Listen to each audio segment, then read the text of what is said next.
Hello, hello, everybody. Hope you're all having a good one. It is Thursday, and I wish to climb the Spire. How's it going, Magica, JDK, Minerbug, Captain Oblivious, Jinfizzes, Bailey, Magnan, Tom, Epona21, Retreat, 039520, Core FTW, Camskate, Selenon, Robert, Metajoke, and BB Tech. How's it going, everyone? Giraffe Aberhart, hi! Hello!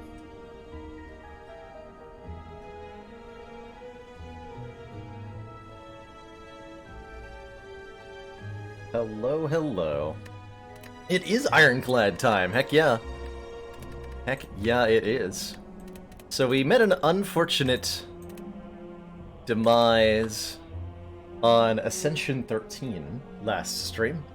We had a defect that just couldn't quite piece together something that scaled up well enough to deal with Act 4. Made it just fine through Acts 1, 2, and 3.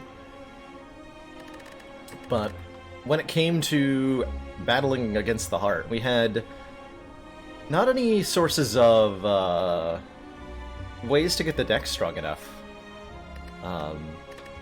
No creative AI, no focus scaling, not even a claw.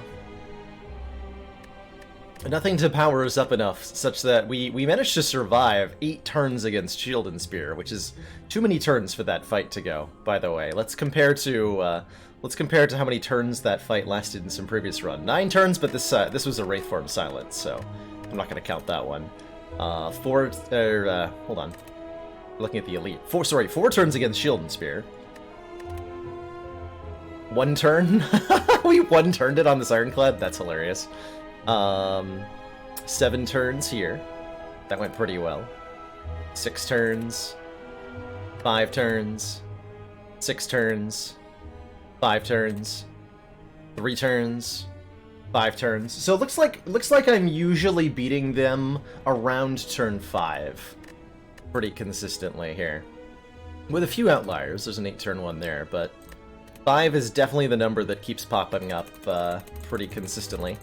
And so that we ended up on turn 8 of the Spear and Shield fight is an indication that there was not enough damage going on here. And I think that we needed, like, another barrage, maybe, or some way to up our damage, even if that meant, we did have a Thunderstrike. Okay, I was gonna say a Thunderstrike. Looks like we had one and it wasn't doing well enough. Doesn't doing well enough. Hi, Mr. Mulugulu. Yeah, we have not 1 but 3 different ways to be notified. Discord's one. You can also follow Twitter, which goes out. Is doing stream announcements now. And I think Twitch allows you to do some stuff to get notified as well. Captain Caps! I got interrupted there. Captain Caps, thank you so much for those 1,000 bits. Showering everybody in chat with food.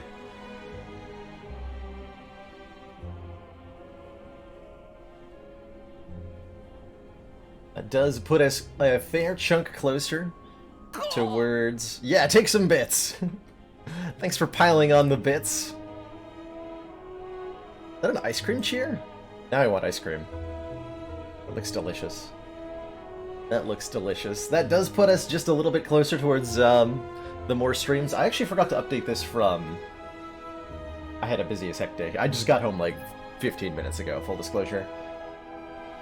So I haven't updated this since with the total from yesterday. So we're a little bit higher than advertised, and now 1,200 more. Courtesy of... 1,200 bits more. Courtesy of Captain Caps and Jinfizzes, thanks again. The cake emote has been acquired. Uh-oh. Can no one stop Jin when she's got cake? So our last run here was Defect on Ascension 1. Unfortunately, losing the ladder streak means we start the whole thing over again, all the way from Ascension 0. I'm curious how high we're gonna get this time. I've got hopes. I've got high hopes for it. So I tried to speedrun a couple of runs to get back up there, and we ended up being successful on the second attempt. We got a fun silent win in, and then this defect, which utilized Frozen Core and 2 Panache Plus as the primary damage source, was a really fun run. So it's time now for the first Ironclad run on Ascension 2, and what sort of silliness that will get up to. I can't wait to find out. Let's jump right on into it. Ironclad Ascension 2, so normal enemies are deadlier. Hallway fights in all acts do a little bit more damage, usually 1 or 2 more on each attack. A minor increase, but still a significant one. What starting bonus do we want? Do I take another colorless card start? Is my immediate question. Well, the answer would be a lot more yes, if there weren't shops in my way actively. Is there an interesting looking route through the act that I like? As usual, we're trying to optimize our get strongingness by taking on as many campfires and elites as possible. And it looks like the answer to that is only 2 of each is what I'm allowed to have, which is truly unfortunate. Get that Runic Dome start. I'm pretty confident that on Ascension 2 I could handle any boss relic that the boss relic swap gave me. So yeah, you know what? I'm doing that. Runic Pyramid. At the end of your turn, you no longer discard your hand. Well, that's gonna be fun. Surely I cannot handle this one. Yeah, this widely known to be hated by me relic. The rare Balor Runic Pyramid. I've never seen him play with this one before. So the question is, how silly can we make it from here? And I can't wait to answer that question. I suppose I'll hit an early shop now. Get a little bit of gold, maybe buy something cool at the store, and then we'll see what our options are. Remember, we will be watching. Core FTW! Pitching in $13, $1 per heart kill in the last round. Thank you so much for that generous donation, Core. Really appreciate it. Glad you've been enjoying the ladder streak. I know I have. How am I gonna kill this guy quickly enough? If I bash him, he goes down to not enough to kill next turn. So I should be striking twice, I'm pretty sure. What I do this turn. I have to strike twice this turn as well, and then I strike 3 times next turn, or is... Yeah, no matter what, I'm playing one defend this turn, but not 2. Next turn he'll be attacking for 14, and it just gets worse from there. So I have to take some damage in this fight, that's okay.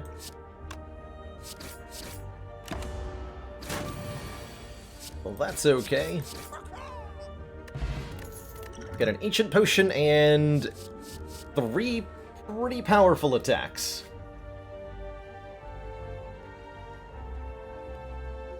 Oh, a note for yourself. The card that we put in note for ourselves was... We traded in the plans. Yeah, it's a Hyper Beam Plus right now. It's a Hyper Beam Plus in the note for yourself.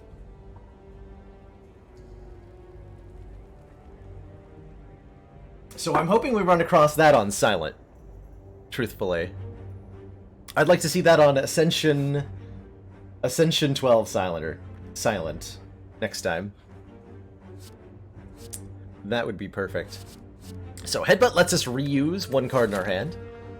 Currently not very helpful, but will definitely be as we get further on. With the Runic Pyramid, we can use this to double play almost any card.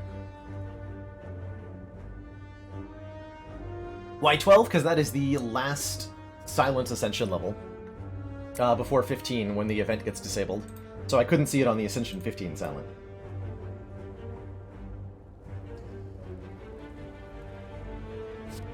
For example. Yeah, AoE is definitely nice, especially if I want to fight this Burning Elite. Our boss is Slime Boss? Okay, I'll take a Cleave. I'll take a Cleave. I didn't need any more convincing than that.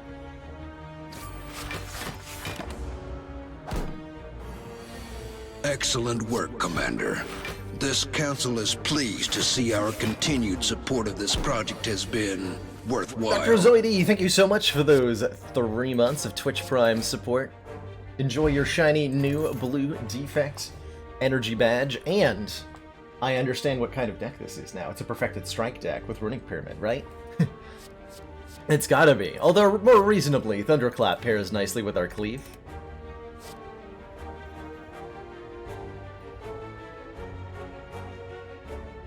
Perfected Strike is a fun 2-cost card that does a lot of damage. Helps us take on elites. And I personally really like this card.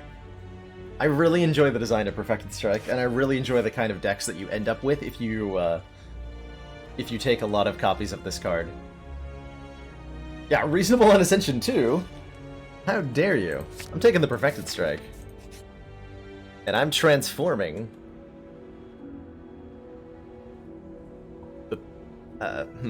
What is the correct choice here? What is the correct take? Given that I just picked up Perfected Strike. I could transform a strike, there's nothing wrong with it. I'm thinking about transforming Bash. Legitimately.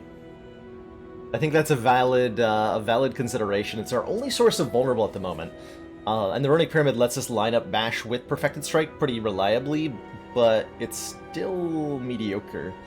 Transform Perfected Strike is a pretty valid option, too. I think that one's totally fine. Transform Defend I am also on board with. And just go face. As we can.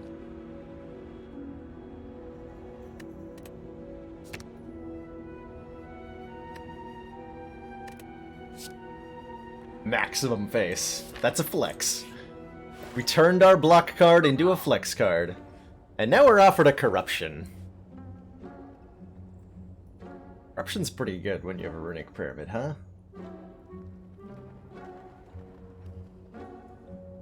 Corruption is pretty good when you got a Runic Pyramid. Corruption says skills cost 0. Whenever you play a skill, exhaust it. Second Wind is also very good when you have a Runic Pyramid. Exhaust all non-attack cards in your hand, gain 5 block for each card exhausted.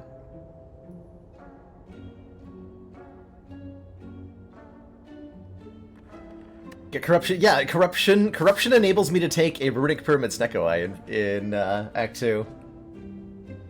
It's true, Phaley. Wild Strike and remove Defend for maximum damage output. You appreciate that one, too. We get into 2 block cards in the entire deck, which I think will carry us through Act 1 pretty handily.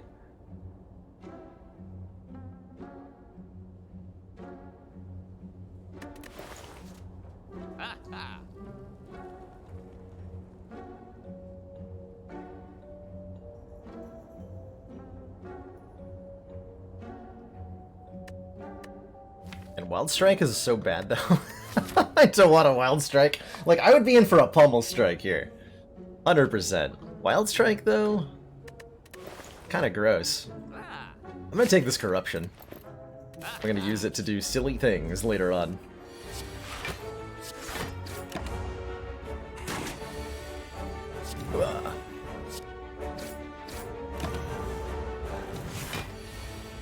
Maximum flex.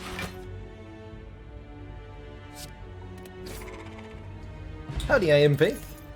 Hello, hello. Rage! When you play an attack this turn, gain 3 block. That's great. That's excellent. Because I got no block cards other than that. And with our Runic Pyramid, it's actually quite a bit of block for 0 energy. I'm going to fight the Burning Elite. Yes, I am. Why, yes, I am. If I Perfected Strike on the front one, it doesn't kill him, and then I'm being attacked by this guy next turn. But I Perfected Strike on the back one, I immediately become vulnerable?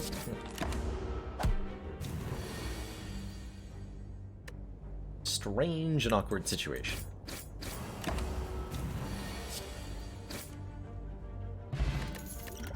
Okay, Poison Potion's nice. Intimidate is kind of like a block card. So I kind of like it here. True Grit's pretty good too-ish. Well, is it though? Does not work with Perfected Strike. Gain 7 block, exhaust a random card in your hand.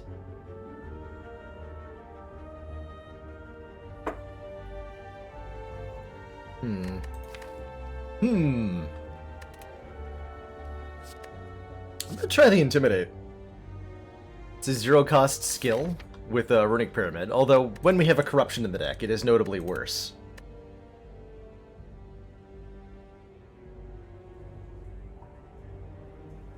Burning Pact for when the Pyramid deck needs more card advantage. Although, interestingly, Burning Pact is a cycling card, but not an actual card draw card until you upgrade it. You play the Burning Pact, you exhaust 1 card in your hand. So you lose 2 cards, and then you draw 2 more. So you don't actually increase the number of cards in your hand, which is important to note.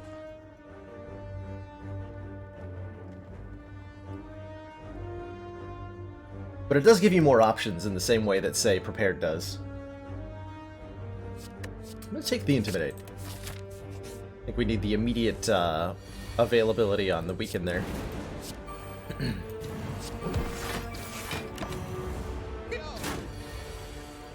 Hiya! Gambler's Brew with a Runic Pyramid is excellent. And, you know, it's hard to say no to a Whirlwind here, especially with a Flex. Flex Whirlwind. Flex Whirlwind.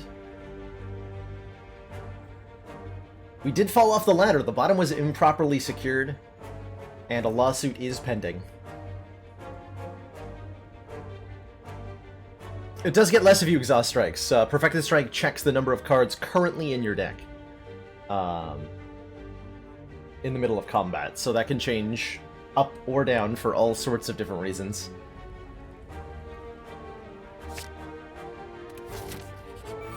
And it was even triple sentries. That's just hecking convenient. Although they're regen sentries, so hold on, I gotta be careful. If I just throw my AoE damage out willy-nilly, I won't actually get anything done.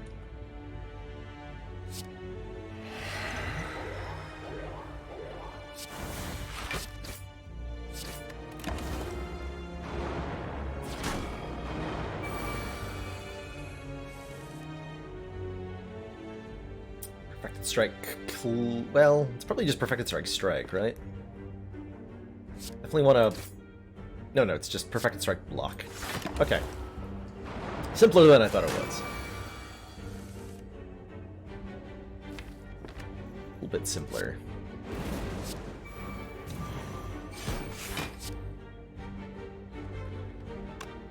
So if I strike, this guy goes down to 16, heals up to 19. I won't get a kill next turn.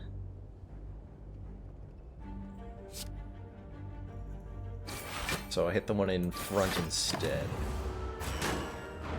Regentries. Oh, sorry for the incorrect label usage there.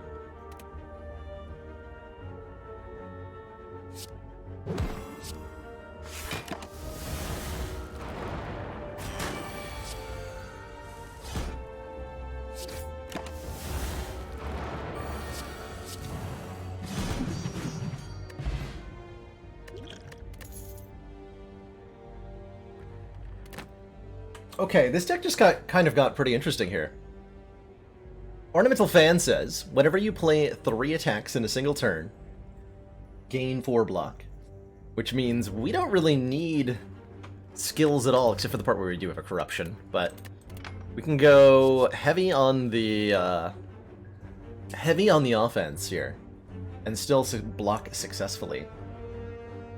Do we take Spot Weakness or Seeing Red? Both of these are very good. I guess there's also Wild Strike, but it's not as good as either the reliable strength gain of Spot Weakness or the extra energy that is Seeing Red. Either are very good.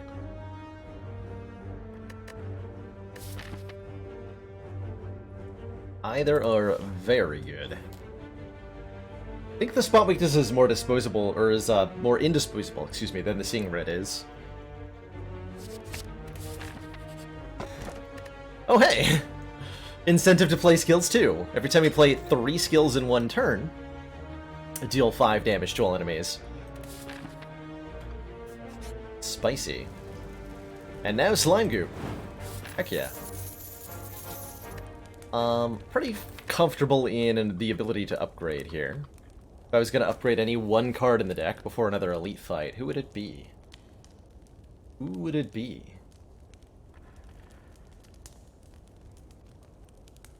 Like, either Flex or Spot Weakness or Rage? Or Perfected Strike. Those are all very good candidates, actually.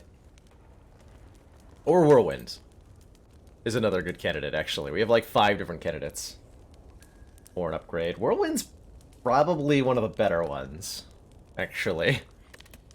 Go ahead and upgrade Whirlwind. Great Strike. Remove Defend, I think. Or Bash.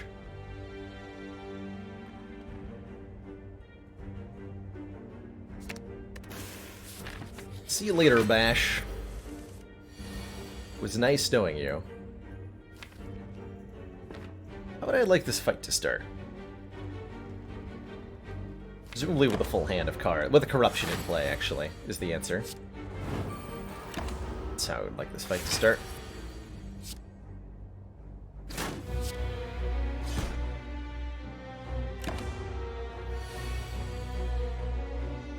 So I get 4 block if I play 3 attacks. And we're only being attacked for 18.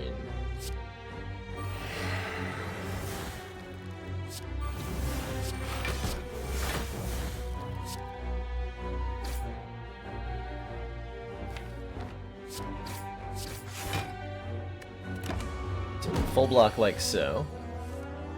And then I can flex, rage, defend, trigger the letter opener. And then hit this nerd really hard. Can't get a kill, right? But I can go strike, strike, strike, whirlwind, and totally block. Easy peasy.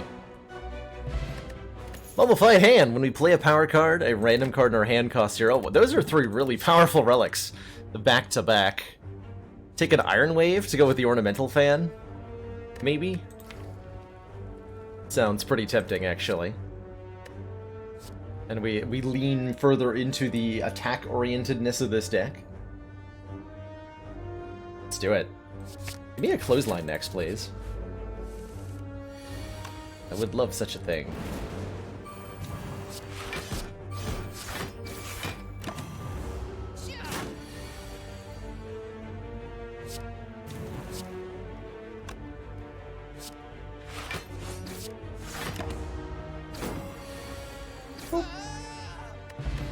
Transform all strikes and defense into Iron Waves, which I will continue to take. Let's do it. Double Iron Wave build. Let's do it. Now I'm gonna upgrade my rage. Despite all my rage, still just an ironclad in a cage.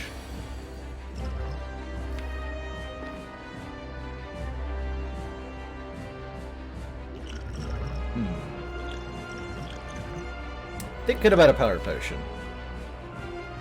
Sure.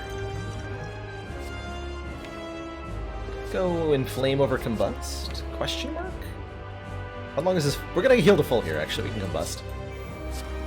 We can combust. Hey, Kizco.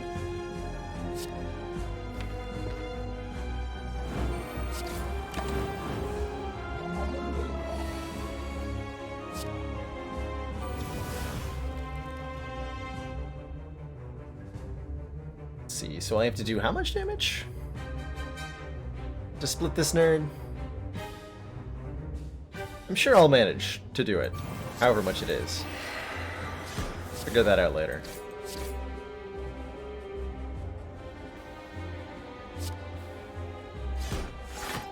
That'll do. Not very well, mind you, but it'll do. Let's see, if I just hit for 33, we're looking at a kind of terrible split, actually. Maybe that's not necessary.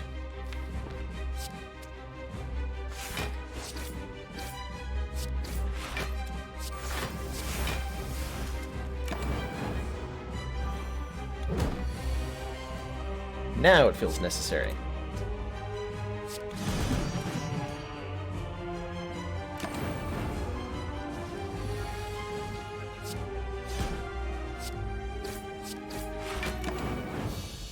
Thanks, Combust. Very helpful.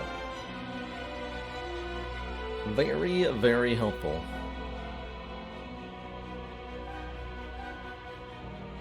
These are pretty good options. Berserk. Well, maybe not Berserk, but Berserk says gain 2 vulnerable at the start of our turn, gain an energy. We have a mummified hand, so this immediately makes something free. And Berserk is something that we can play on a turn of our choosing. So if we take this Berserk, we almost assuredly don't need another energy relic. Although I might argue... Oh, that'll let us play more attacks per turn, actually. I was going to say, with the Corruption, we don't necessarily need more energy, but I think this could be a viable option. Impervious says gain 30 block, and it's just free if we have Corruption in play. And then with said Corruption, Exhume getting us a card back is pretty dang good, and will often result in dealing 5 damage with Letter Opener. I think any of these could be pretty good, actually, including the Berserk. Hey, Harry Tom Lumsen.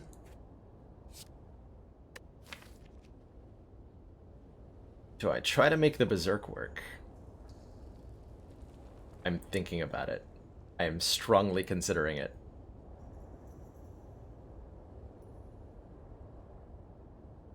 Yeah, and playing more cards means we get more block.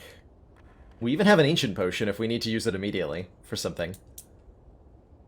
Zoom for the upcoming Ritual Dagger. I like that. I like it.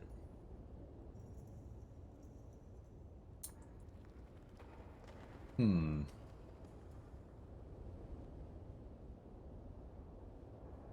then from there, we would continue to add more attacks to the deck. Ideally, like more copies of Iron Wave, 1 copy of Armaments, a Clothesline, another Whirlwind or something. Let's try it. Man, if I'd taken the Impervious, this could be Snecko Pyramid. I'm so distressed by that.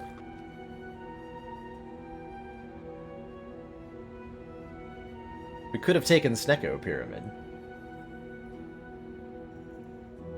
Runic Dome with a spot weakness and Berserk. Runic Dome. That's terrifying. That's terrifying. I mean, I almost assuredly make it the Runic Dome work here, but truthfully, given that we, all right, actually, yeah, here's the right choice. Given that we took a Berserk for energy generation and have a Corruption for energy generation, we're covered on energy, so we don't need the Runic Dome and its lack of ability to see enemy intents. We don't need a Cursed Key and its curses to the deck. Snecko Eye makes our cards random cost, which does not benefit us very much. So I say, I don't want any of them. Screw Boss Relics. We don't need those. Totally optional. Totally optional.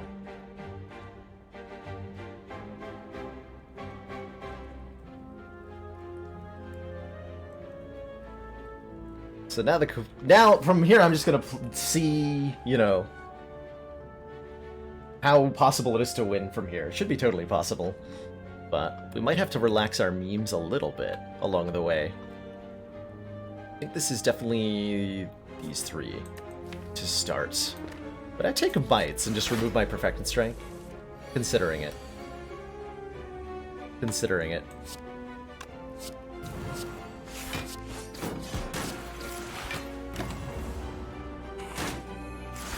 Shelled avocado is a big meanie.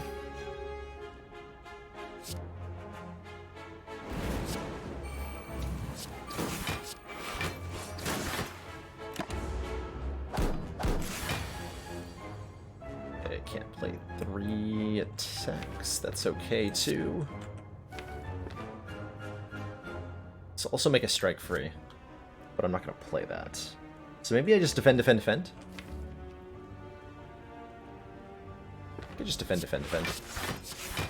Without playing Corruption.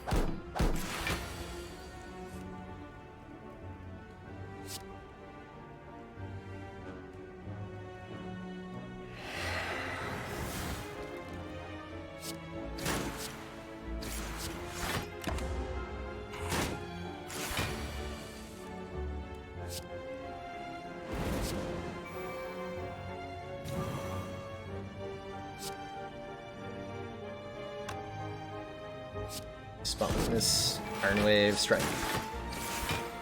Yeah.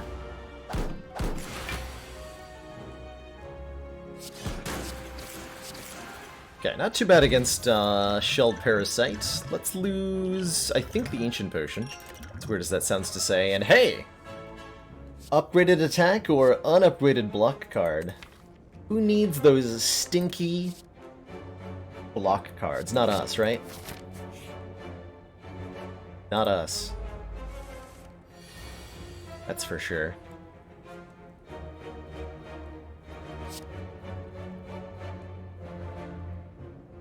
Okay, this is not exactly the fight I wanted to get into. I didn't realize these guys get their damage buffed by Ascension too, but I guess it makes sense. Apparently this counts as a regular fight, according to the game's rules. I suppose that's fair.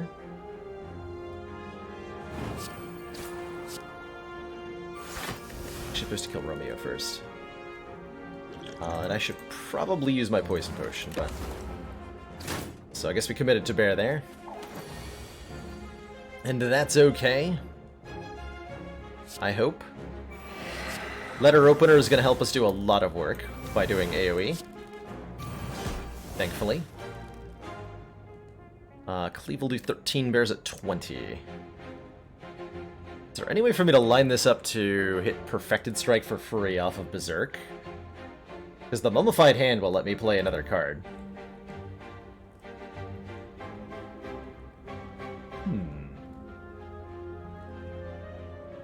Actually, worst case scenario, I can kill both Romeo and Bear, actually. So yeah, I'm going to cleave first, then play Berserk. Become vulnerable.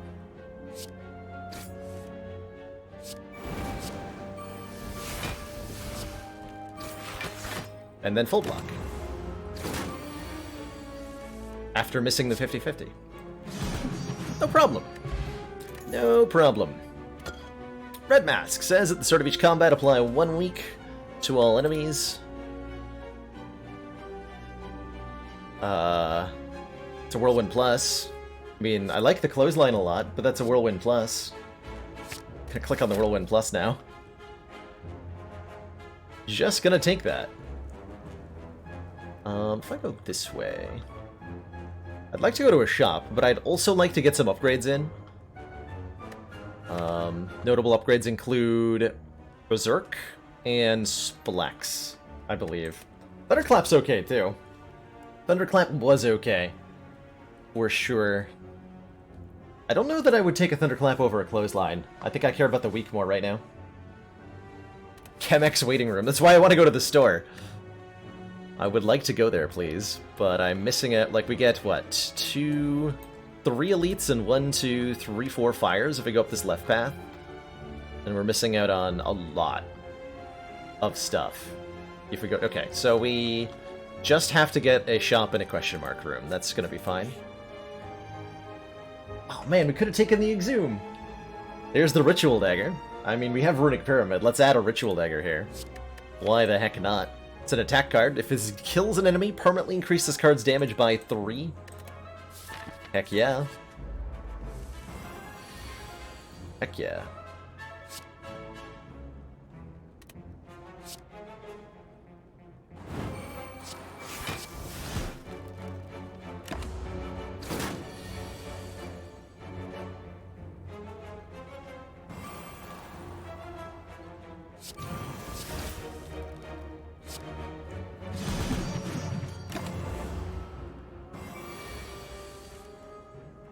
Perfect. Chosen's only 50-50 to attack on the turn after it hexes you. 50% of the time they'll use this move that weakens you and buffs their strength, and 50% of the time they'll do a 12 damage attack that applies to vulnerable to you.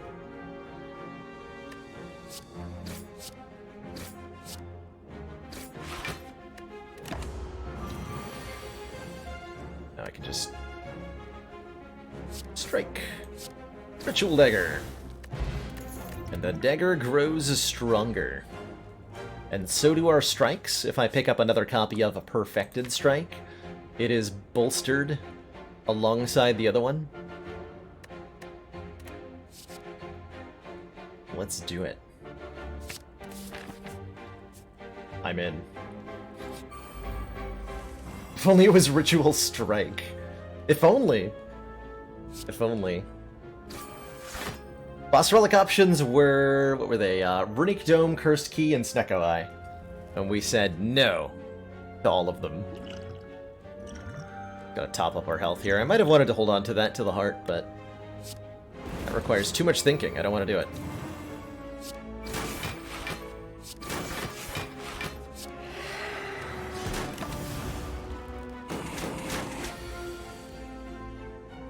Too much thinking.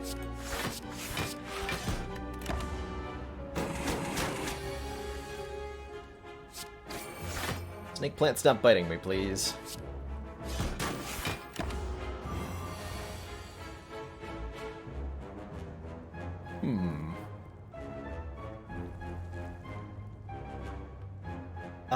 Wait, 16 plus 13 will kill you.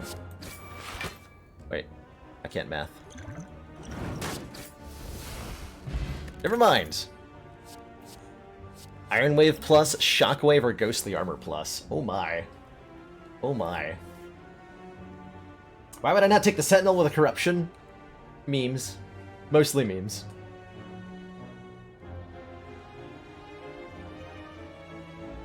I think Shockwave is probably the best option here, even though it's unupgraded compared to the other two. Third Iron Wave is tempting, though.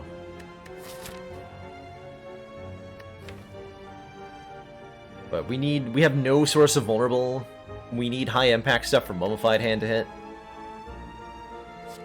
Take that Shockwave.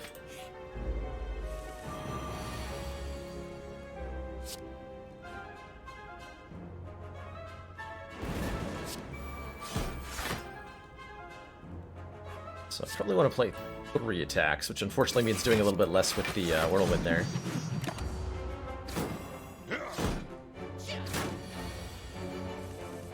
Had to be done, though.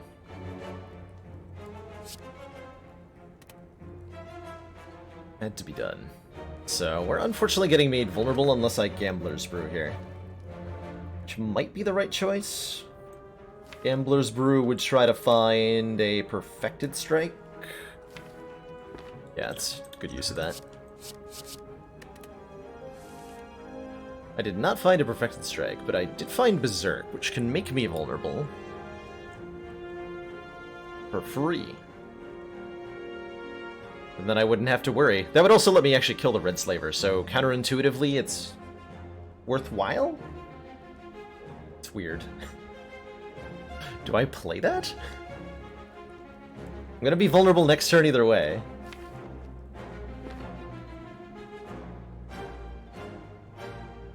Yeah, let's just Berserk here.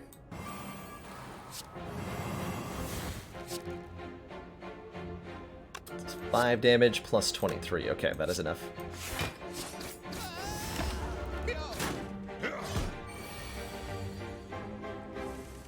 Huzzah!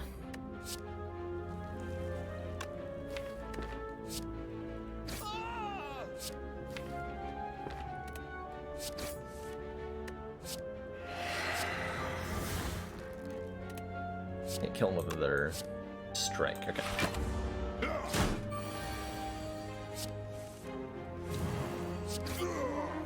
Alright, not too bad ultimately. We get the Courier, which makes our huge pile of money actually pretty good. All merchant prices are reduced by 20%, and more importantly, at the moment, he's going to restock. So when we buy a card or relic, there will be a new one beneath. Second upgraded Corruption, amazing. Maybe want an Anger, just to have a zero-cost attack. Maybe want an Anger. What's on the docket for Friday tomorrow? Got a couple ideas bouncing around in my head.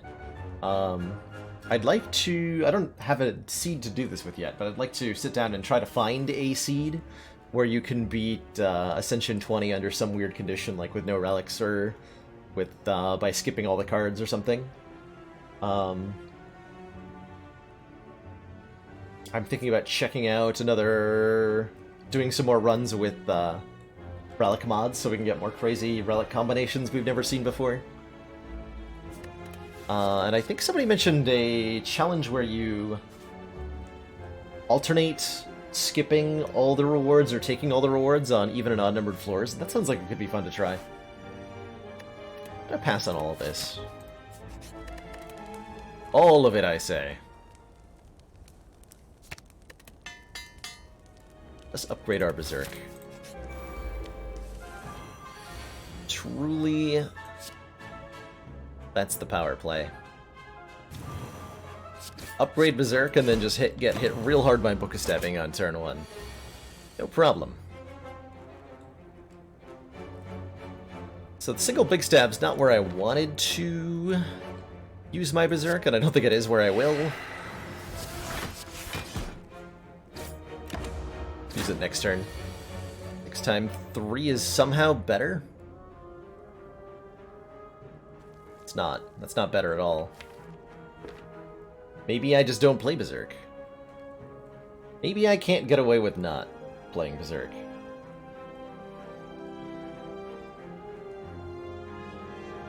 Trick tried the challenge and it turns out hecking hard. I would be trying it on... Did you try it on Ascension 20? Because that'd be ridiculous. You can suggest Bug Knight. Bug Knight's been like vaguely on the edge of the radar for a while, but haven't taken a look at it as of yet. Let's see, what would this turn be if I don't play Berserk? Bad. So let's play Berserk and make it less bad. Somehow I am not relieved by this. I'm gonna die next turn. I might die next turn.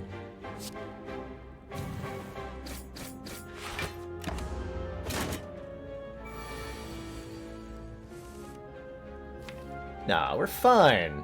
We're fine. Probably. For some definitions of fine. Probably.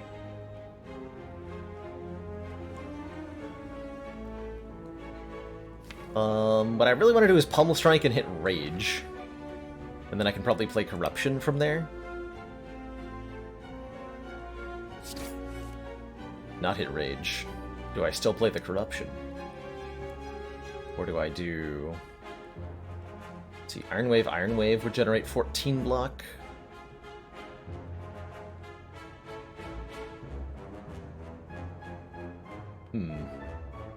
That's unfortunate. Our best block is we play Corruption and it hits an Iron Wave on the Mummified hand. That's the best we can do. No matter what, we survive this, because this is going to be... We're going to weaken the Book of Stabbing Town to 4x4, and then we're going to generate 4 blocks, so it'll do 12 damage. We survive with 1 hit point. Easy peasy, then we get to rest twice. We're fine. We are totally fine. So Corruption is the play, then.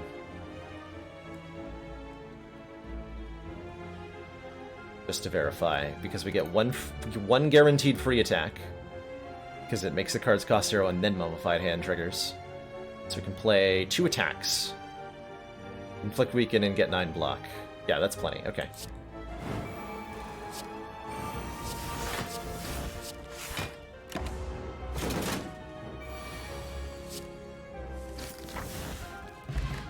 Get ourselves a Juzu bracelet, so normal enemy encounters are no longer encountered in question mark rooms. Sub ran out. Guess it's been that long since we last played, huh? Some Slay the Strimmer. Kind of thinking about Warcry just as a like letter opener trigger card.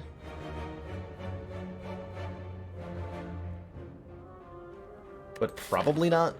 I would take this if it was upgraded. I think I'm gonna skip. We have no self-damage, other than Berserk does not count for Rupture, unfortunately. Come on, good relic. Art of War. If we play no attacks during our turn, gain an extra energy next turn. How often does this deck play no attacks?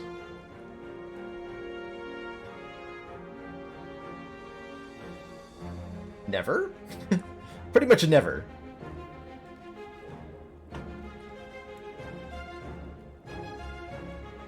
Yeah, the September thing should work, Chekhov.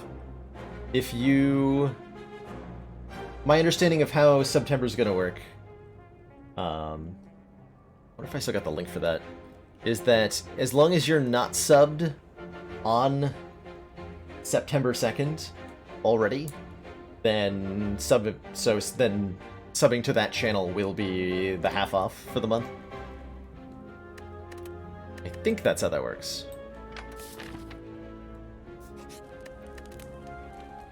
I should probably rest, huh?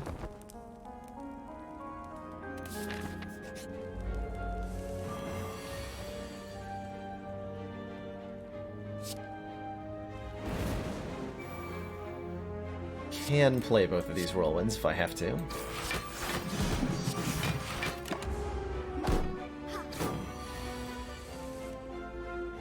If I have to.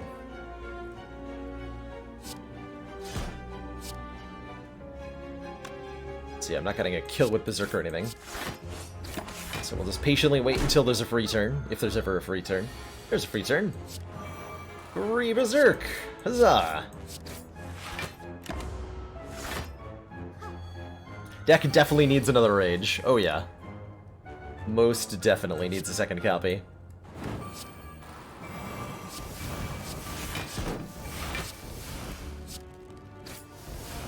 Got him.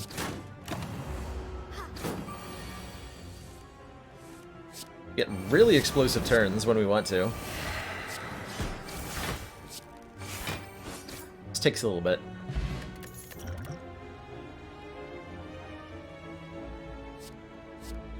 Both of those are pretty tempting. Seeing Red Plus and Immolate. Deal 21 damage to all enemies, add a burn to your discard pile.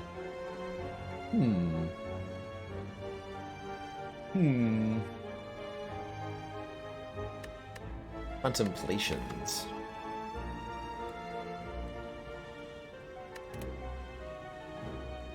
I have 2 Whirlwind Pluses. I think I can pass an Immolate up. Do I need the Sing? I have 2 Whirlwind Pluses. We need a Sing Red. Okay. Good logic. Good logic. Rest one more time, because I'm not sure how our matchup against... Oh, man! Gonna take an Immolate. So I'm asked to pitch a card into the Bonfire Spirits, and they'll give me a reward based on what I throw in. If we throw in a starter card, we get nothing. If we throw in a uncommon card, anything with a blue background on the name, we get a full heal. And if we throw in a rare card, anything with a gold card border, we get 10 maximum health and a full heal. Might be defend. Might be strike, actually. The defends are being reasonably useful.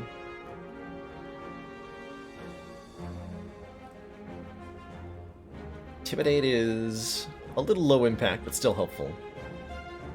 Strike is a bigger number than defend. That's true. That's true. Oh, Intimidate gets us a full heal, though. Would be the reason to do that. Makes some sense. I don't think I want to remove it, though. Pitch defense.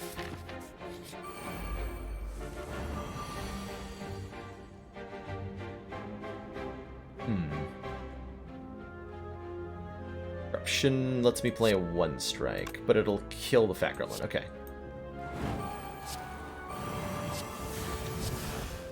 Oh, it won't. Not if I don't use my Strength Potion. Okay, so I'm getting attack next turn, and it might hurt a lot. Or it might not hurt at all. Depends. Depends.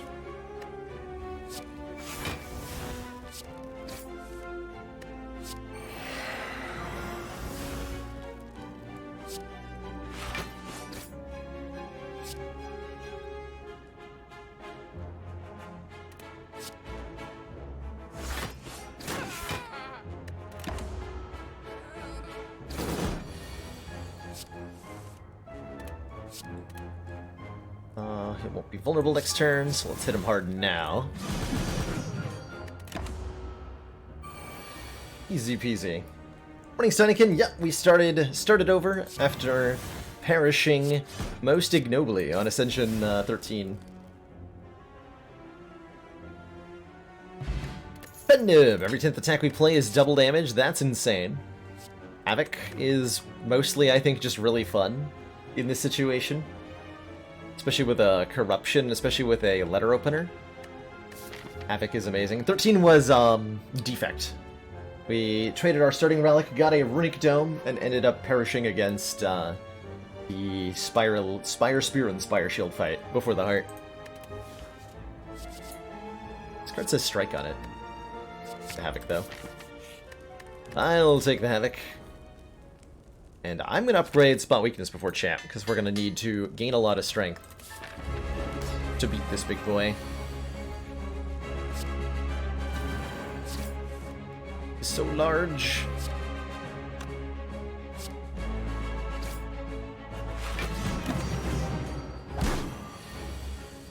Very much in charge. Worst thing to hit would be Whirlwinds. That's not even that bad. Good. Get rid of one of those. Not sure when I want to play Shockwave or Corruption. Has to be at least after the 1 Spot Weakness. Might even use a Strength Potion here. Yes, hit me. I'm already vulnerable, so I don't care.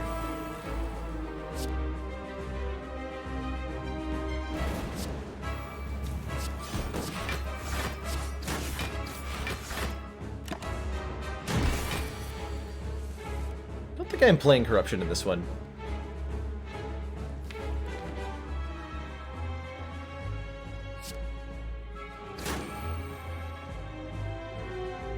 Pen Nib? Man, nobody told me I had Pen Nib. We did pick Perfected Strike up a couple of times in this run, Jinjum. We have 2 of them in the deck currently. And they're okay.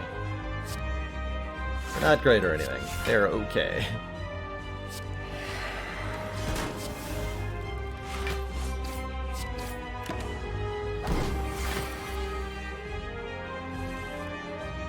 Alright, so I think I play this Spot Weakness and now I play Corruption.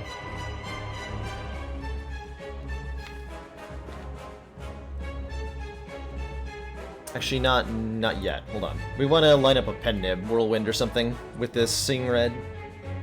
Don't we?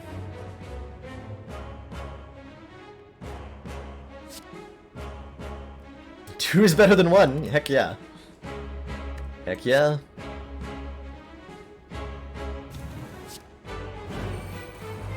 Nice. Just gonna take all that entire hit on the nose. Sure. This is fine.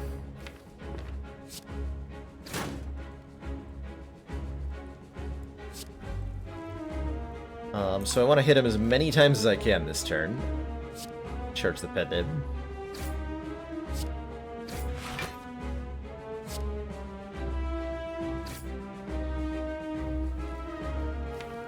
It's not gonna matter.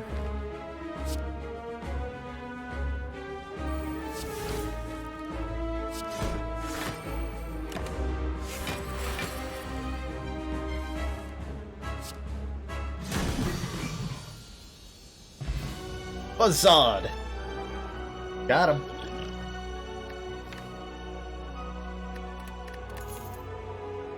Ooh. Options. Very much options. Really good options. Hold on. All three of these are insane. Impervious is big old block card. Is good. Reaper, especially Runic Pyramid Penniver Reaper, is completely insane. In terms of its, damaging potential. And healing potential. And Feed lets us increase our max health by devouring things, which we will always successfully do. Although it does compete with Ritual Dagger, which we did not kill Champ with either. So there's a little bit of an anti-synergy there. We can only kill something with one of those two cards. So maybe let's take a Reaper then. And I am very happy to take any of these three relics, including the Tiny House.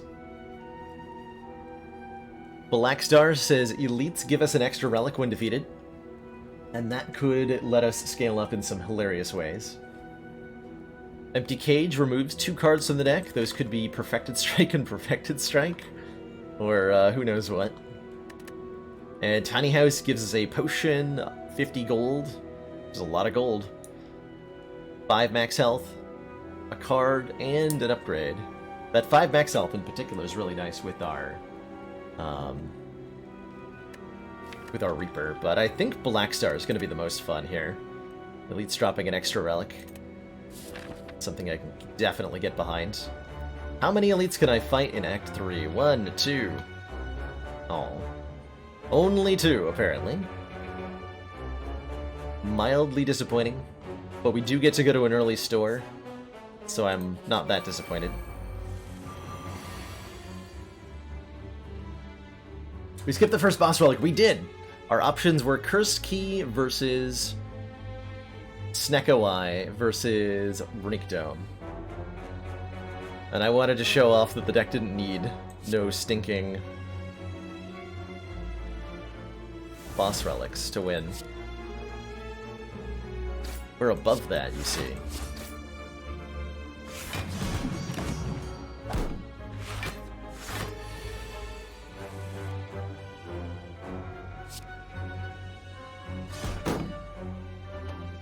Are we really?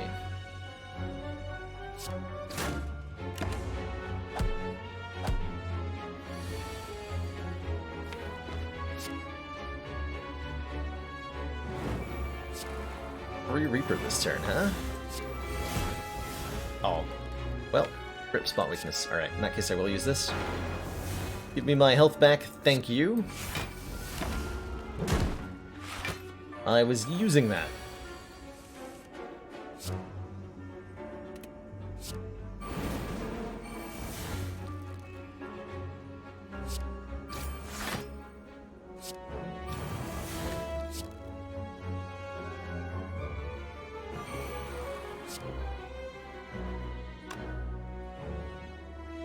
If I whirlwind,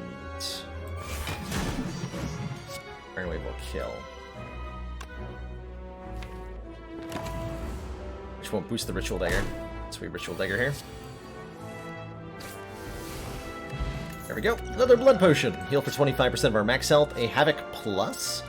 Play the top card of your draw pile and exhaust it. That sounds like exactly the kind of chaos I would like to add to the deck. Let's do it. A box. A box that has a Molten Egg. When we add an attack into the deck, upgrade it. It also had 80 gold or whatever. That's a lot. Which means we come into this store and we say, hey, got a lot of money. Please help. And the store says,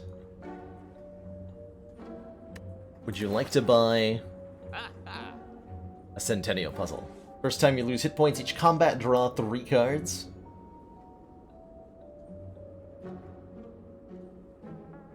Is fine. Fun fact about Courier, and this is interesting and I don't know why it works this way. If we buy the shop relic, we buy Cauldron, Upon pickup, brew 5 random potions. This is the shop-only relic. If we buy it, it does not get replaced by another shop relic. It gets replaced with a random relic. And I don't know why that is.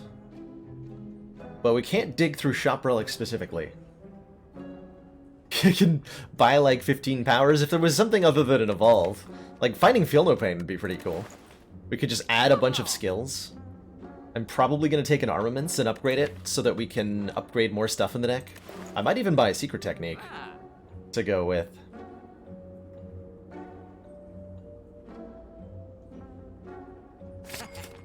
Yeah, I'll take the armaments, I'll take the secret technique. I'll take a Centennial Puzzle. First time we lose hit points each combat, draw 3. I will take Preserved Insect. Enemies in elite combats have less health. I'm thinking about Bottled Lightning for secret technique, so that we can start combat with any one skill in our hand. That's pretty good. That's pretty good. And then I could still remove a card.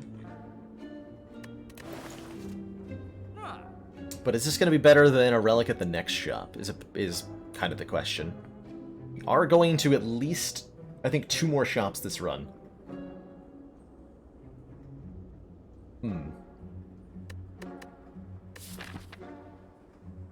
Yeah, I'm going to go to this store as well. I think I'm pretty good, though. The bottle of secret technique. And then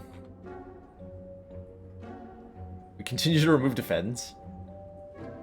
Or is that getting too spicy? Might be getting too spicy. Ah, no such thing.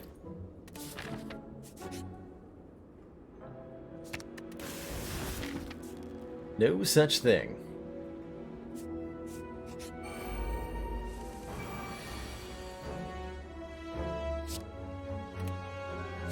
Secret technique gets me a shockwave?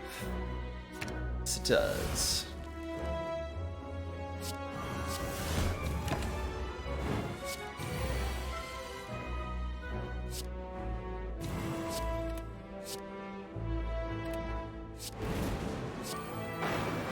Hit points! Alright, good fight. Good fight. Okay, we are going to take a Shrug It Off, though. Always take Shrug It Off if you've got a Corruption, is pretty much the universal rule. That's the direction we're going. Let's see, Secret Technique can get me... What do I need most right now? In terms of skills. Just like Havoc. Secret Technique for Havoc is acceptable. Although it might be Armaments and then Shockwave. Nah. See, that's way better. Now if I spot weakness on the wrong target, I won't gain any strength. And isn't that all what we just wanted? Totally flawless, right? Totally flawless. Strength is for nerds.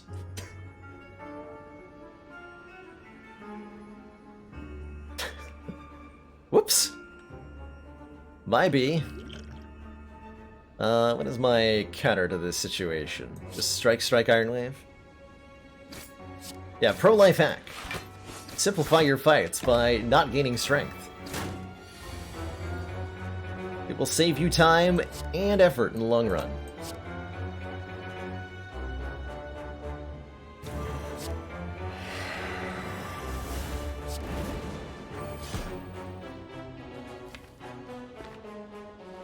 So Whirlwind for 2 will get them both down. Definitely want to Pummel Strike. Actually, Pummel Strike you. Then we go... Whirlwind, Whirlwind. This is fine. I can get any missing health back with Reaper pretty easily.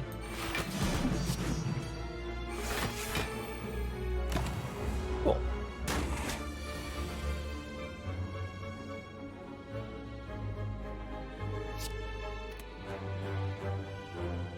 Almost.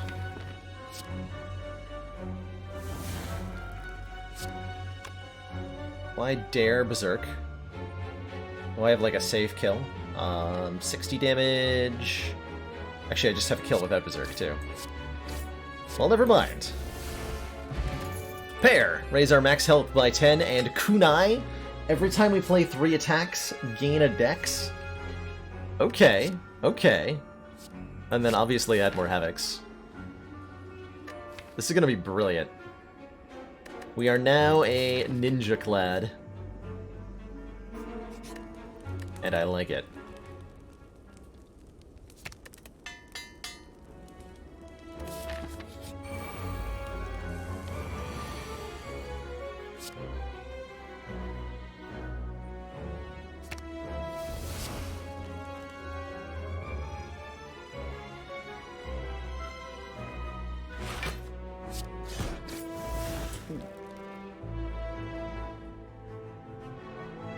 Slightly ruinous.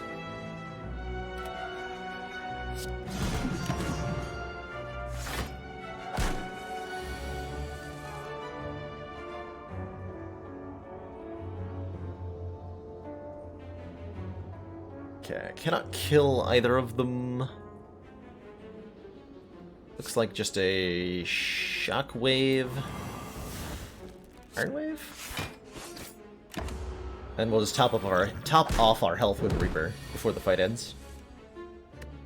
Should be very easy to do. Right about now.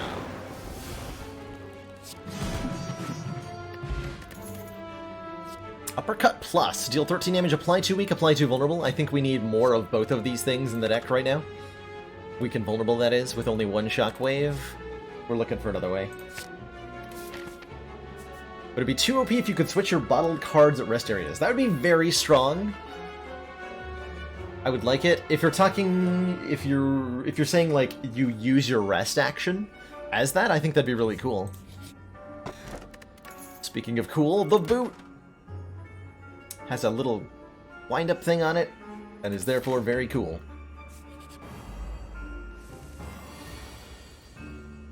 Yeah, I think it'd be really cool if you could, as your rest action, change a bottle. I wouldn't say that would be too OP at all.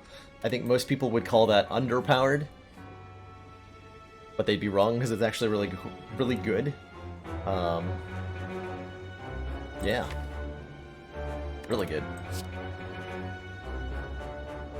It would make an early bottled lightning like a guaranteed take, and just like put something in there and rebottle it later. What am I techniquing for here? Shrug it off? Shrug it off, I think.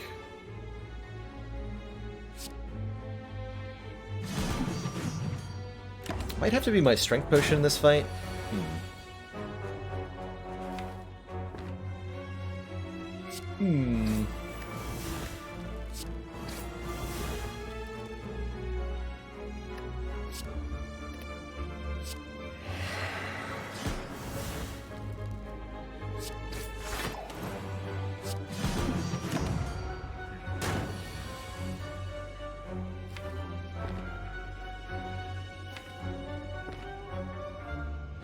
I was hoping I'd draw a spot weakness earlier in this fight. We still have several turns before Giant Head begins to attack us, I suppose.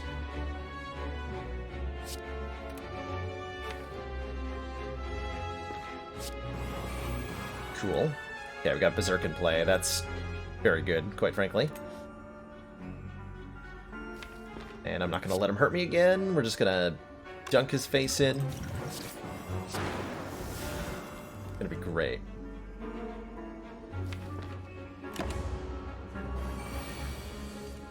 Perfect.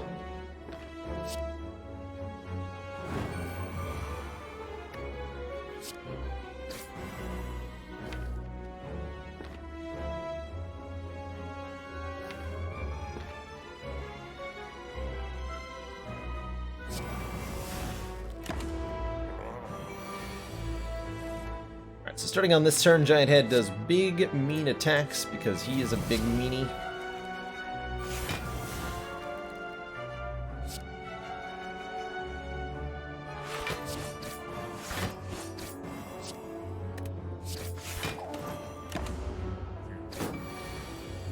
That's okay, because I killed him.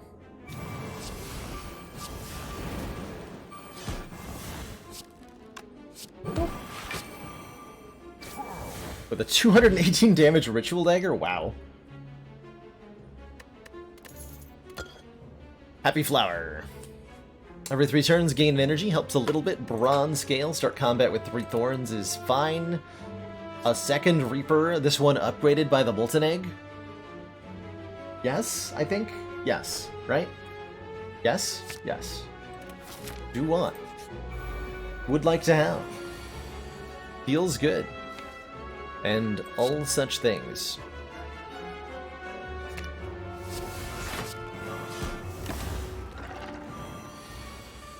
The Sentinel is nice. It's no second Reaper though.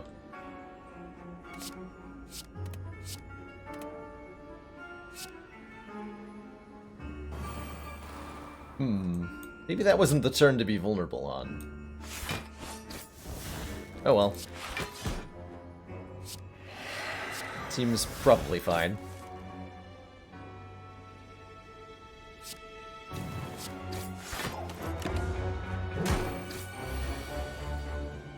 Got a Reaper after all. It's not like any damage I take sticks around.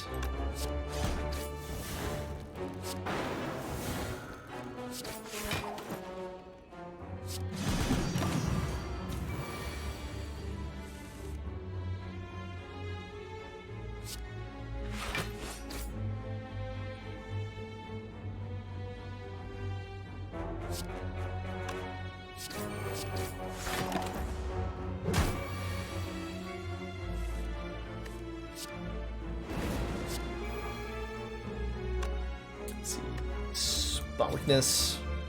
Reaper. Just Ritual Dagger? Yeah, just Ritual Dagger.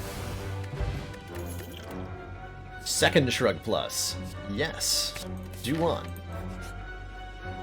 Don the Red Mask. Let's go ahead and recall. So that we guaranteed get to the next act. Alright, shop. I like you. You've got all the things I need to win this run. Namely, a free membership card, less than 200 gold, and it doubles our money by making everything 50% off. So we buy that. Self-forming clay is nuts. Whenever we lose health, gain 3 block next turn. Is one of Ironclad's best relics. Super want this Feel No Pain. Probably want whatever power's behind it too.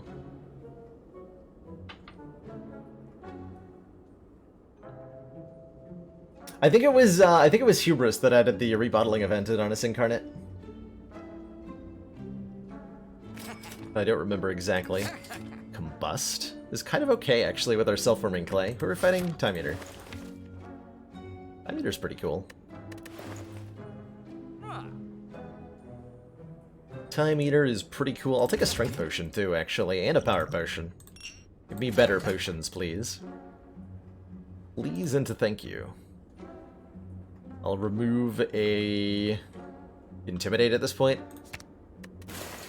Get that nonsense out of here. And we're out of money. Unless I want to combust. Can I tell you how the card positions are in stores or shit? Yep! So, the top 5 cards here are always cards from your class. The first 2 are attacks. The second 2 are skills. And the last one is power. And if you purchase a card with Courier, and that card gets replaced, it gets replaced with a card of the same type as was originally there. So buying that Feel No Pain was always guaranteed to generate a new power card, because it was in the power stack. This is always on the rightmost side of the store is the powers. So if we buy either of these attacks, like this Pommel Strike Plus, there is guaranteed to be an attack card behind it.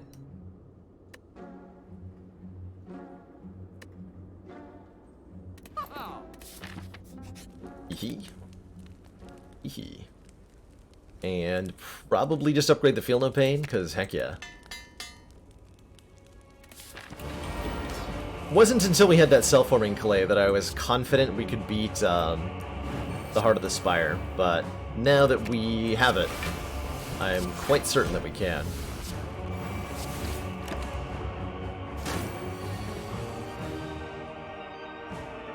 Hopefully I won't regret an early corruption against Time Eater here. But I might a little bit.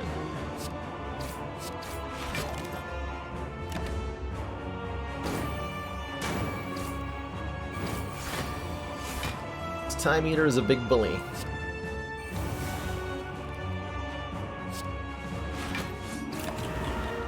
Every time we play 12 cards, he gains 2 strength and forcibly ends our turn. The relics in the shop do have an order. It's 2 random relics on the left, and then the rightmost relic is a shop exclusive relic that comes from a different pool of relics.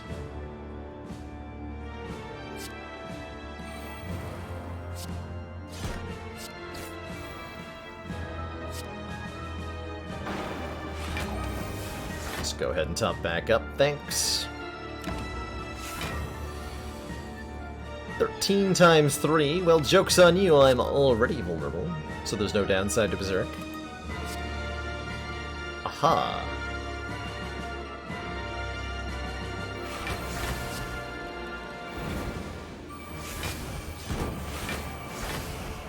Oh, well.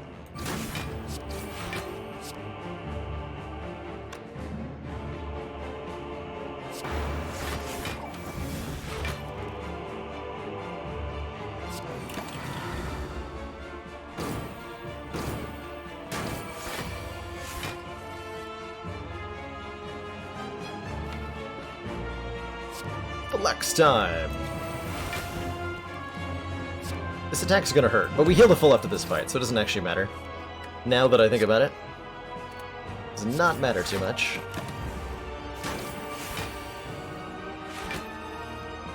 Let's see, 81, so if I go, say, Pummel Strike, Strike, Strike, Ritual Dagger, boop, then we can kill the Time Eater in one hit. Well, not really in one hit, but, you know, with one big hit. Ready your blade! Dealing 930 damage. Easy peasy.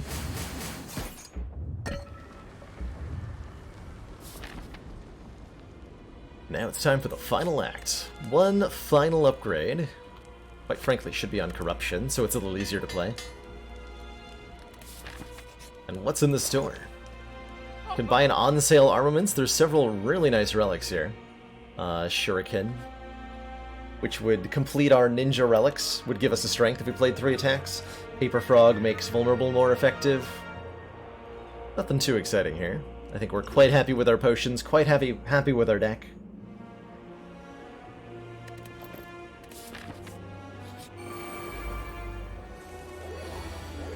Told Time Eater to escort go home. I sure did. I sure did. I actually want to take a little bit of damage because it's an Centennial puzzle. Okay. And because it's self-forming clay. Taking damage is actually highly encouraged by this deck. Go figure.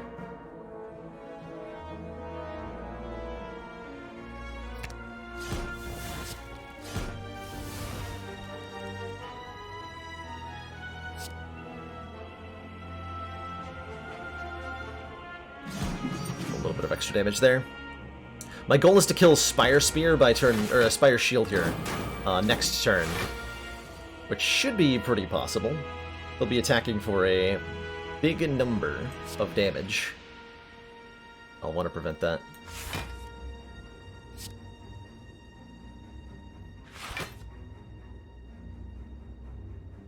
Probably want to Seeing Red this turn though. If I Seeing Red this turn, how am I supposed to kill him next turn? Guess that's future me's problem.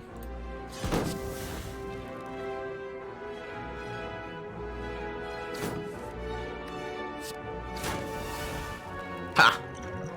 Get booted upon. Sir. Commander, one of our most valued supporters. says continued support of the XCOM project. Real chocolate! Thank you so much for those 8 months! Tier 1 support, working your way towards the 1-year badge. Thank you so much for being a part of the stream as long as you have.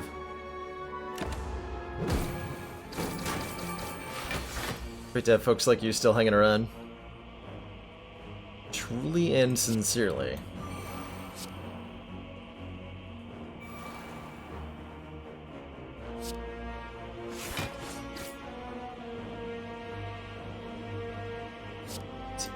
Eight. 16. Just yoink all that health into myself. Easy peasy.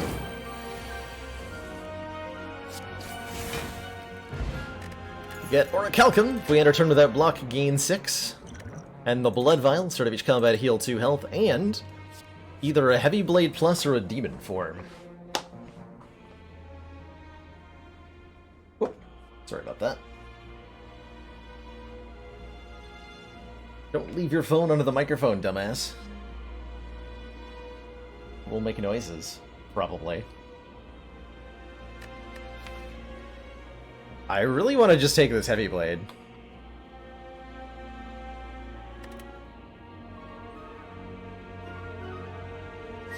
And go face.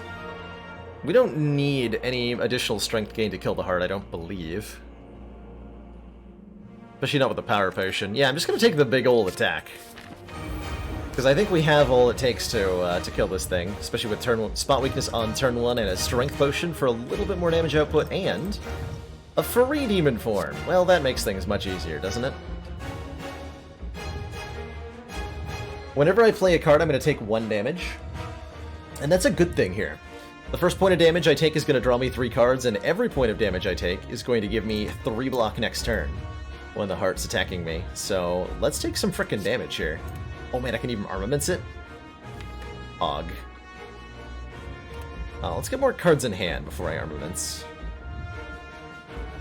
So uppercut? That works. That works fine. It's also secret technique for the unupgraded shrug. Get that upgraded as well.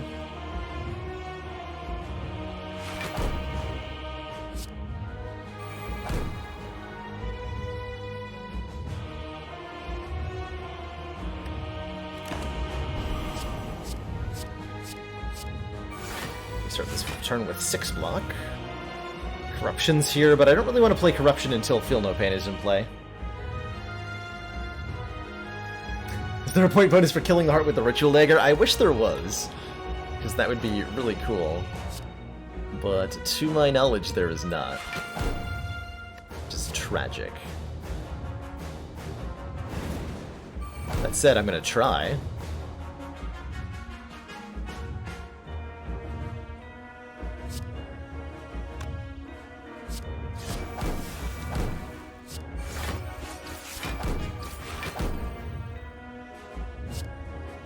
I don't need this for block this turn. Slimed out of here? Alright. Play the dagger. We'll play the dagger. Ha! I'm already vulnerable, fool. Got him.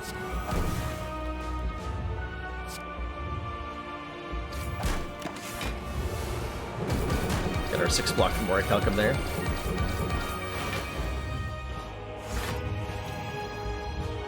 Okay, we can put Feel No Pain and Corruption in play here. We have 2 Reapers, and we have a lot of strength because we have put a Demon Form into play. So I think this is going really well. Approximately. Approximately extremely well.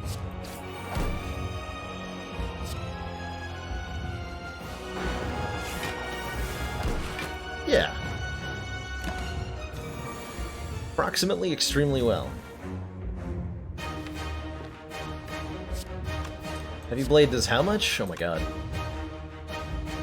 I want to pen nib that Heavy Blade for the kill. Let's make that happen.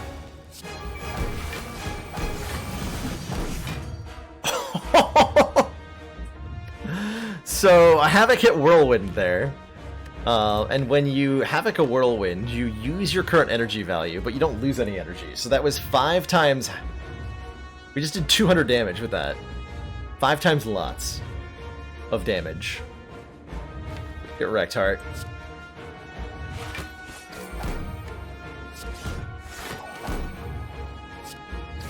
But I just want to increment Pendib, which I might not actually be able to... I don't think I can Pendib the Heavy Blade because the Heart is just going to be dead. Yeah, it's just going to be dead. Well, I can give it a good old-fashioned clobbering. Boop. GG. GG.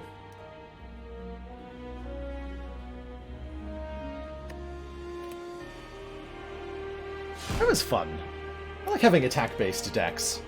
I would have liked it to be able to commit a little bit more entirely to the attack meta there and like go no skills.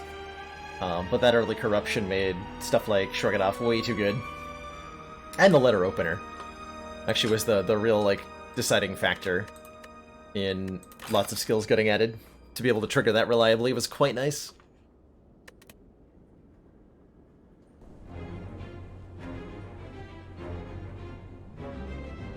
Now what?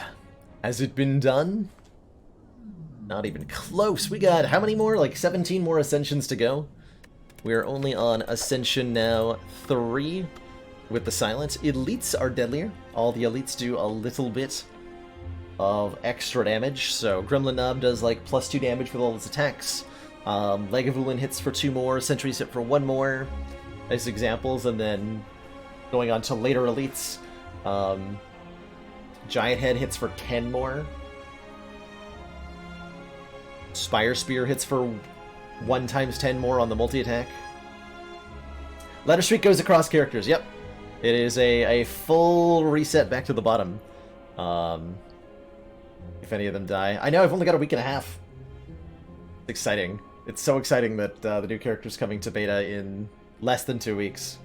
Our record so far is Ascension 13, which I meant to put into one of our commands, but I forgot to. I forgot to.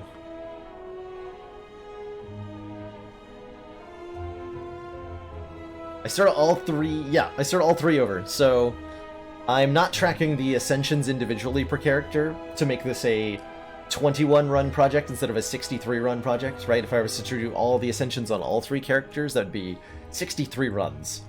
But what we've been doing is Silent Ascension 0, Defect Ascension 1, Ironclad Ascension 2, Silent Ascension 3, so on and so forth. So just climbing from Ascension 0 to Ascension 20, 1 step at a time, and alternating characters as we go. And then that whole process starts over if a death occurs anywhere, because it's the Ascension level that we're looking to streak. And so that's the thing we have to reset. Most embarrassing / needless death was definitely the very first run of this challenge, where I took 3 grand finales and a Snecko Eye. And still almost didn't die, but did actually die. Hello again. Okay, we're getting to the point where I can't do silly things anymore, but we're still there at that point. Elites in Act 1 are a lot more dangerous right now. I'm genuinely considering 2 colorless cards for a curse, which might be too silly. That said, none of these starting bonuses are safe. This is actually one of the worst starting bonus offers for Silent I've ever seen. Our options are 2 colorless card choices, the Boss Relic swap, or 3 random potions. It is not 63 straight victories. It'll only be 21. Slay none. I do like this as an opportunity to take the Boss Relic on Silence, which we haven't done in a long time.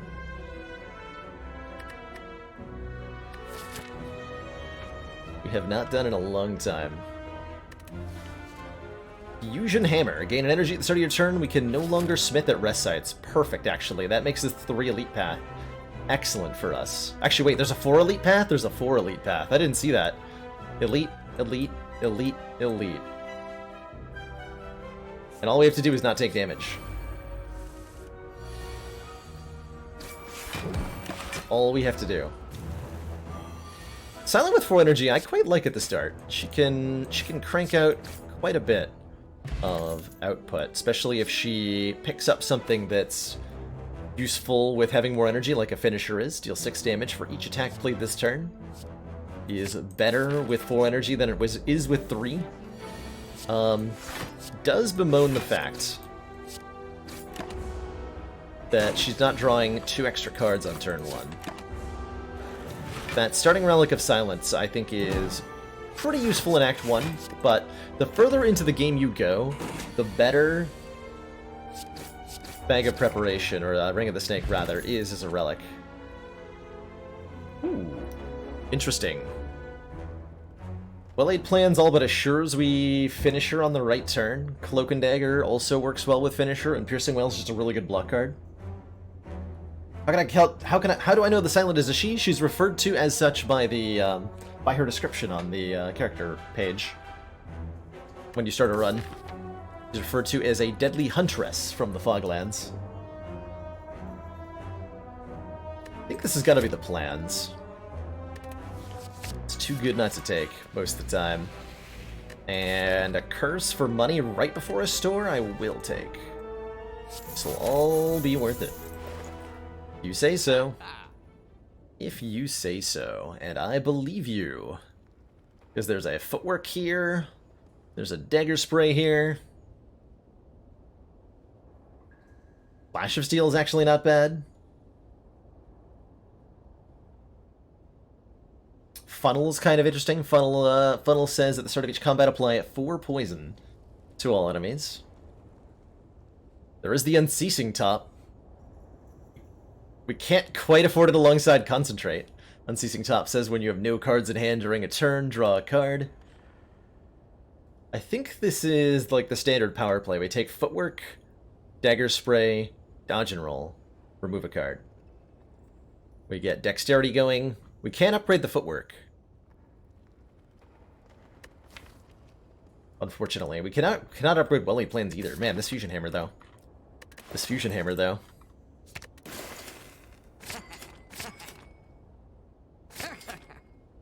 And I think because I'm going to try to fight this Burning Elite, I'm going to take a Strength Potion to gain 2 Strength. Ooh, if I could only upgrade 1 card in the entire deck for the entire run, would it be this Footwork? I think it would be this Footwork, right? Or would it be Well-laid plans?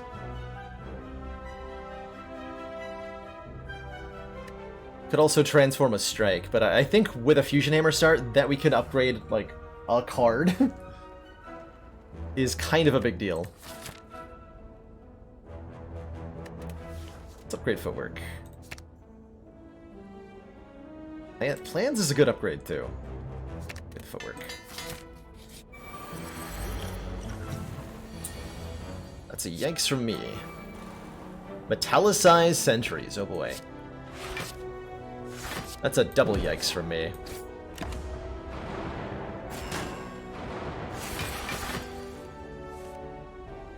The yikesest.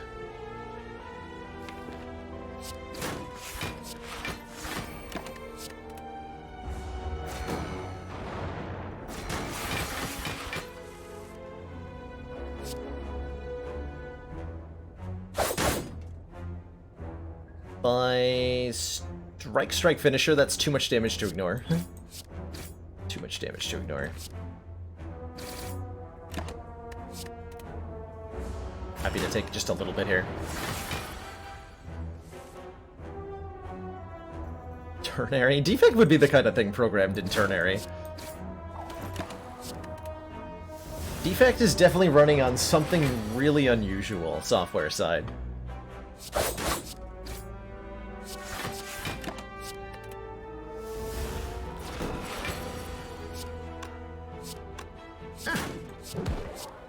Okay, that went really smoothly, and I owe a lot of that to the Strength Potion that I bought. Warpaint will upgrade 2 random skills for us. I'm okay if that's just defense, but I'd prefer it be like Survivor, Dodge and Roll. It could also be whichever of these cards that I choose to add, which is a close toss-up between, I think, Piercing Wail and Cloak and Dagger. Both of these are excellent. Piercing Wail is a great block card, and Cloak and Dagger goes well with our finisher and our footwork. Just letting us output more damage, while also blocking. Our boss is Guardian, so in either case we want a block card. I think either of these are totally fine.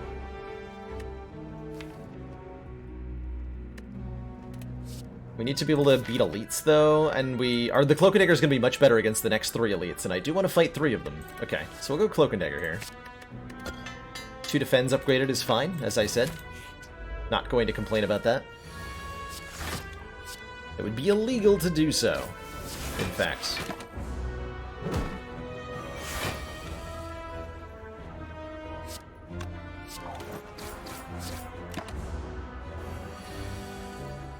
Oh.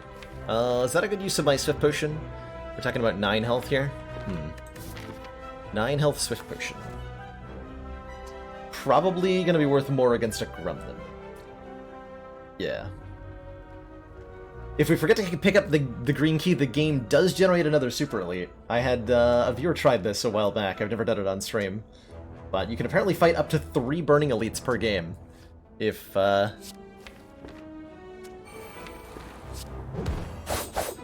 If you skip the key.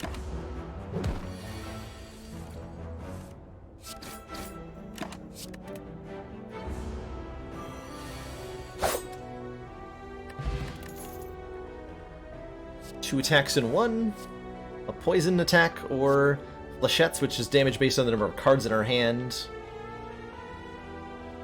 We don't really need free attacks, right? We have 4 energy and 5 cards per turn, so there's only ever 1 card we're not playing. I'm not thrilled with any of these, to be honest. Maybe just Endless Agony for finisher? Fine. I am okay with that.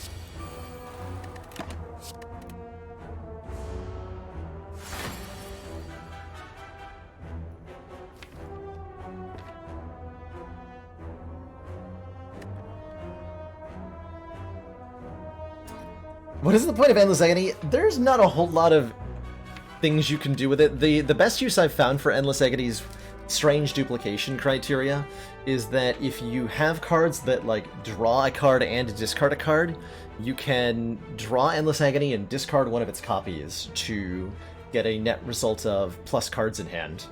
So you can actually have, like, infinite discard engines that involve Endless Agony that are really interesting. Most of the time, I think Endless Agony is just a 2-0 cost attacks, like 2 shivs, essentially, for 0 energy that you get to play on the turn you draw it. And any ideas of, like, intentionally discarding them to draw it later don't math out to be very favorable for you. So it's not often worth holding on to unless you're getting a benefit from discarding that instead of something else. It's got use, just, like, very few uses. Might be my draw potion. Have a really good turn 1 here. Yeah.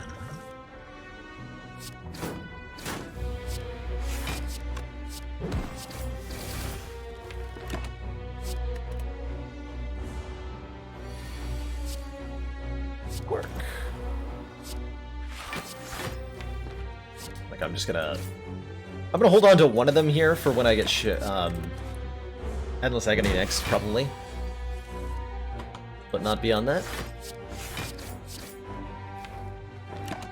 Or finisher.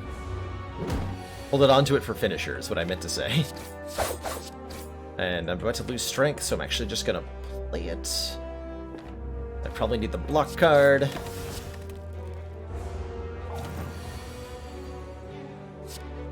Yeah, it could also be part of a, actually no, if you have a spinning top deck, you have to just play both copies when you draw it. Or you'll break the thing that you did.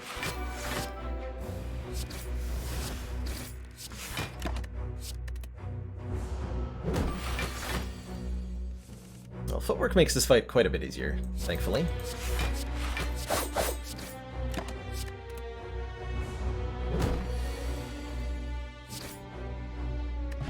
Snecko Skull. Whenever we apply a poison, apply 1 additional poison. That's really nice.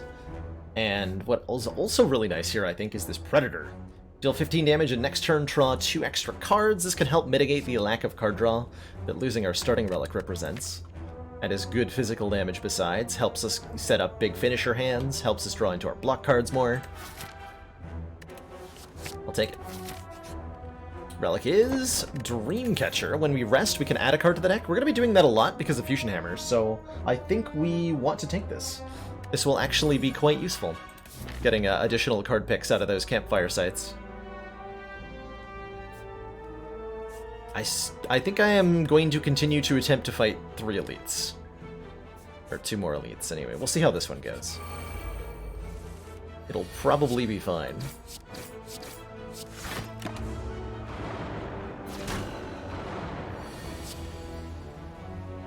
Probably.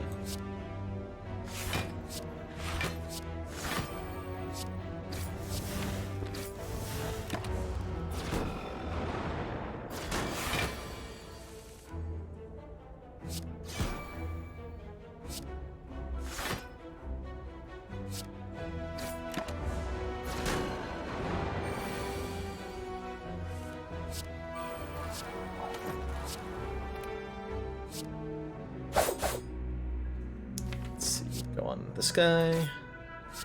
Yeah.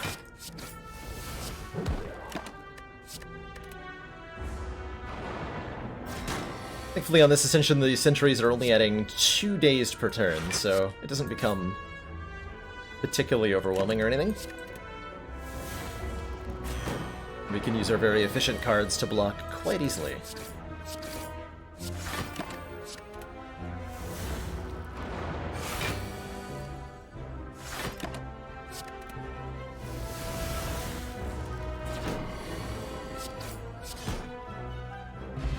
Incense Burner. Every 6 turns, gain 1 intangible. Okay. Kind of thinking about an all-out attack for an AoE damage thing. There might be some room for cheekiness with a Phantasmal Killer to double the attack power of our attacks next turn, but man, this card is so clunky. I wish it was better than it is. It doesn't feel that good. Yeah, in practice it almost never gets played.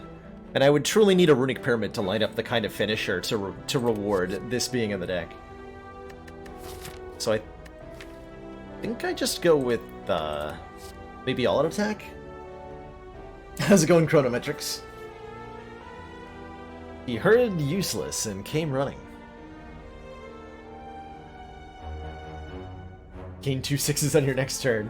It's about the same feeling. About the same feeling. Truth be told.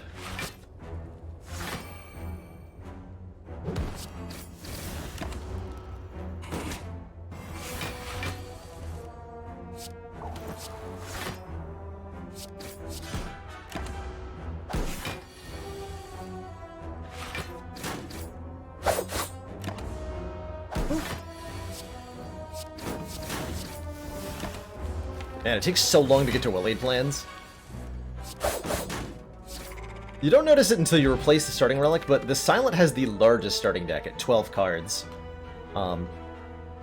Ironclad has a 10-card starting deck, Defect has a 10-card starting deck, and those 2 extra cards, yoink, 2 extra cards make a huge difference in how long it takes to cycle through.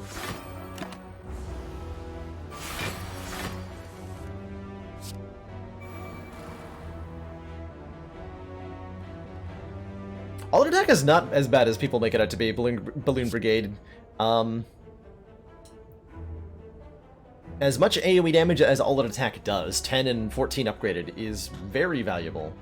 All the way through the end of Act 3. Like, against the Awakened one, you need to kill 2 cultists before turn 3, realistically, or you're going to start taking a tremendous amount of damage. And a card like all-out attack tremendously makes it easier to kill those 2 cultists.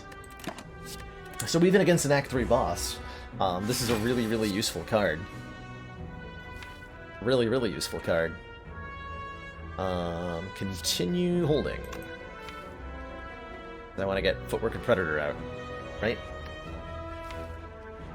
Wait. This is turn 3? Hold on. This is turn 3. So I have to play.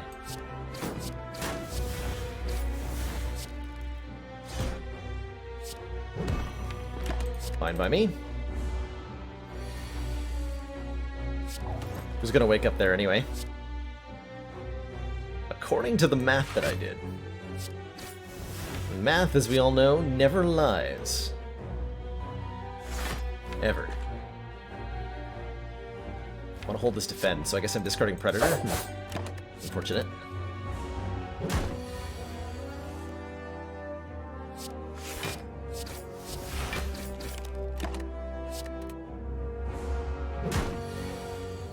Perfect. The ultimate ruse. Drawing Predator on the correct turn, and then being a spooky ghost the next turn.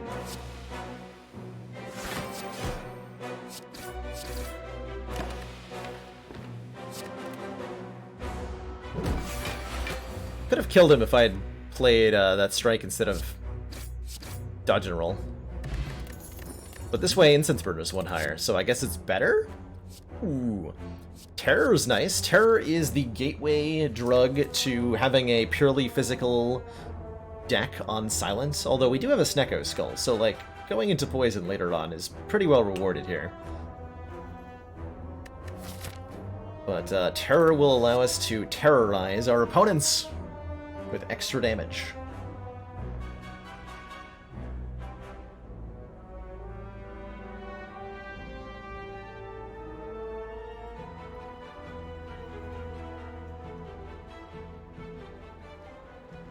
Terror leads to anger, anger leads to hate. Hate leads to beating your opponents into a pulp. I could also take a second Predator here, and I would feel pretty good about it.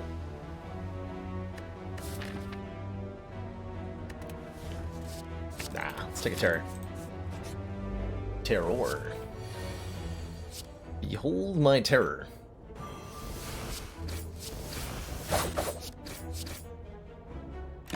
And then deal 13 damage to me. That's a classic case, by the way, of the invisible impact, almost, of lacking Ring of the Snake. We would have had a full block with Piercing Well Survivor if our starting relic had not been replaced. Pretty punishing.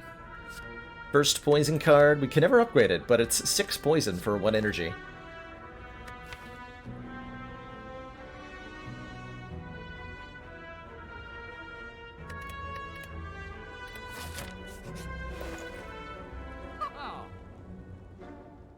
Six poison for 1 energy. Okay, so we should probably start removing strikes. I'm already feeling the impact of having too many starter cards. We added a bunch of attacks, and only a couple of blocks. So let's remove strike, I think. Pillow is nice with hammer. 15 extra health when we rest is very nice. Crippling Cloud with Snecko Skull is very, very nice. Is very, very nice.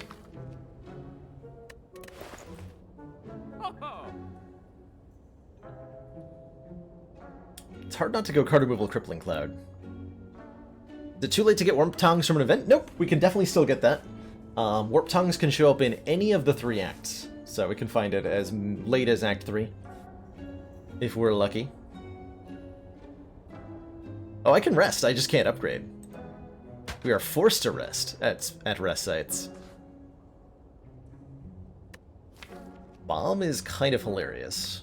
I don't think it goes with what we're doing. Let's go the initial play that I saw here. We are forced to rest, which offers us an extra card. And I quite like a Quick Slash. Deal 8 damage, draw a card. Given what we've got going on here.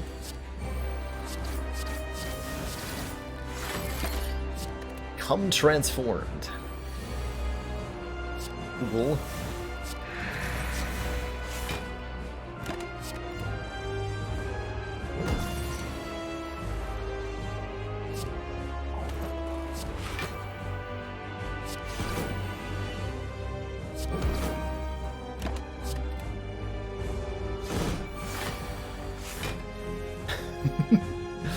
Just upgrade well-laid plans. Oh wait.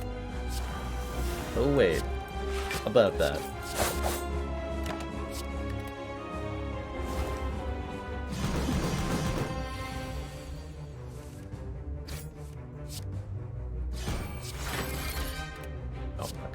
probably optimize that a little better.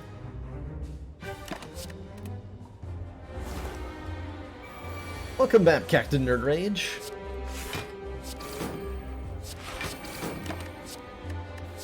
How are you doing? Yeah, Fusion Hammer start on silent of all things.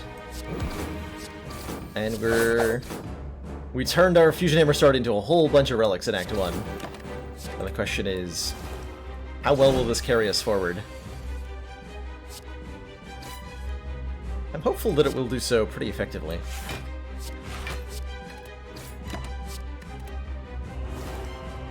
Oh man, and Envenom, yeah, this is the kind of deck that loves Envenom.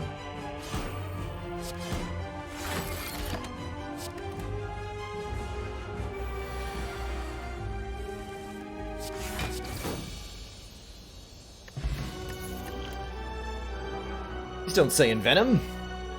Says unload, deal a bunch of damage, discard all non-attack cards. Malaise to sap the strength of an enemy, or Wraith Form, which we can never upgrade. Ooh. Gain 2 intangible and then start losing 1 next per turn. I'm quite fond of this Malaise. I think that's totally fine and helps us create a really effective defensive skill set for the deck. Unload with a well-laid plans is usually just disappointing. It discards something important like Piercing Wail or Malaise. Yoink. Ooh, do we fix our card draw problem by adding a Snecko Eye? I have 1, 2... Oh, I didn't take the second Predator.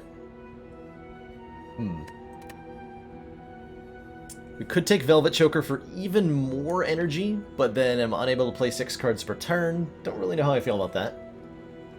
Lizard Tail, when we would die, healed a half health once. Or Snecko.Deco with 4 energy per turn. Drawing 7 cards per turn.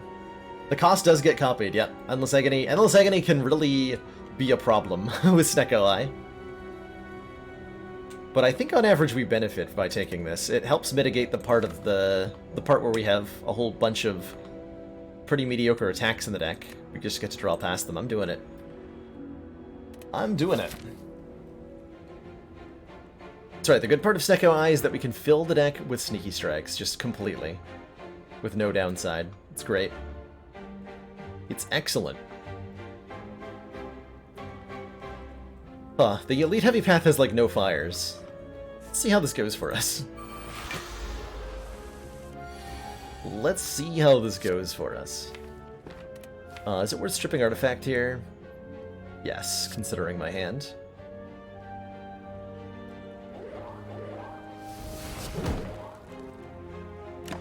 Yes, considering my hand.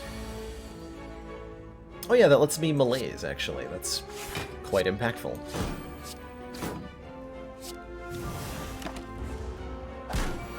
This is now a 5x2 instead of an 11x2. Much easier to deal with. Wait. Have I never had this combo? So we drew 1 Endless Agony at 1 cost, and the second copy is 0 cost. I didn't actually know that's how it works. Apparently. Huh. Neat. Second one is always free. Well, look at that. Convenient.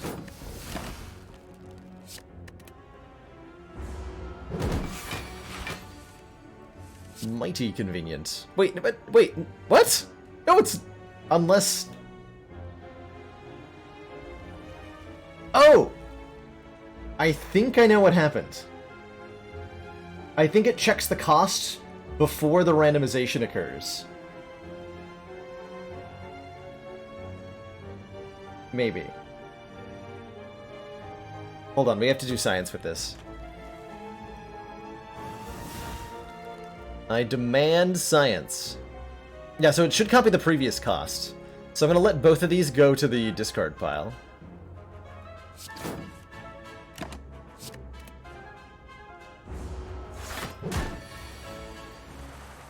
I'm going to be a spooky ghost.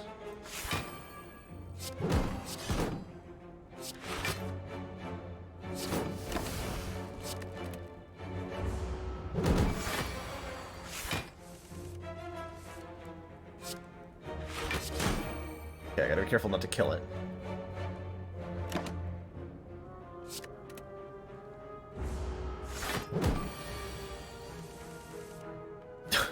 Okay, we're drawing them both next turn. Can manage that, I think.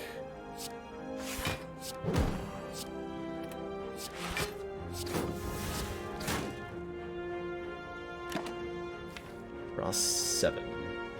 Yeah, we'll have room for 2 of them.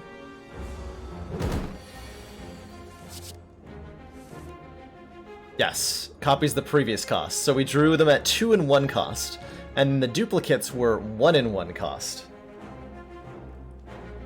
Which is what these Endless Agonies cost previously. Interesting. Very interesting. I've never seen that before.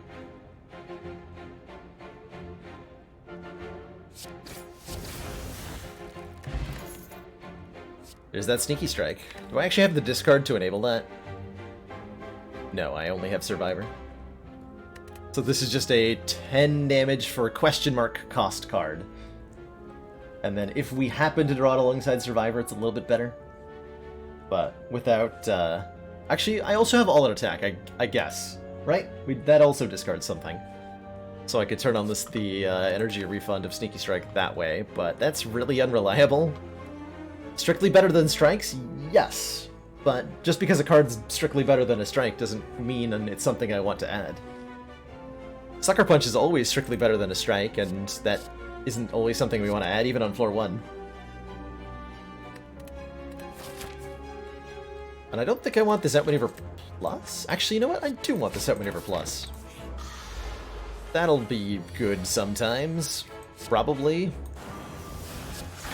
Question mark?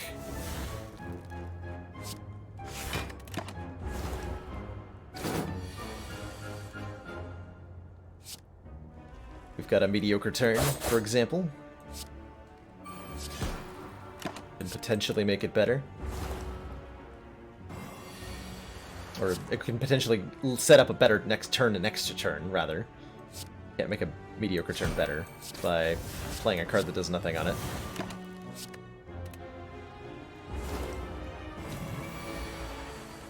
Four times 2? How could I block a lumber so large? Just not possible. Our Act 1 money was spent on Footwork, Dagger Spray, Dodge and Roll, Cloak and Dagger, and 2 card removals. I believe. Is the total sum of it all.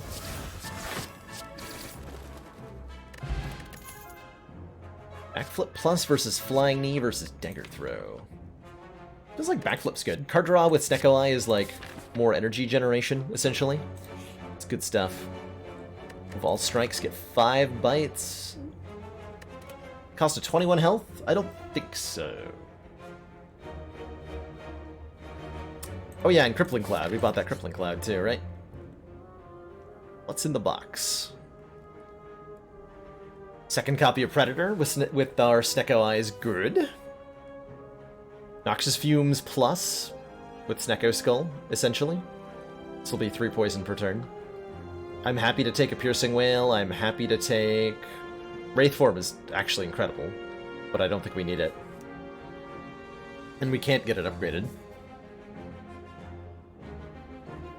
Thinking about Predator here.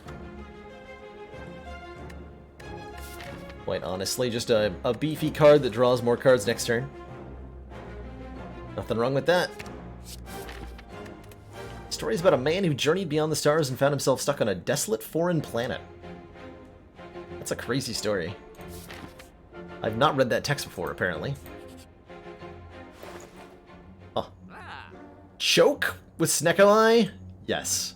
Deal 12 damage whenever you play a card this turn, the enemy loses 3 health. I have such a fondness for this card, out of seemingly nowhere. I think it's fun. I like what it does.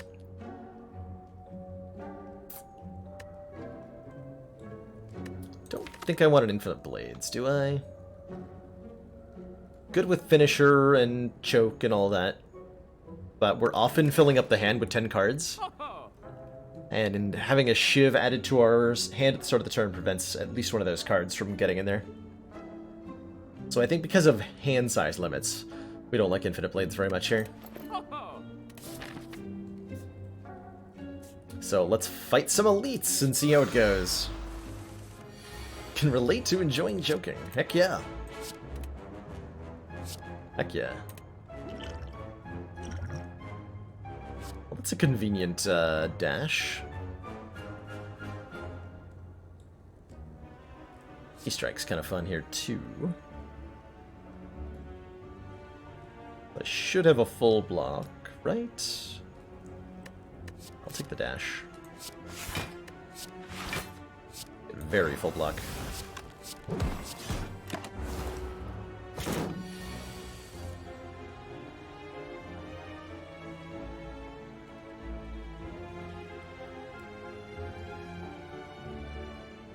Okay, unfortunate card costs here.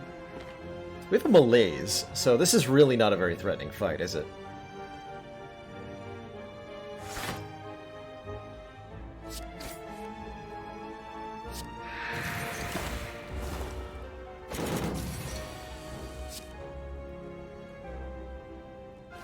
Oof. Very well then.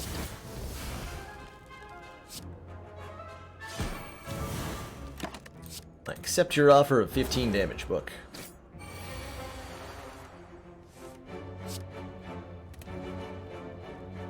Now this is a good choke turn.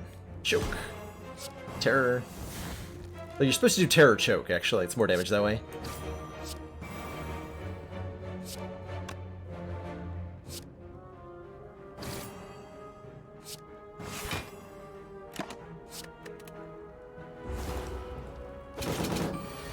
Three more damage that way. Doesn't matter too much.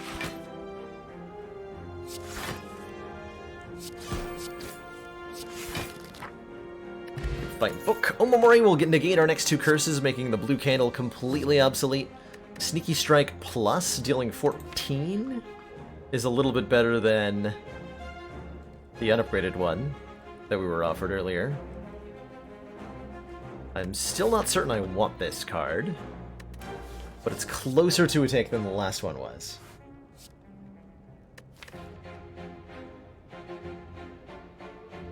Still no, I think. Again, due to mostly lack of having discard cards. For the set maneuver being free and stuff. How convenient.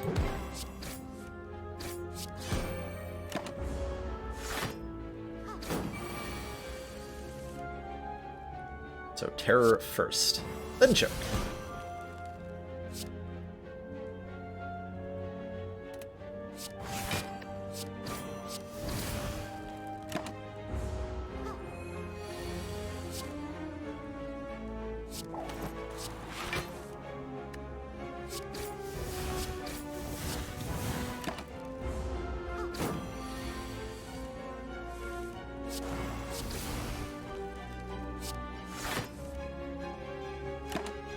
Sad face.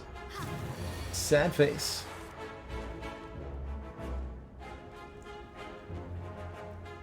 Okay, we haven't been dropping any frames, so I don't think there's any video choppiness on my end, Melee. To my knowledge. Play dance?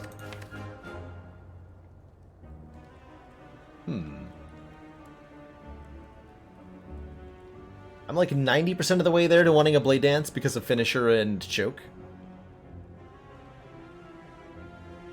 If I could pick one non-boss relic to start every run with, what would I pick?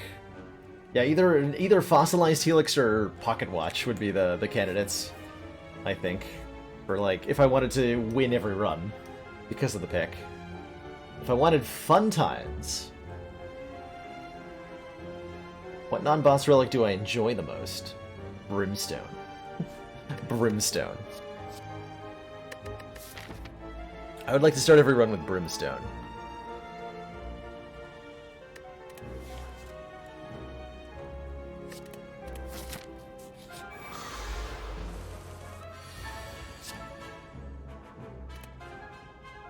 Okay, so I can kill the Sneaky Gremlin. I might want to use a Fire Potion here to kill both of these. Thinking about it. I will be weak next turn if I don't use it. Let's just eliminate that risk. By eliminate that risk, I mean get attacked. Apparently.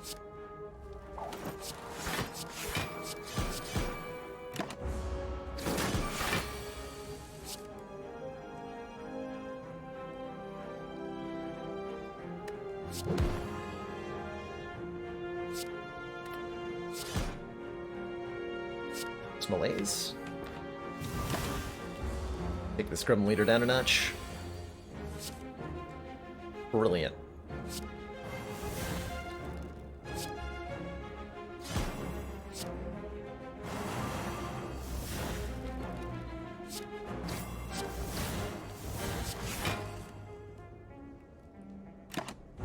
I could have done more damage with the defend. Gotta play my zero-cost stuff when choke's in play. Or else. Or else.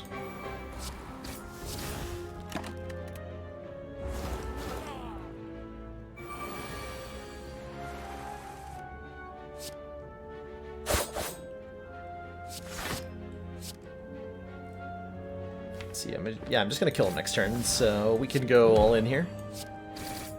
And by next turn, I mean this turn. Yeah, Chemex is a nice fun option. Ice Cream, Guria, Bomified Hand. Oh, I like all these suggestions for a relic to start with. Whetstone. Obviously, I would start every run with Blue Candle. Ooh, tough bandages. Whenever we discard a card during our turn, gain 3 block. Is very nice. And so is Another Piercing Whale. Sorry, Grand Finale. Tough Bandages is really potent with something like a Gambler's Brew. This potion just got way better. We probably carry this all the way to the heart now. It makes things like... Whoa, it makes things like Calculated Gamble much, much better.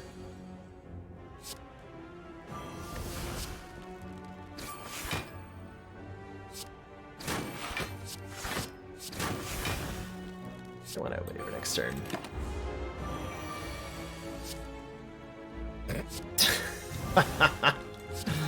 Good fight. I didn't even think of that outmaneuver as being able to let us set up really big malaises, but holy moly. Did it ever just do that? Paper Crane makes our enemies weak. Makes the weak status even stronger when applied to our enemies, which is incredibly powerful with this malaise and crippling cloud and stuff that we've got.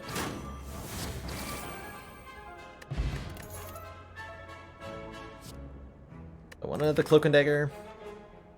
Ah. Nah.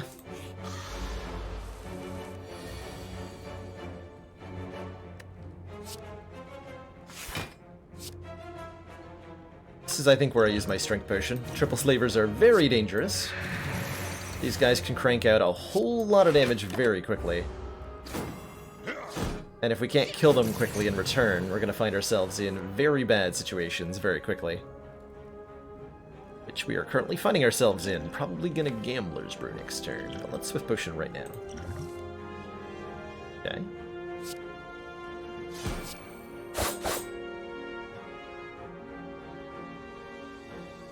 This is fine, question mark? This is not fine. This is not fine at all. Snecko Eye, please?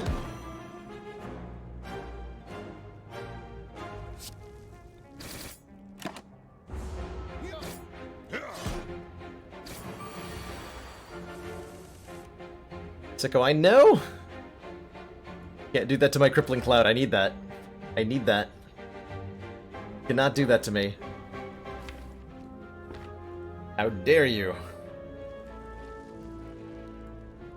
So Crippling Cloud will reduce this to what, 7 and 4?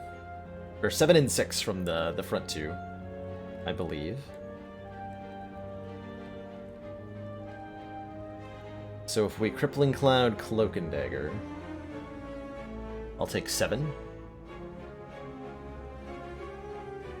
Whereas if I backflip Cloak and Dagger, all out attack, I'll take 8. Okay, so it is better, Crippling Cloud.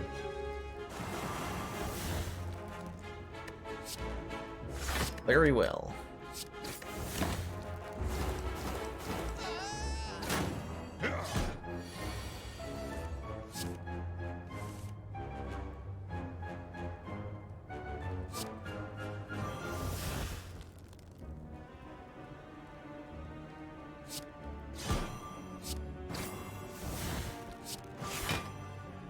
Ooh, that was not quite a kill. Oh well.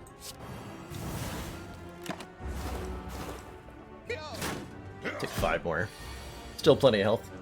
Still plenty of health.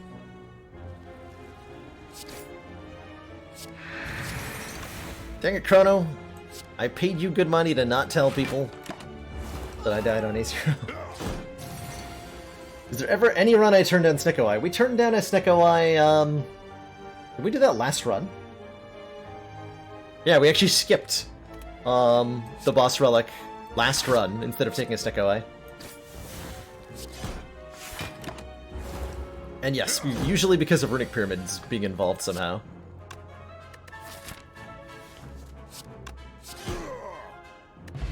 Bottled Tornado. Bottle my footwork plus. Feels pretty good. Obnoxious Fumes plus when I have Snecko Skull. This is 4 poison a turn. Yes. I will take that. I still think I bottle the footwork plus, but a Fumes plus is definitely tempting. Definitely tempting.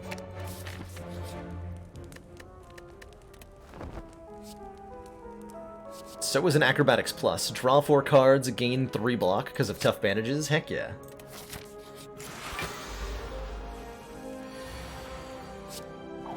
Heck yeah.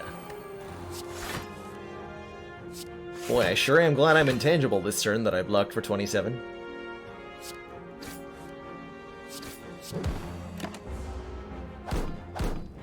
Andrew Piercing Whale. Yeah, it's easy to feel like Snecko Eye is killing you in some way if you take it and... Yikes. If you take it and end up perishing. The cost randomness feels particularly brutal. But as Sneaky Teak often argues, Snecko Eye is trading one form of consistency for another.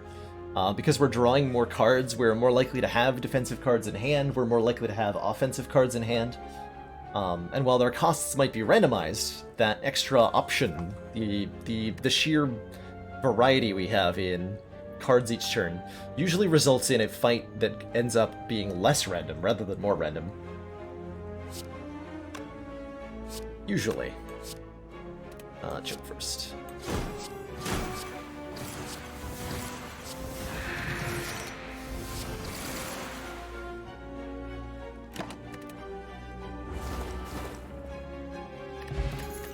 And as a result, I typically find Snecko Eye to be one of the strongest cards in the entire game.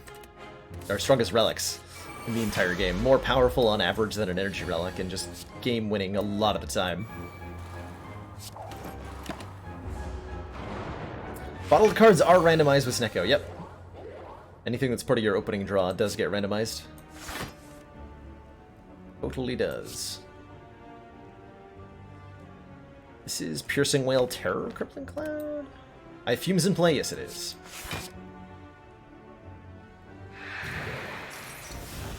So I want to apply Poison onto Spheric Guardian here. Eat through those artifact stacks and hit him where it hurts. It is hit points.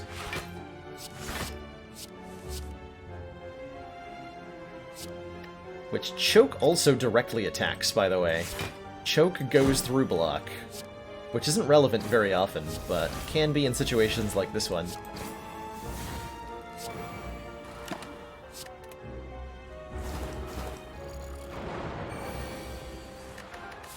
Fighting champ, so I don't really care where Instance Burner's at. second acro? Yes. Yes, I will. I'm actually going to recall here, because I think we're that good against Champ with this deck. That's my gut feeling. We are that good at this fight.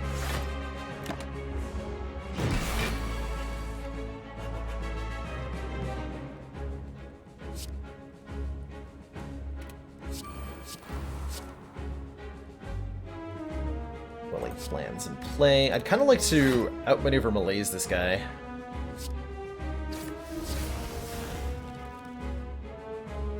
How difficult is that going to be to set up?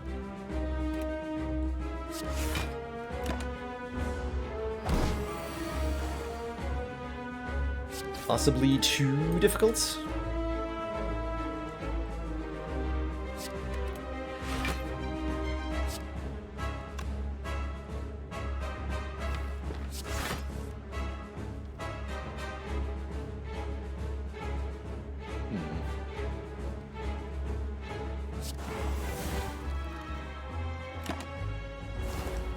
I'm gonna deliberately not playing the choke there, because I don't want to lower Champ's health too much yet.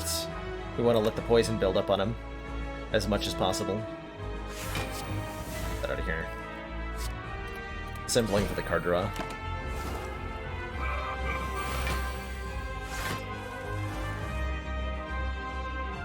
Yeah, if you use something like if you reshuffle the draw pile, init cards don't automatically go to the top or anything like that. There's no magicalness to it. See, now I'm playing these to get them out of my hand. Alright, just draw Malaise next turn. It's easy. All I have to do.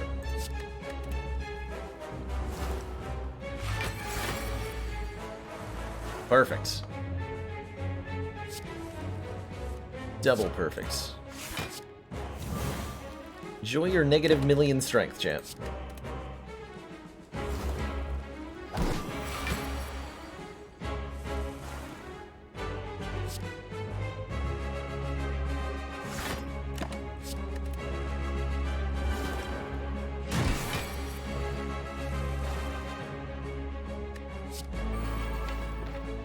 Let's see, when do I start hitting him?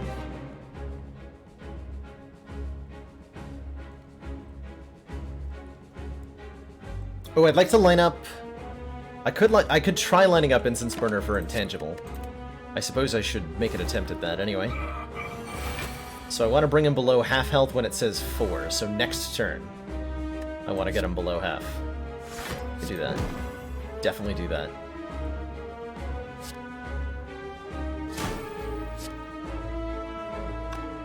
Half health is 210. So I need to bring him to not lower than 237 before poison. And then screw that up.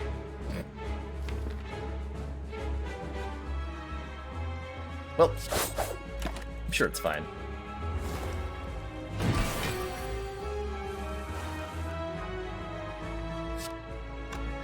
It's probably just fine.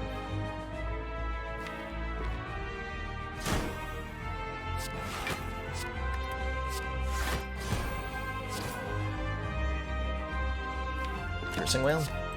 We're not going to be vulnerable on this turn, so it shouldn't be too bad. 16 times 2, oh no. Whatever will I do?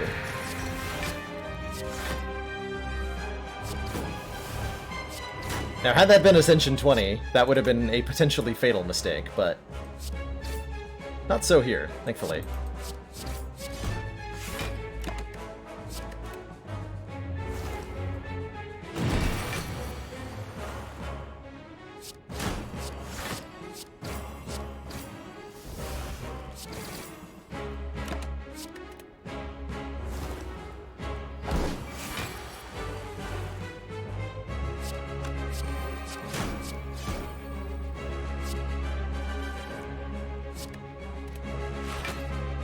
No damage cards. Hello.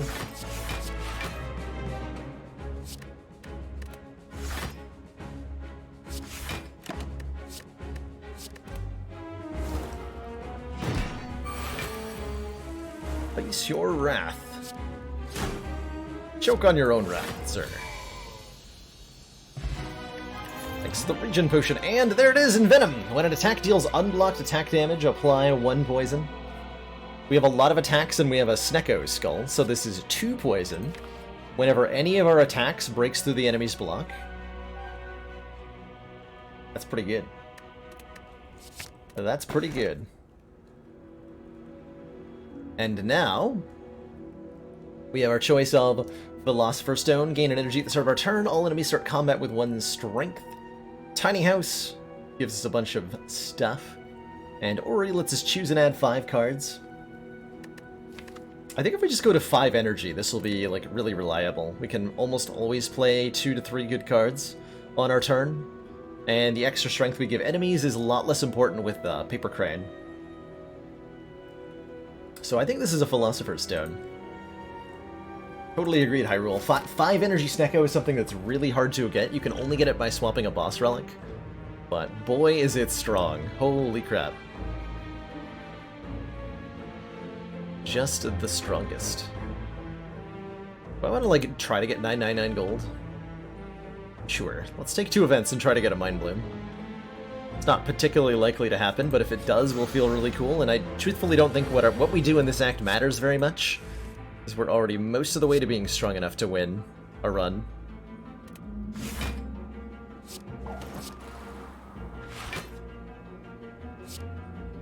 Most of the way there.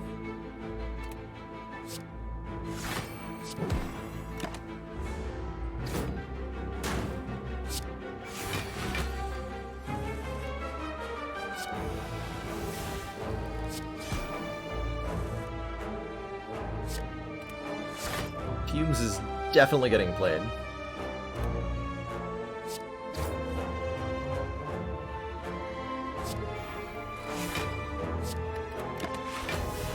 Turn.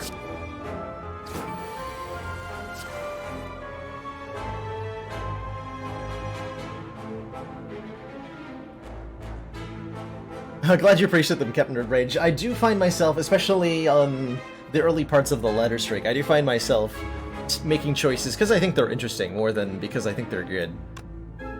Which is something Spire has a lot of room for, and I highly encourage in your own play. Makes the game very fun.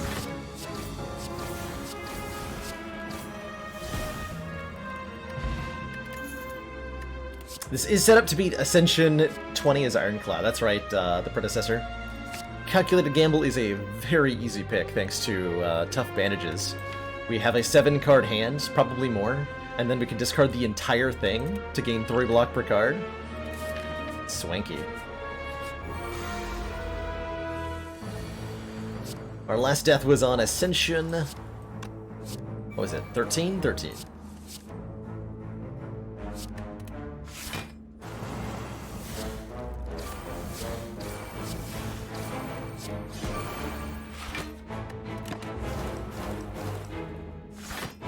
The catalysts aren't speaking to me because I can't upgrade them. I probably would have taken almost assuredly at least one of them by now, if they were upgradable. But since they can't be, it's a lot less appealing. Oh yeah, that's a good calculated gamble. Boy, is that ever. Holy moly. Yeah.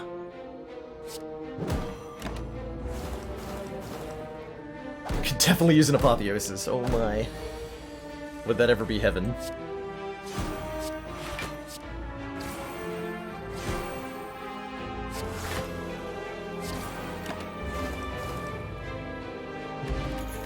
Fire potion. The weak potion with the Paper Crane and the Gambler's Brew with the Tough Bandages are very powerful potions, so I'm not particularly interested in discarding either of them. Could trade out the regen potion, but eh. Alright, Mind Bloom, come on. Yes! We got there! While walking and traversing through the chaos of the Spire, your thoughts suddenly begin to feel very real. So we have an Omamori, so we could just take 999 gold in exchange for Omamori. We can also upgrade every card in this deck, which is quite a few cards. But we would no longer be able to heal. So our hit points would never be able to increase above 68. Our path hits a shop here, and probably a shop here or here as well, so let's take that 999 gold. And more events, besides. Oh, I shouldn't have taken this one. Lose 4 max, I no longer have curse immunity. Though I can't afford to remove it, I'd rather remove a strike. Not planning on playing any Dicey Dungeons today, Lucky, but I'm sure we'll be back at it soon. I do plan on finishing that game. Sooner or later. Sooner or later.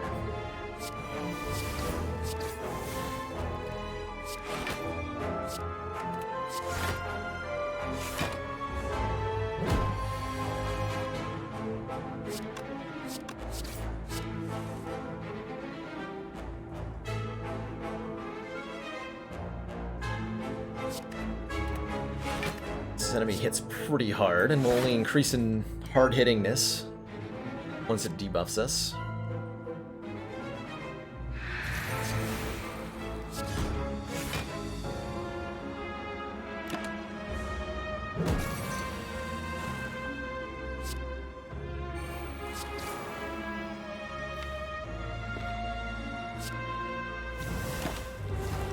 Or will it? Maybe it'll be attacking for much less damage because we nerfed it. Oh yeah.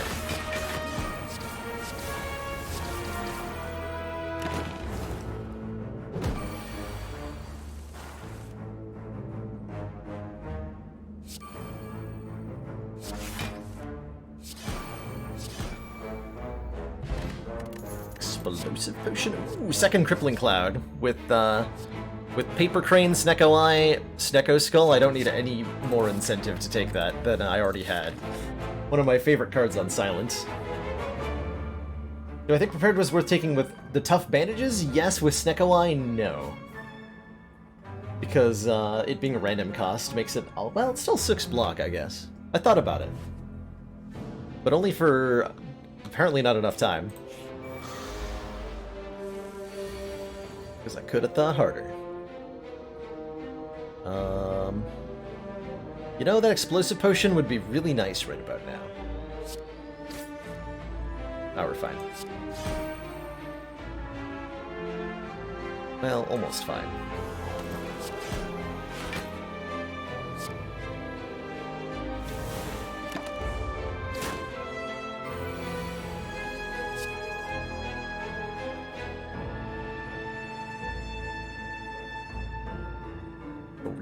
Crippling Cloud.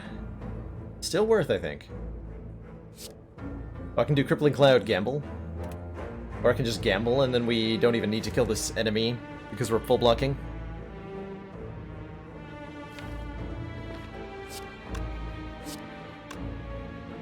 So let's get Fumes in play for sure.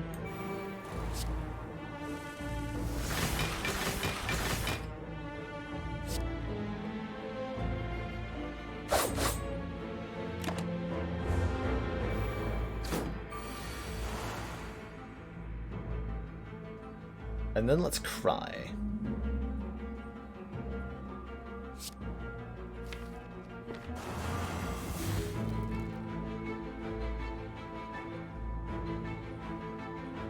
Might be a acrobatics over defend here. I think it is, giving us, yeah, the potential for more free cards, which pays off pretty well here.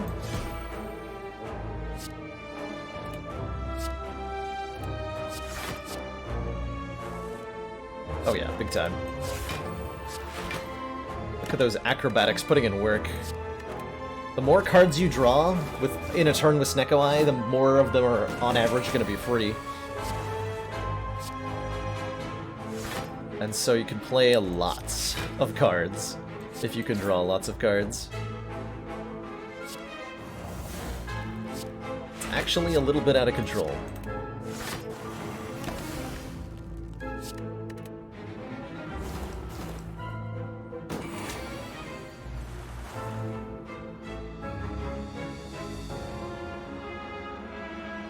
I think the average Spire run finds about 1,200 gold over the course of the whole thing. something like that. That's what I remember from dailies. So if you don't get like any like big plus money events, then you hit about 1200.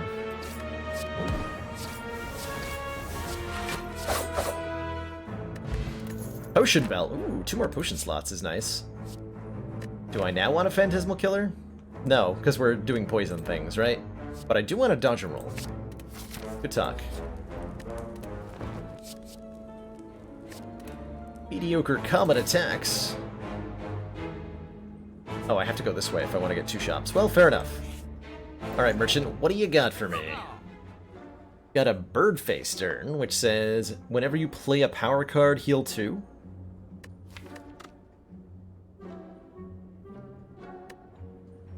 One, 2, 3 powers? That's fine. Whetstone would upgrade 2 random attacks, which could be nice, right? We could get Predator, Choke upgraded. There's a lot of strikes left, so it's okay, I think. Nothing to write home about. Transmutation is, I think, maybe fun enough to take. Only problem with Transmutation is that usually we have so many cards in hand that we probably can't put the cards in. There's no room for the cards. I will take an Ancient Potion for the heart. We'll take the bird face turn. You know what? We'll take a Transmutation. It's fun. It's fun.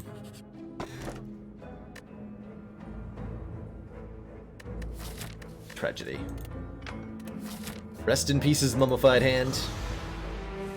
The upgrade to a Transmutation is actually that the cards are upgraded, which is really unusual, as most other X-Cost cards don't do anything like that.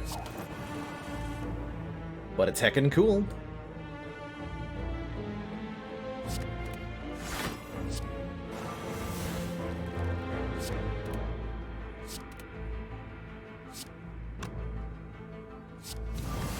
Gonna blaze the giant head.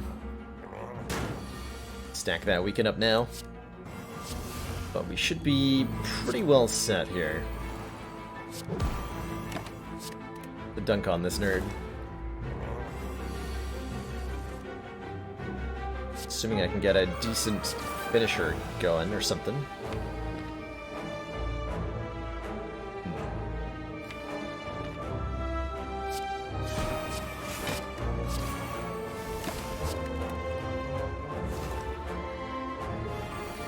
What would it take for me to write home? I would write home if we got an Apotheosis and then immediately followed it up with a Bottled Lightning, and then immediately followed that up with finding a whole bunch of like unupgraded cards that needed to be upgraded, like Wraithform. That I would write home for. Send a letter to Ma. Be like, hey! I did something cool in Slay the Spire. She'd be like, that's nice, sweetie. Is that the game you're playing on stream all the time? I would say yes. Bop.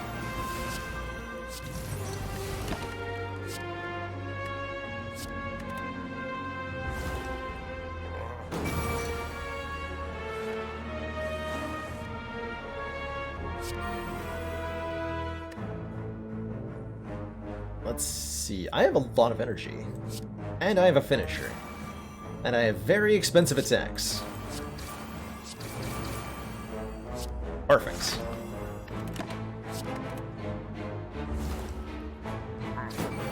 Why are you still here? The age-old question. What are you even doing, mate?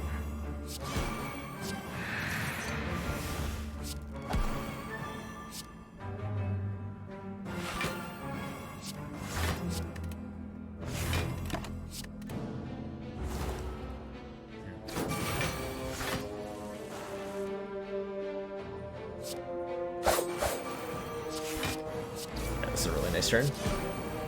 Looks like a dead turn. Got him. Does my mom ever watch me stream? She does not. To my relief, I think. She does not. I have a cousin who tunes in fairly regularly, I think. Hi, Mom! But she's not a Twitcher. She doesn't do the twitching.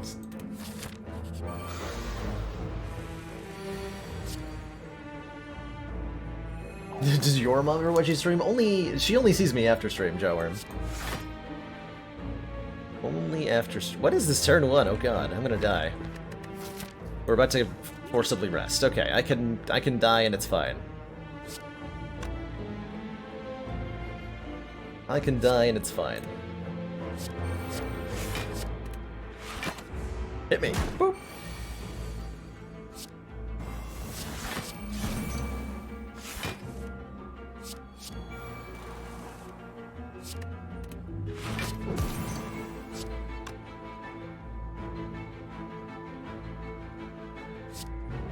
We just like weaken this guy for forever? That seems fair and balanced.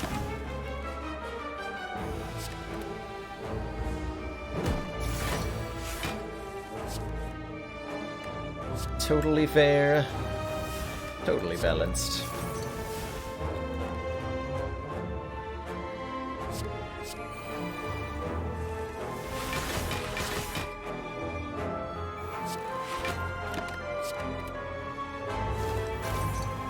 So every point of damage we do to Transient reduces its own damage output by 1. So applying a lot of poison is pretty important. Keep transmutation as insurance here.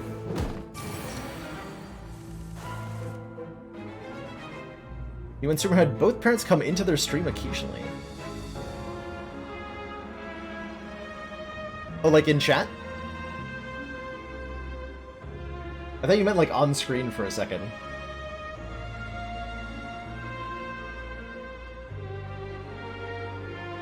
Oh, gotcha. Yeah, I think that's not particularly unusual, and I certainly wouldn't say there's anything wrong with it, right? We have like social weird social stigmas about hanging out with your parents, but at least for many people I know, their parents are some of their most loyal friends.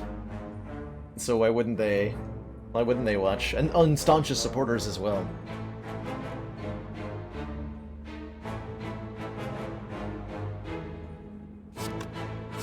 Does anyone find Silent harder to play compared to the other two? Absolutely, Rebel Bard. I think if you ask 10 people what the hardest class in Slay the Spire is, you'll somehow get 10 different answers, even though there's 3 different classes. Everybody seems to have a different opinion on who's hardest and who's easiest, who's most powerful, who's weakest. And I think it really speaks to how well balanced the game is that that's the case.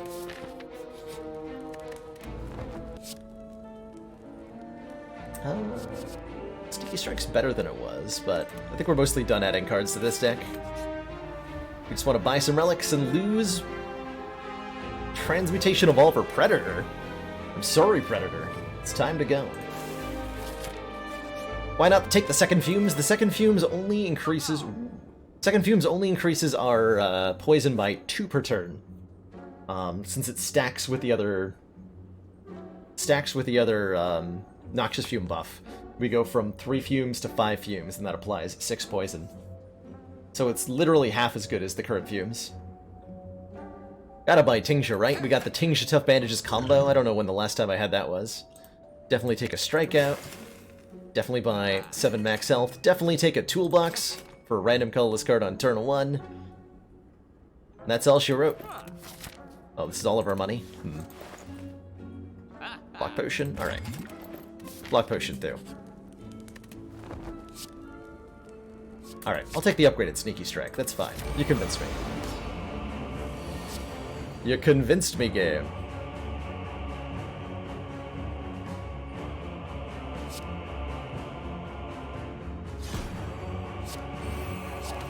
Wicked 1 gains 1 point of strength every time we play a power card. Ding.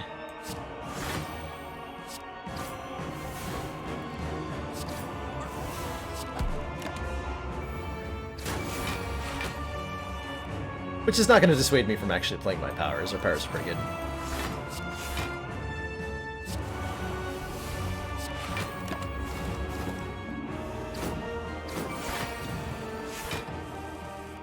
We also have a malaise, so we can strip all that extra strength off of the Awakened one here. With minimal effort.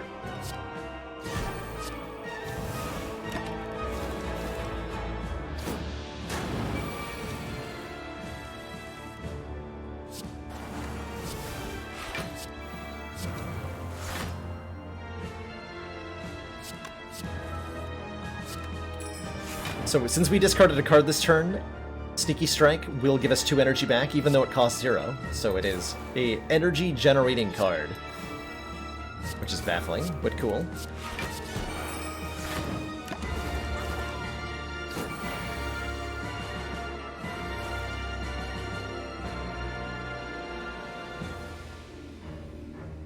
If you're talking about the Piercing Whale thing, Unsolved Rubik's Cube, that definitely still works. We can permanently remove his strength from Awakened one between phases by playing Piercing Whale. Yep.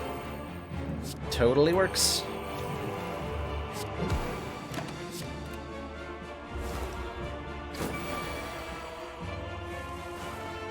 Totally works.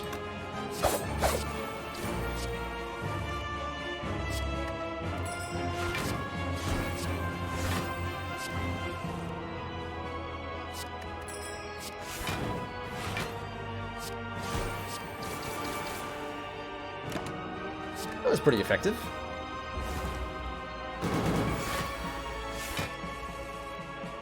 Yeah, and that one I believe is not intended to be altered in functionality. Like I don't think the devs want to change how that works.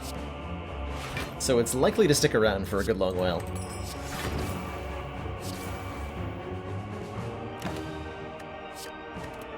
Whoops. I slipped and dropped my cards. Oh no. What will I ever do?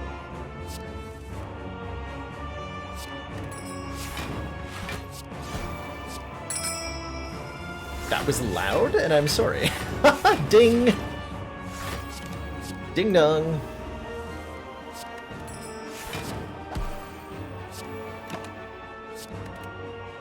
Man, I forgot how loud that gets if you trigger it a lot of times.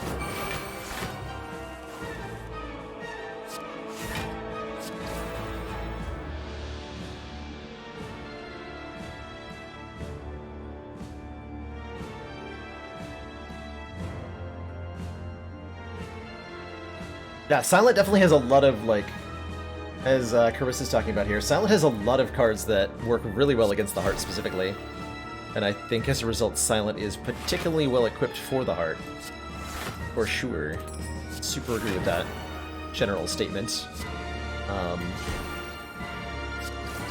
Though I have an easier time with Ironclad against the heart than I do with Silent. Originally, I did feel like Silent was the best matched up for a myriad of reasons.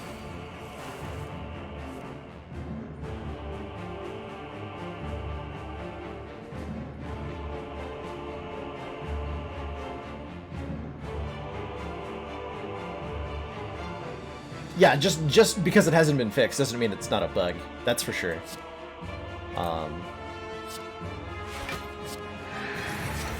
Sometimes stuff is hard to fix, or just like slip through the cracks for a while.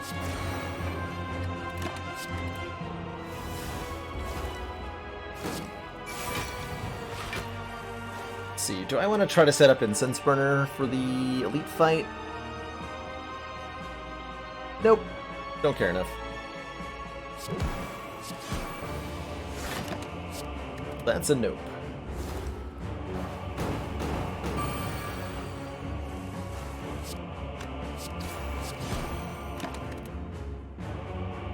We have so many good potions, it's not gonna matter. Do Bethesda. Oh dear. Oh dear, Bethesda. I have really enjoyed Bethesda games throughout my my history of gaming, but they are definitely glitchy. Pretty consistently. Let's take another Sneaky Strike. I believe in the double Sneaky Strike Snecko Deco. Could have had that 53rd floor Prismatic Shard, which mostly just feels like a make Jin pay me $5 button. I could have had. Alas. Alas. Oh, well, this is an interesting opportunity for transmutation, I think. Extra 5 random colorless cards to my hand that cost 0? Sure. Don't mind if I do. So this just got upgraded. Okay, hold on. Now, hold on a gosh darn minute.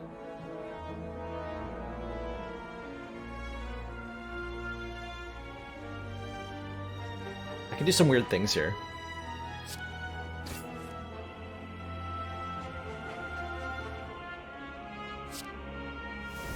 Free dodge and roll, that's pretty good. I think I just want to gamble. Oh, damn it. I gotta warn people when I do that. Ding, by the way.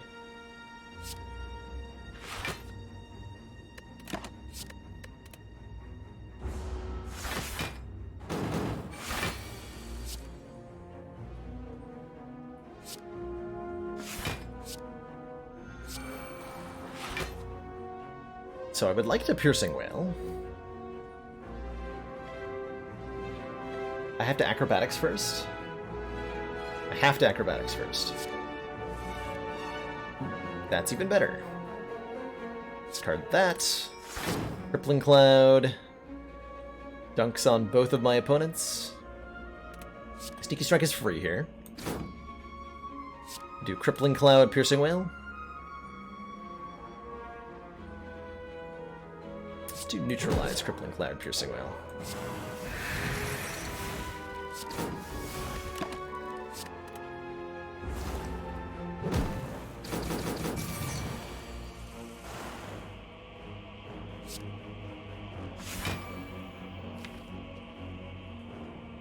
Okay, Malaise will be nice next turn for Spire Spears. Sporking.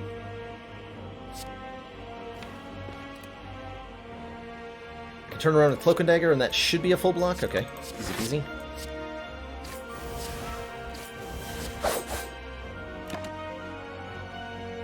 Keep crippling. Yeah. Next turn we're being attacked by the 8x2, or whatever it is.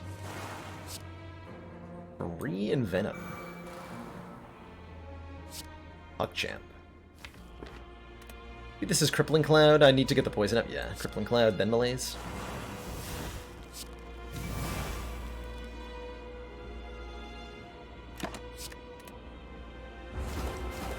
Good times. This turn I'm invincible. I definitely set up on purpose. And not completely by accident. Let's redraw this at a better cost. And I apologize to everyone's ears next turn.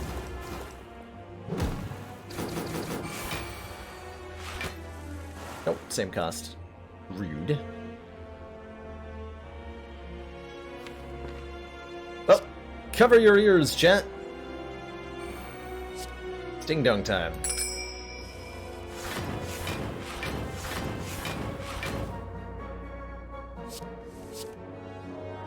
Actually didn't even notice that Spire Shield was attacking me that turn.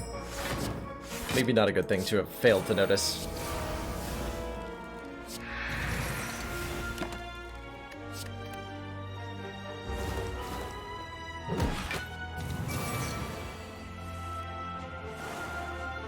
Okay, this is, I think, the worst turn to have Incense Burner set up on. Oh well. I literally can't do anything about it. But it's probably fine. Yoink.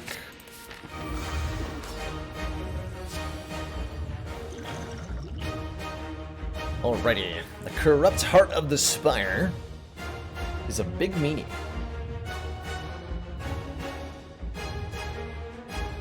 It deals 1 damage to us every time we play a card. This turn looks like we want to get the powers out. Noxious Fumes, Footwork, Trip, Agony, Agony, Transmutation? And use our Block Potion to avoid damage here, rather than this 3-cost defense.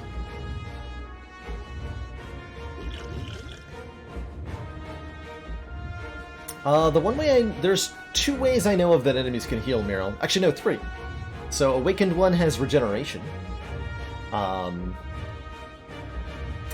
Shelled Parasite can heal by biting you. Burning Elites can have a regeneration buff that heals them. And the Mystic can heal. Oh, the player can't heal an enemy. If that's what you meant. Yeah, I don't believe there's any way to do that. I don't believe that's a thing.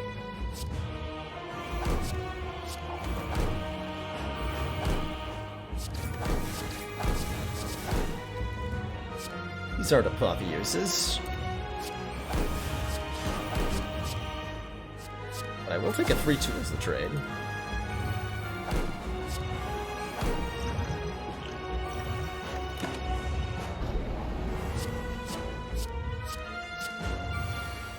One times 12. That's with Philosopher's Stone, by the way.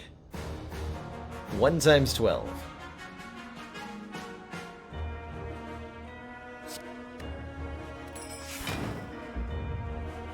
Oh yeah, Tools of Trade discards and stuff. Not actually why I played it originally, but it's pretty good. Just wanted the extra card draw. Taking damage? Only 2, but still. Make it 3.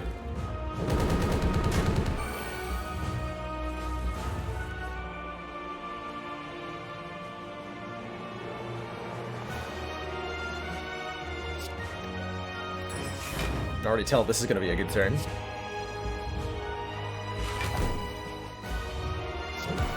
$24. Not a high bar.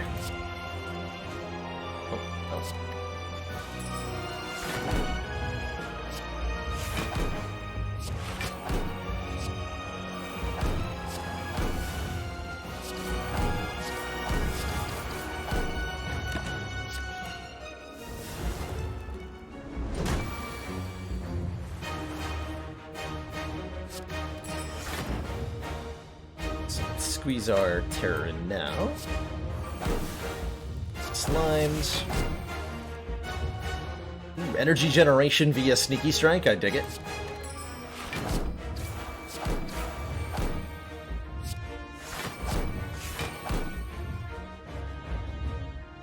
I just hold on to these 2. Oh wait, I can't hold on to 2. Just melees then.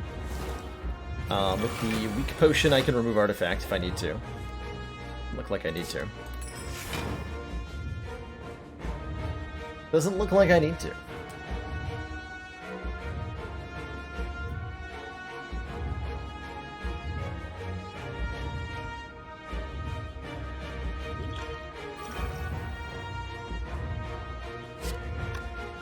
Let's see, Choke will also remove artifact if necessary. Go. But I want to gamble here. Let's go Predator Gamble. Ding.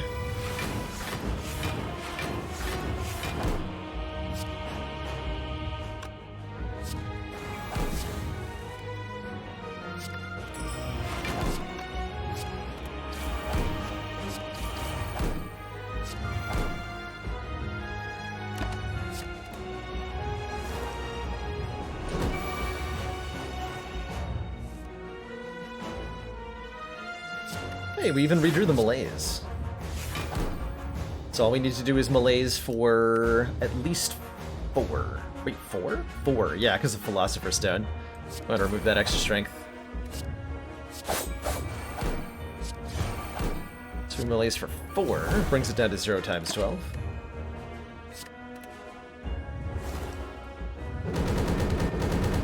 If you want the heart to hit for 0, it has to end at -1 strength. From something like a malaise or a disarm, if it's weakened. And it has to be at -2 if it's not also weakened.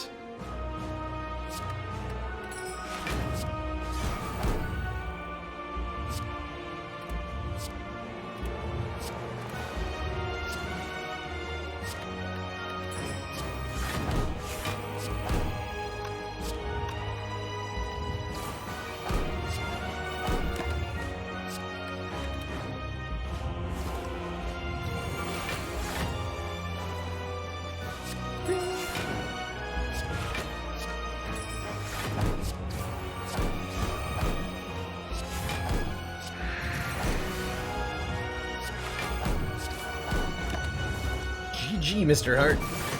GG. Let's see, though. Can I...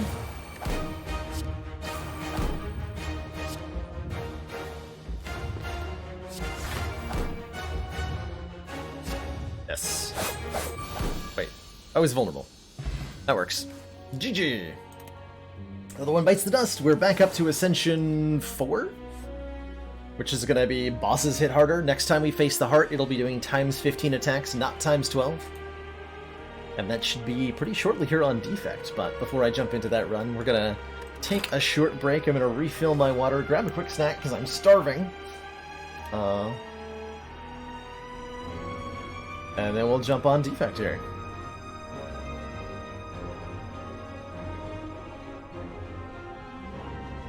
Now what? Has it been done? And so shall I. Wait, I think I missed something there.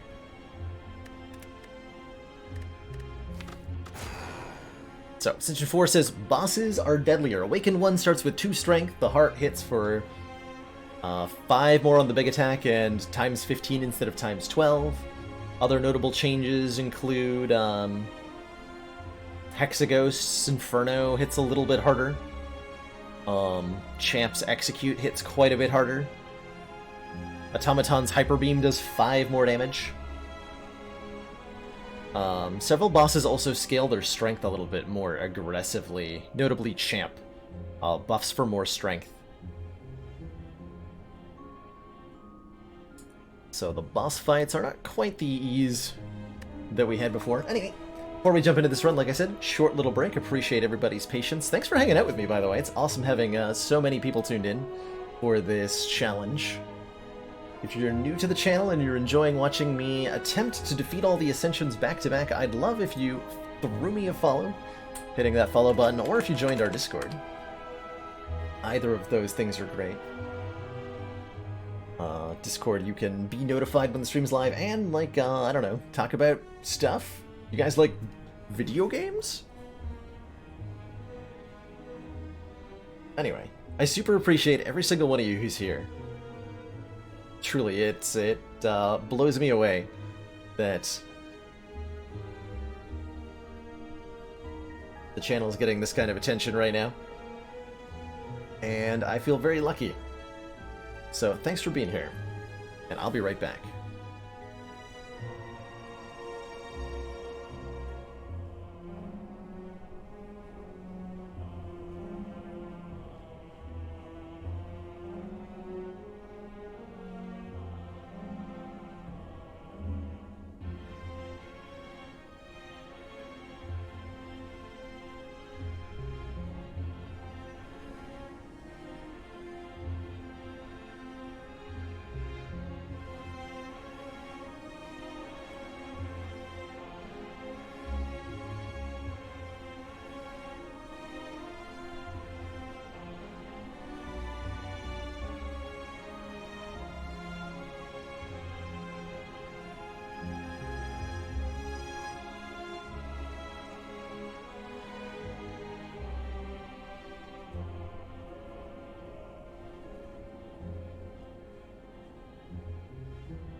Alrighty, everybody, we are back.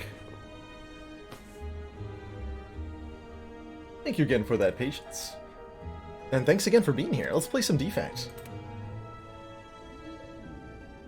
Choose! Don't often take the rare card starts.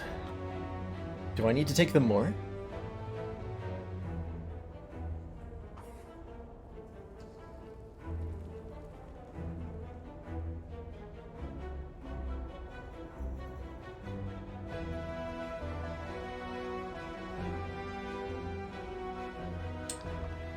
Colonel likes Defect rare cards, specifically only the Defect.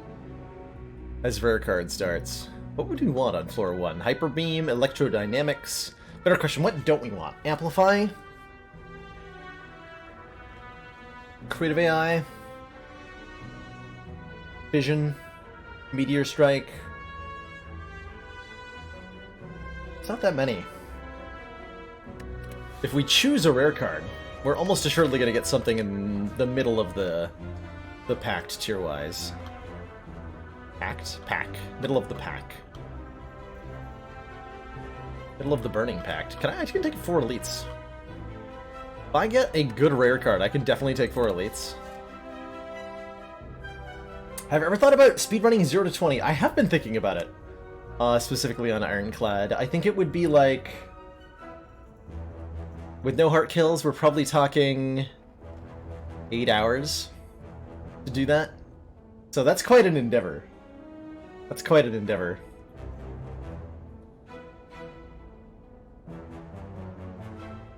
Yeah, Core Surge is very nice at the start. What do we get? Electrodynamics, Vision, all for one. It's hard to say no to a floor 0 Electrodynamics, right? All for one can lead to... Hold on, but what if I just want to take the all for one and like all in on it? So okay, so here are the 2 options. We're still on Ascension 4, so we can play for funsies here. My options are take Electrodynamics and fight 4 elites. Or I can take all for one and we can try to force a deck based around that. To see where that heads. I think it could be very strong, potentially, if the right cards come up, right? Claws become not so flaw. Go for the eyes is good, Beam Cell becomes good.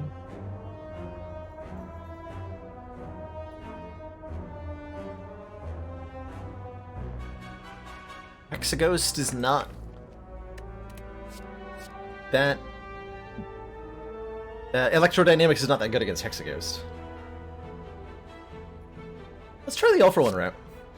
I want to see where this goes. I gotta know.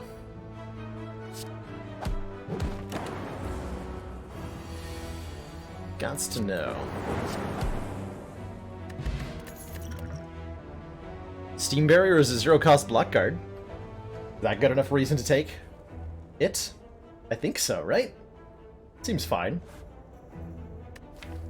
Comes a pretty good source of block. Our first upgrade is going to be Zap, probably? Sure. That Discharge because we're fighting Hexaghost could be a good choice, by the way. Potentially. Thwap, thwap, zap.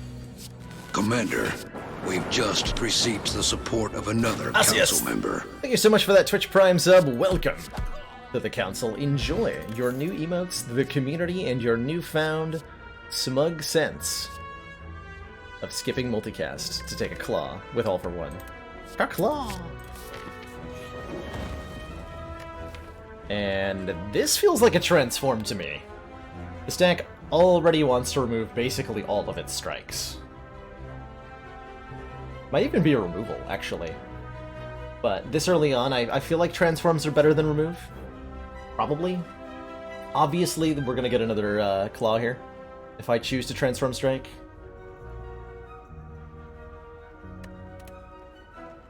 If I was gonna upgrade something, it would be Zap. But I can upgrade the Zap at this fire. Because I'm gonna take the fire elite fire rather than the 2 elites 1 fire route. So let's try transforming strike. What do we get? Static discharge. Okay, so we got that anyway. I like that more than I like a strike, for the record. take the damage here. We got plenty of health. Please don't give me a curse. Thank you! Ball Lightning, Chaos, Writhe. Do I want a Ball Lightning? Maybe? The good early damage card. It's not 0 cost, but not everything in the deck needs to be 0 cost. We're not forcing that hard. And I don't think I want an unupgraded Zap, although I would take an upgraded one.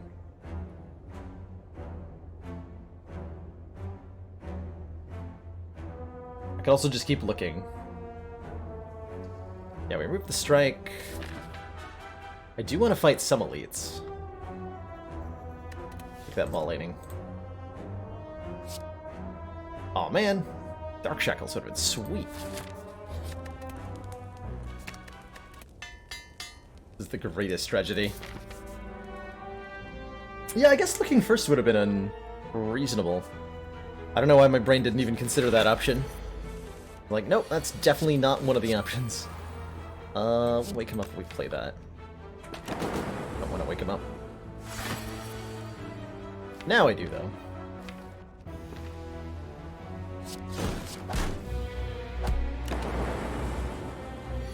Zip, zoop.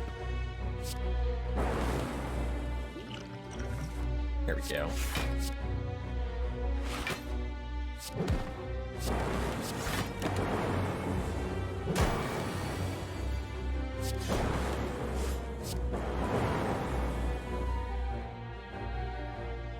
Damn it!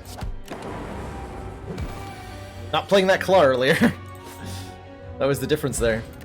Juzu Bracelet says normal enemy encounters are no longer encountered in question mark rooms, and we now have 2 copies of All for One, which means we have double incentive to take 0 cost cards, which is very exciting. Very, very exciting. Gonna go ahead and rest. Ooh, or Calcum. We enter turn without block, gain 6, makes this elite much safer. Specifically this big guy. This is what? Strike All for One? Yeah. It's probably gonna go on long enough that we don't want to dual cast there. Static Discharge also helping. Give me the orbs. Can't handle the orbs.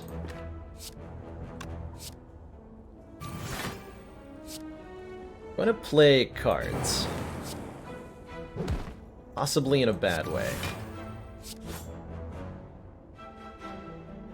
Taking 3 here. I think that's enough that I don't need to play any more. Don't need to play that Zap and take 2 extra. Yeah. The Courier restocks the Merchant and makes everything 20% cheaper. Good synergy with the Gold Medal. Can take a second Steam Barrier, although if we play the Steam Barriers too often, they're quickly going to turn into 0 block cards. So I'm not sure how I feel about that. We could take Chill to get some Frost Orbs out for free. I do like it as a card. Quite a bit. Generally speaking. Yeah. Why the heck not?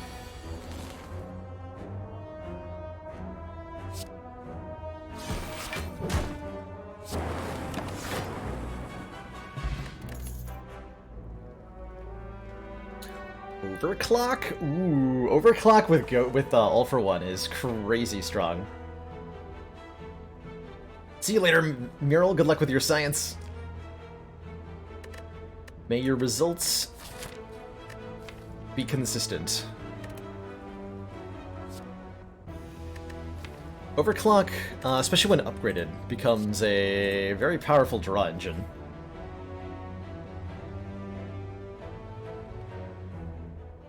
That can get wildly out of control, which is great. Let's take that, and we're going to upgrade it quickly. So I think I'm going to take 2 upgrades here rather than fighting another elite. We're going to remove a strike at this store, upgrade Overclock, and upgrade Static Discharge, I think. And buy another Claw.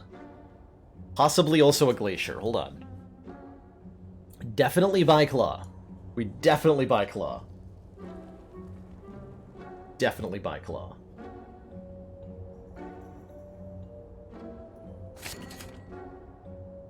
Scrape? Scrape? I don't think we buy a Scrape. Not a big fan of it. Glacier versus card remove. It's really hard to say no to Glacier, huh? Am I about to do it? I'm thinking strongly about saying no to this Glacier. On the grounds of I can't play it an all for one in the same turn. Which is pretty good grounds. I want to think about that. I want to think that that's pretty good grounds. We need a turbo pretty badly. Pretty sure Glacier's first iteration was 999 block. At least that's what it felt like. Glacier was originally 9 and then 13 when upgraded. Or no, 9 and 12? Yeah, I think it was 9 to 12, and it's been nerfed twice. Down to 8 and then down to 7. Would I take Enlightenment Plus if I got it for free in this deck? Yes. Most definitely in this deck. And I want to remove cards, though.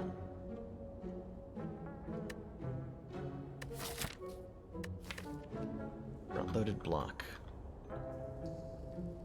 But I have Orichalcum.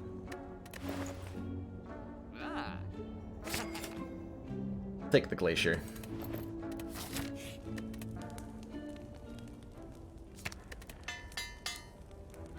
So our next quest is to find a turbo. Pain? Start your turn, upgrade a random card in your hand for the rest of combat. So we have to take a Pain Curse for a little while. The Warp Tongs are a very good relic.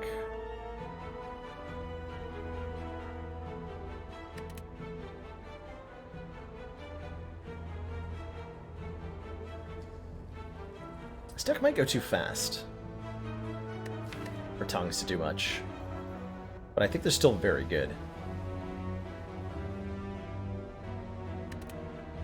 I'm gonna try skipping them this time. This deck wants to have as few,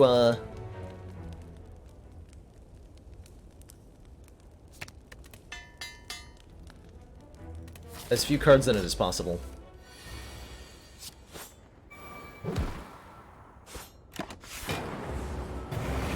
Hear my Static Discharge.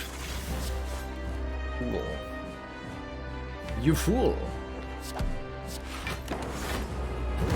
Deliberately taking 1 extra damage there by not triggering Orichalcum in order to get 2 additional Lightning Orbs, by the way.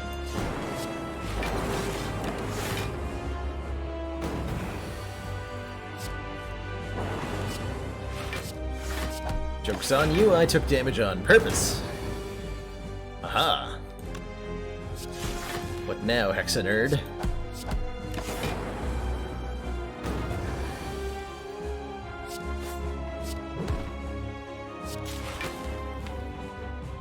I'll draw exactly those 3 cards? Okay, that's worth it.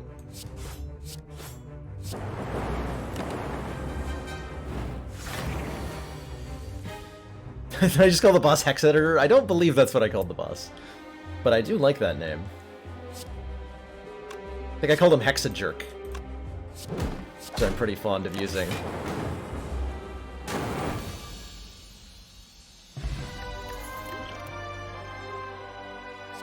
There's the Meteor Strike. Deck does want a second energy. Oh, Hexa Nerd. Yeah, that's another fond one. Meteor Strike, a multicast Hyper Beam. I would really like a Seek. Or machine learning or something here. We don't have any focus or much energy, which makes multicast, or Dark Orbs. These are like the things that makes multicast appealing. I can't play Meteor Strike. Hyper Beam's good AoE, which we don't have. We do not currently have. So that could be an incentive to take a Hyper Beam, is because we need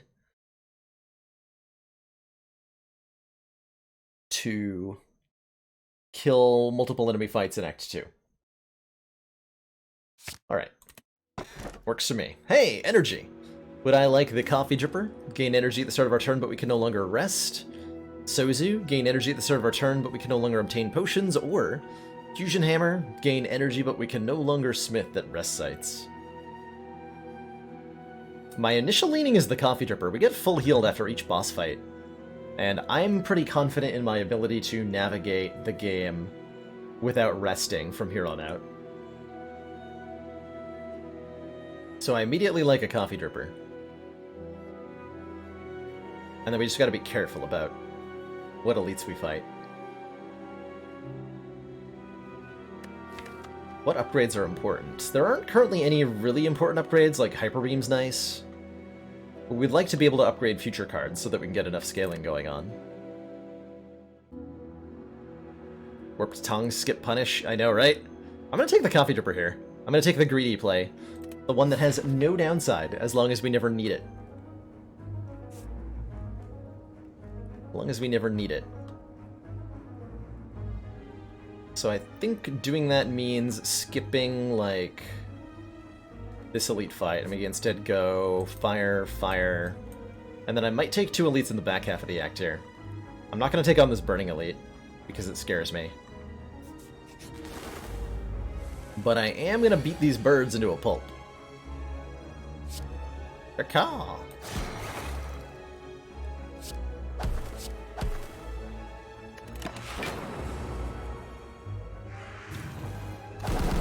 Hashtag just don't take damage. Right, exactly.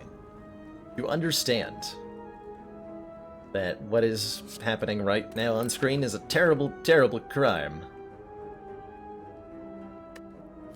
Hello? Good cards?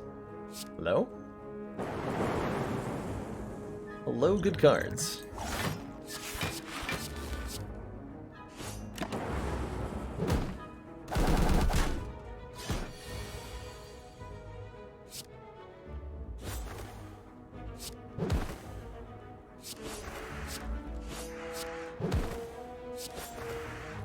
That's what we're supposed to do. Yoink. Apparitions?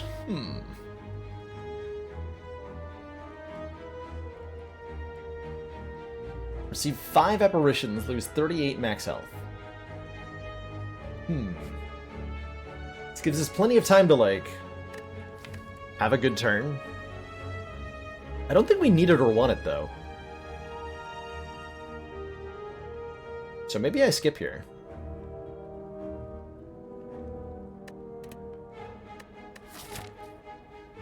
Although Apparitions with Orichalcum is really, really nice. Alright, fine. Welcome to the deck, spooky ghost things.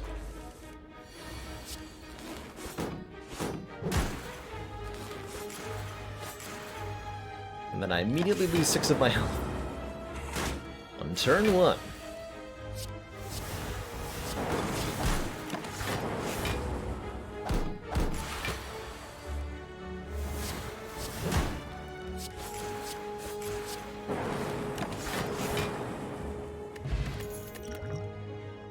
Second overclock? How aggressively do I want to draw through the deck here? Maybe a go for the eyes is better.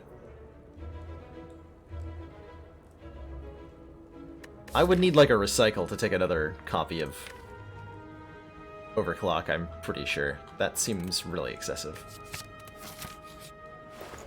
Too excessive. Do I buy the 4th copy of Claw? I think 3 claws and 2 all-for-ones is enough claws, right? I want that to be true. No? Alright.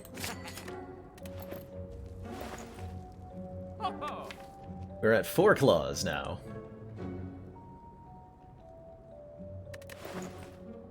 Do I want to leap? I'd like Skim, is what I would like. Some more card draw. Oh hey, it's the fight we took Hyper Beam for.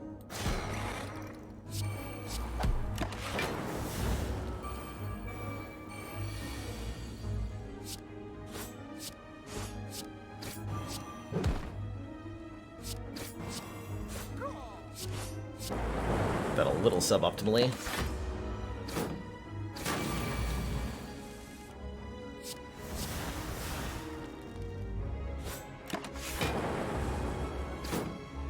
Great.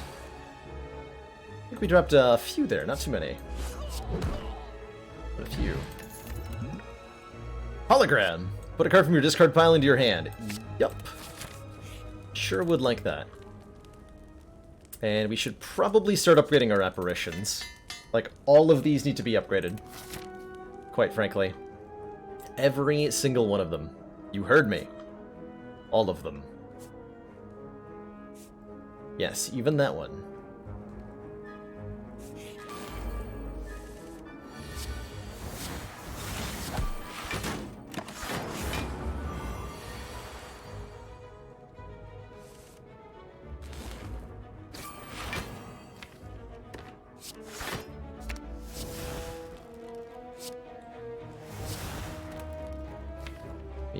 Claw zap something? Sure.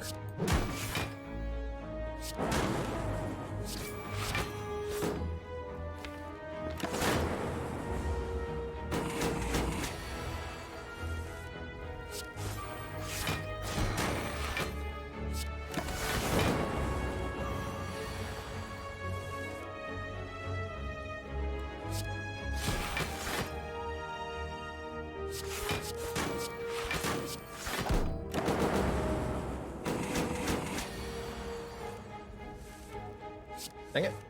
Better.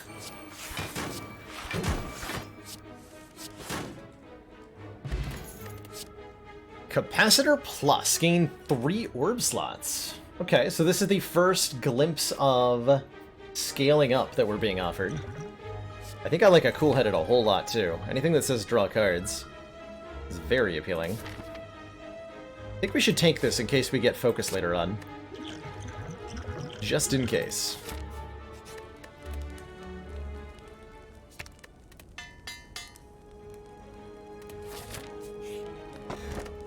Ooh, energy is now conserved between turns? Yes. I would like to do that, please.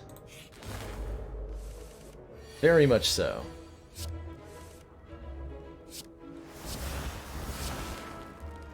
Very much so. Oops, I actually did not mean to play that. I was trying to play the zap.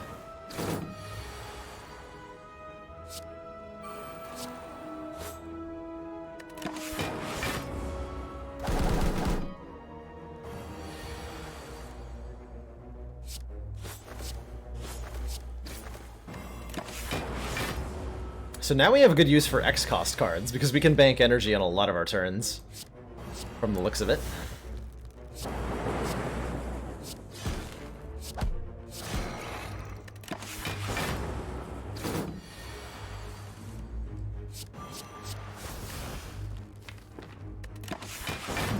Next turn might hurt.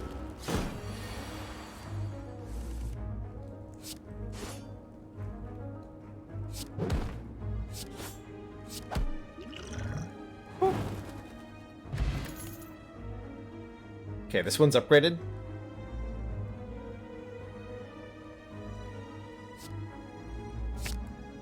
Gonna take it. My favorite kind of ice cream, probably cookies and cream, Mick. I love cookies and cream. Is maximum deliciousness. Yeah, where's that recycle at? Below recycle. Please come into my deck. We are all waiting your arrival eagerly. Sincerely, Balorlord. Looks like I chose the right apparitions to upgrade. Wizard might be a problem next turn, though.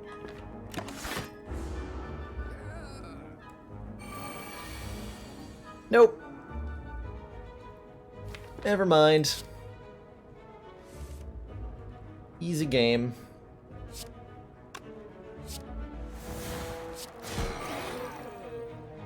Got him.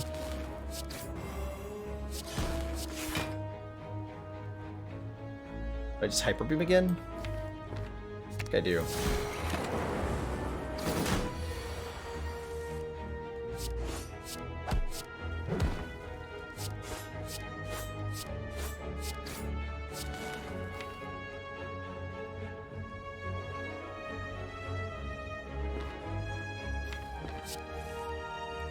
Okay.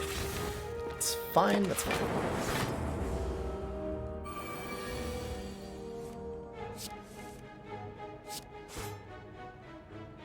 Run away! Do Voodal. If we get any curses, we'll gain 1 strength per curse. Under strength? Actually not, like, the worst thing in the world with the static discharge, but kind of off in a different direction from where we're trying to go. Auto Shields is an okay block card, but I imagine it's going to get useless somehow. Hologram already is questionable. Could take a white noise for a random power. But I'm not feeling called to any of this. Excellent work, Commander. This council is pleased to see our continued support of this project has been worthwhile. Logical Limp, thank you so much for those 2 months of Twitch Prime support. Greatly appreciate the continued council funding, and in return, enjoy that continued sense of smug superiority. The book that we want is, man, all for, what is it called? Necronomicon would be insane, right? It doubles all for 1, it doubles Hyper Beam, and it gives me a strength. All of these books are good. We do lose 16 health to pick it up, though. And then if we chose to fight an elite, we might actually just die on turn 1, but I'm gonna read the book. As Nilray's Codex says, we can shuffle 1 of 3 random cards into our draw pile. Do I dare fight an elite now? We took out Gremlin Leader here. So this could be triple slavers.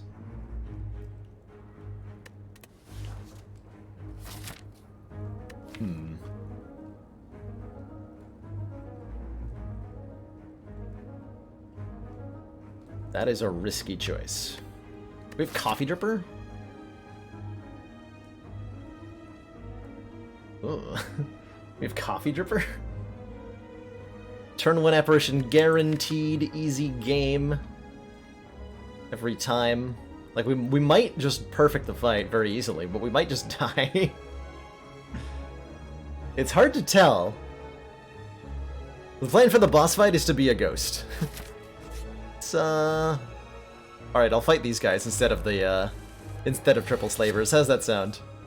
How does that sound?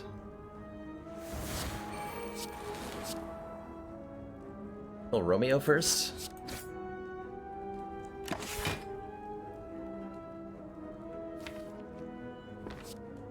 That's a skip. Could actually just die on this turn. Nope. Instead we win!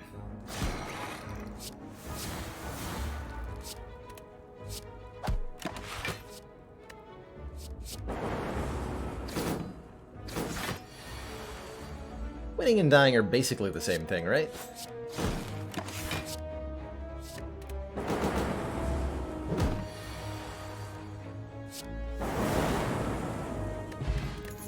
Red Mask applies 1 week to all enemies on turn 1 of each combat. I still don't want any of this stuff. I will, however, upgrade another apparition.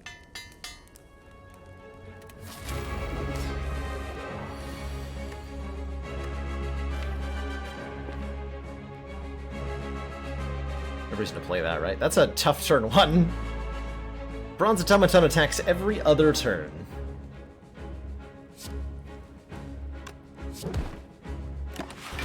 Oh, it's not upgraded.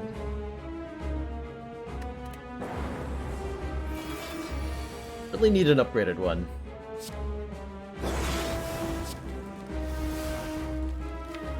Let's see, you're stealing my all for 1, which is actually kind of cool.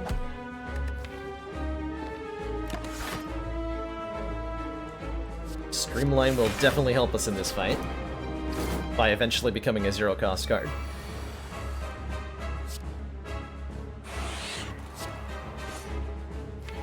Let's see, we are being attacked next turn and we have to survive that somehow. Also being attacked this turn and I need to survive that somehow.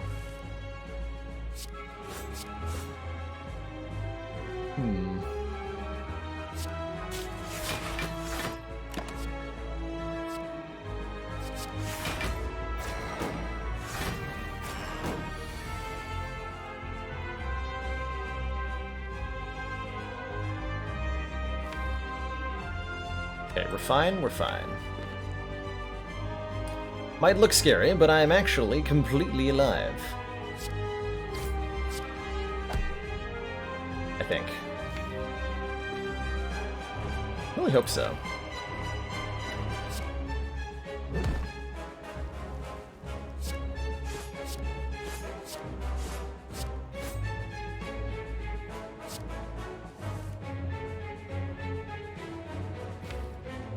Okay, this is our draws next turn. Consume Glacier right before Hyper Beam is very nice.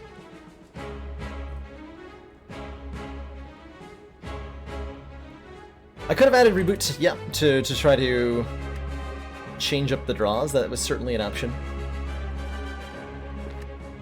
That was definitely an option. I'm debating whether I hologram an All for One here. I don't think that helps me. Not if I don't also overclock right now. Perfect. Now it does.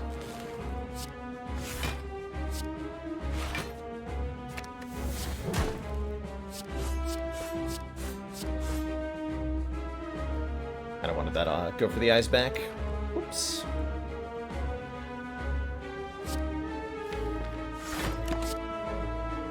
Creative AI? No, let's get a turbo in play.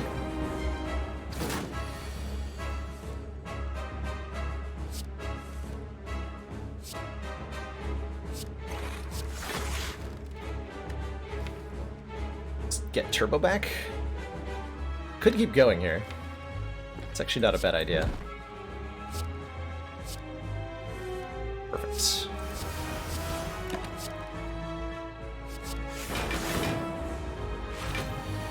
Alright, so here's Hyper Beam. Thankfully, I am invincible.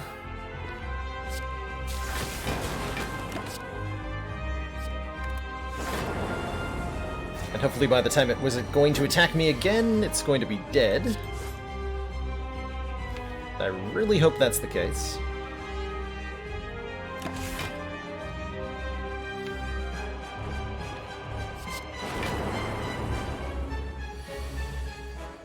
Beautiful.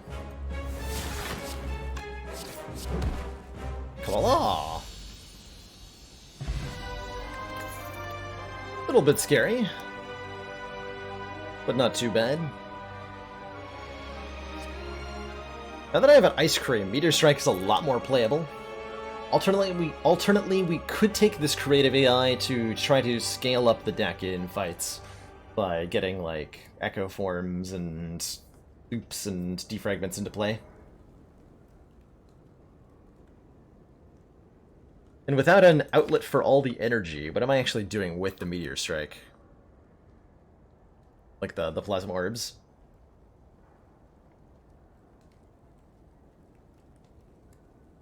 How far can Claw be scaled in one battle? Not very high, most of the time. Even against Transient, like, by the time you reach about 50 Claw damage, you've killed your opponent. You can actually graph the amount of hit points your opponent needs to have versus how much damage your Claw will do by the time you kill them.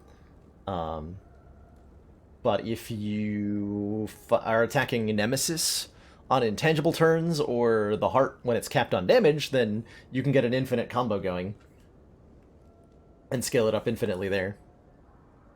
But if you're just going against enemy health, there's an equation for that, which is kind of cool.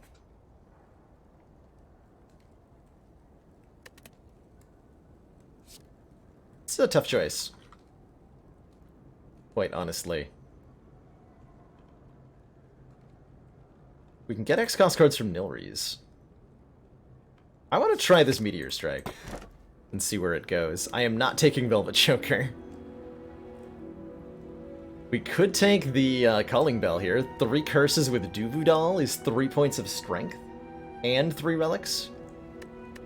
Or the quote-unquote safe pick here is the Astrolabe. Transform and upgrade 3 cards.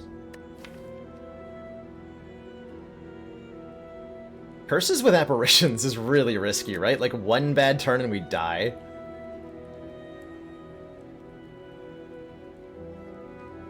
That seems terrifying.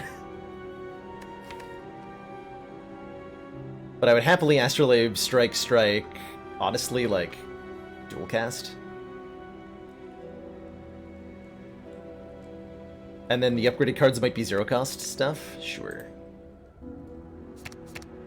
Man, I can't believe I'm seeing chat advocating for me for me to take the safer pick with Astrolabe, though we did already lose one of these by taking a Calling Bell. True story. Ascension 4 is not to be messed with. That heart is mean with the times 15. I'm already worried about how we're going to beat heart. Okay. We got ourselves a Cool-Headed Plus, an Electrodynamics Plus, and a Boot Sequence Plus, and I'm pretty happy with all of those. This Boot Sequence in particular can be returned by All for One if we don't need it on turn 1. Electro's great, Cool-Headed's great. Heck yeah. Heck yeah. Have to go this way. Okay. Straightforward enough, then. Straightforward enough. I think we do take lots of events. Would I take 2 normalities? Not in this deck. Even 1 would be disastrous for a short period of time.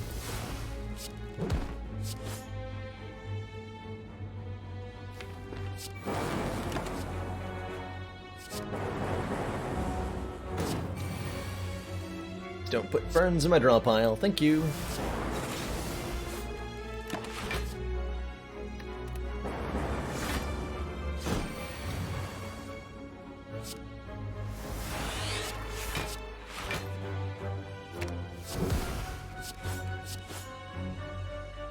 Oh, you've got Juzu Bracelet, too. Consume to go with our Capacitor? Yes.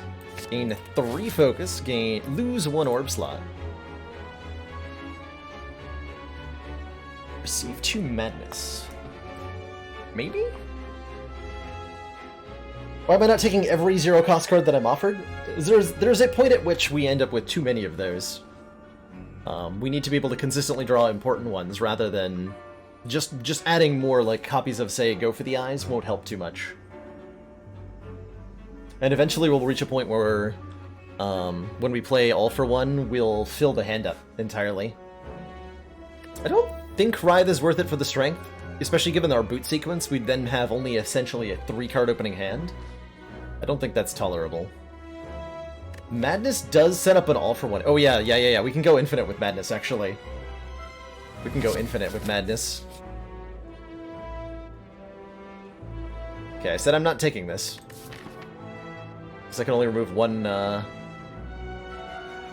the normalities. And drawing into normality really dunks us pretty hard. So we can fight a boss for 100 gold and a rare relic, or we can upgrade all of our cards. Which is relatively significant. But we have all the important stuff upgraded already. The important things are the overclocks, the apparitions, the madnesses are going to be important, but we can get those upgraded normally. Fight a boss. Let's fight a boss. 3 glaciers all day, every day. Heck yeah.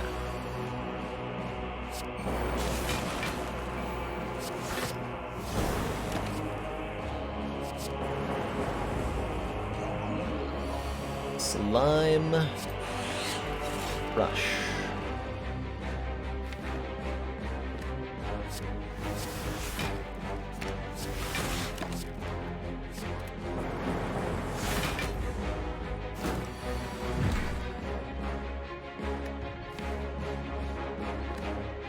Boop.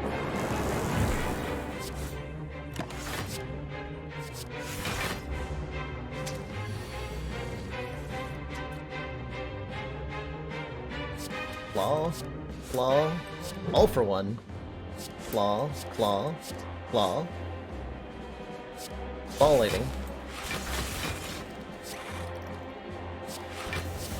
Give me more energy.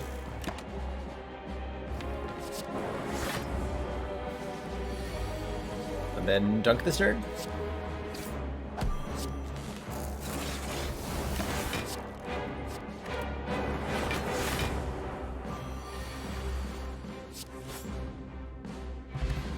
Ooh, Fossilized Helix. Prevent the first time we lose health each combat is a big deal. As is the stack, I think. A big deal. Although, how many of our cards actually go to the discard pile?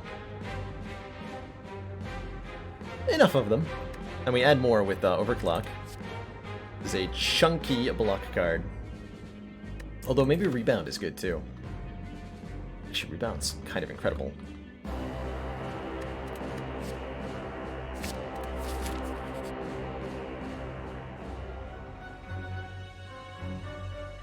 Jutting from the chaotic terrain around you, a bony sphere surrounds a mysterious glowing object within. While you are curious what lies inside, you notice some sentries keeping an eye on it. This is a little risky to fight. These guys can hurt a lot very quickly. They add burns into the draw pile, and so they can really interrupt me. But I think most of the time we win. Hopefully.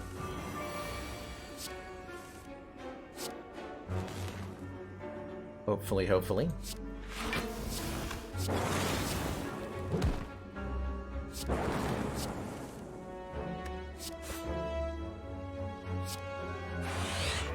This is 17 block, so I have to defend.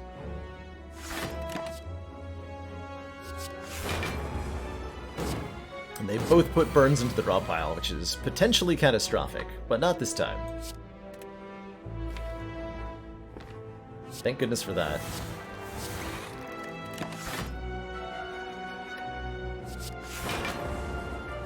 Okay, now we need to find our electrodynamics relatively quickly. That's a Madness to Meteor Strike. That's another thing the Madnesses can do, by the way, is make Meteor Strike free. Which is sweet. I think I got added 8 plus 8 and got, I got a number that was not the right one there. Whoops!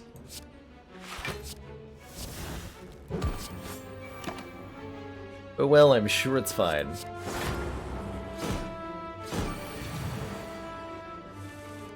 Probably.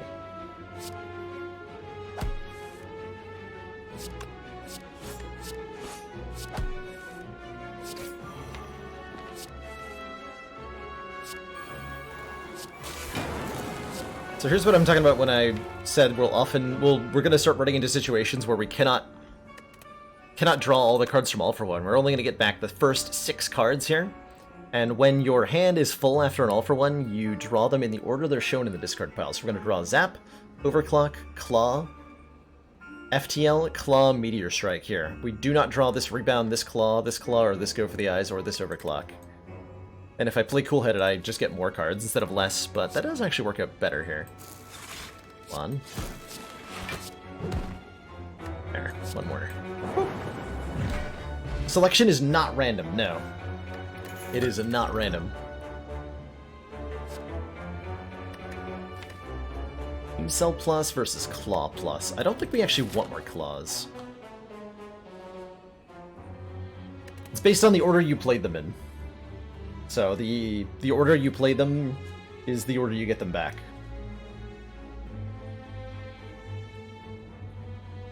Which is really important to know. Yeah, Beam Cell is strong. I think I'm vulnerable here. Wow. Apparently this game wants me to have orb slots. Verdict Capacitor says start combat with 3 more orb slots. Which is pretty good. Potion Belt says gain 2 potion slots, and I would definitely like an Ancient Potion. Removing a... Defend? Feels pretty good. Transmutation with the ice cream is apparently on everybody's list. I believe it. I believe it.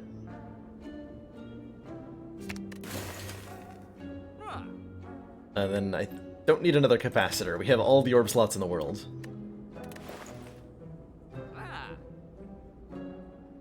Trans rights. How's it going, Gin Fizzes?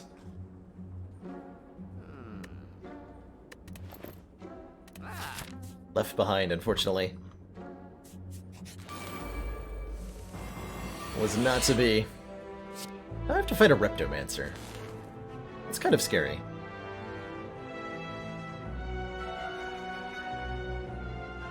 I think I'm rebounding this all for one, so I have it next turn. Cheers, Jin. Thank you so much for those 200 pride emotes.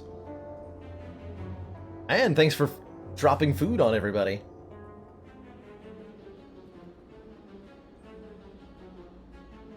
So if I rebound an all for one, I can kill one of these nerds. Okay, the potion. Do that.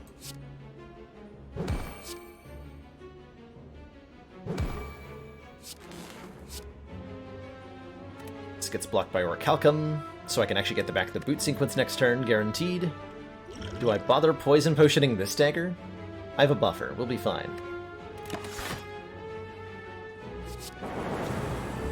Also, lightning orbs have got my back, apparently. Also, I have apparitions, we'll definitely be fine.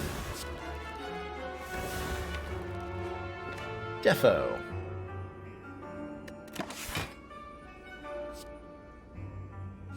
Double your energy?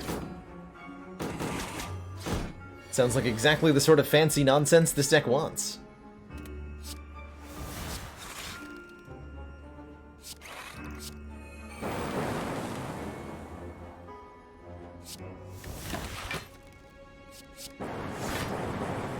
Free Hyper Beam is just fun.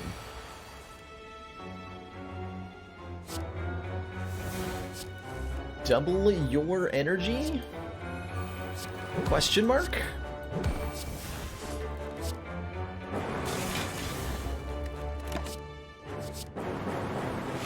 Snap pick that Bias Cog with an artifact in play? Heck yeah.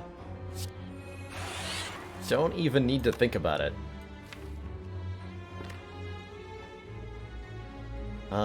Buffers in place. Let's go with an all for one, actually. Aha!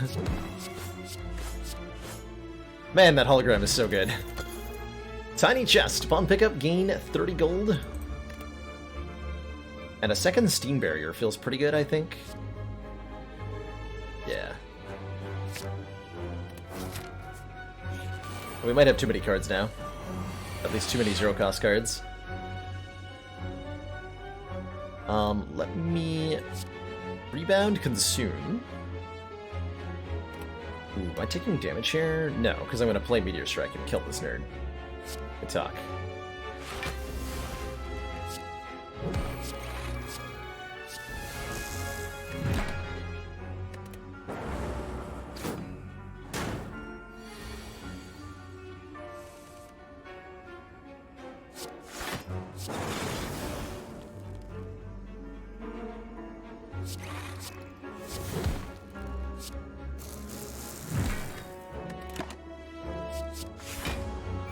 Fight!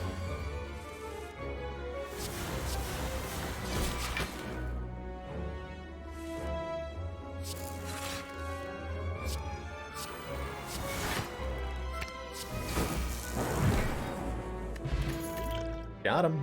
Buffer. Snap pick the buffer. We have a bird face turn and we have 37 health, so buffer seems like a really good way to do. Buffer seems like a particularly good way to do.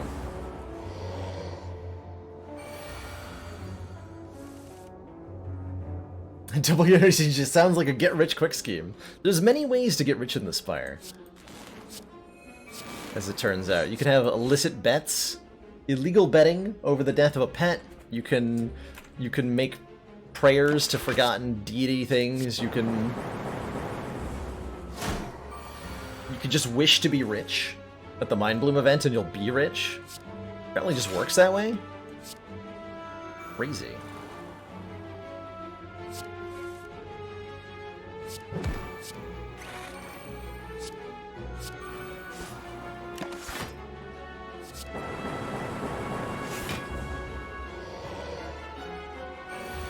Yeah, I would have just died without the fossil. Although a weak potion would have saved me, fortunately. But yes, mostly just dead. I would like to be very focused, thank you.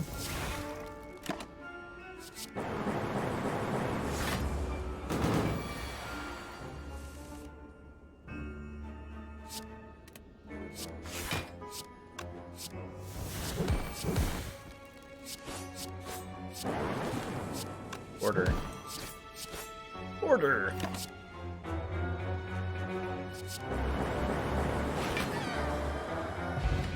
Regal Pillow. If we rest, we heal 15 more health. Sure. X-cost block card. Yes? Yes, with ice cream, I think? No! I have to take the Sapphire Key over Data Disk, which is tragic. Criminal. Unacceptable. Unlawful. And downright illegal.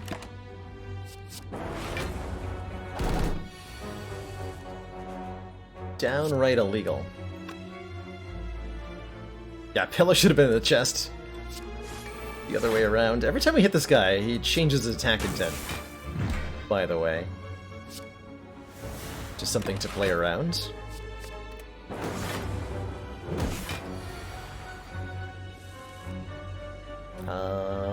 Just gonna be a ghost, how about that?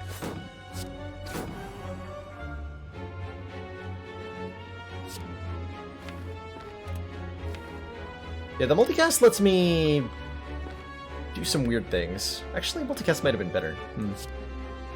I saw Reinforced Body and I got very excited.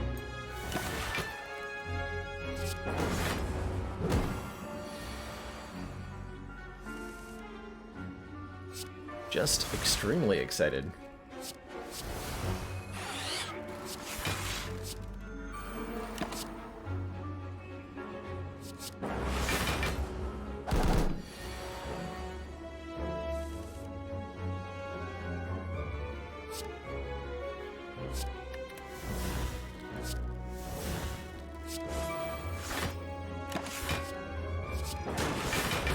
More power. Yes. Maximum power.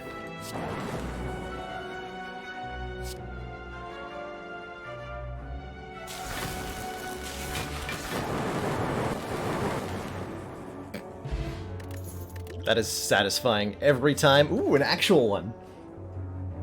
An actual Tempest Plus. I will take that. So that we can do that again. I will take that.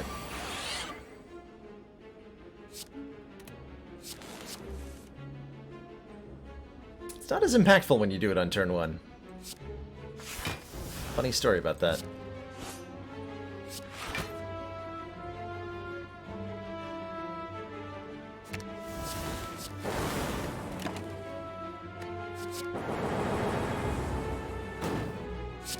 Alright, Electrodynamics, I know you're in there somewhere. Please come out to play.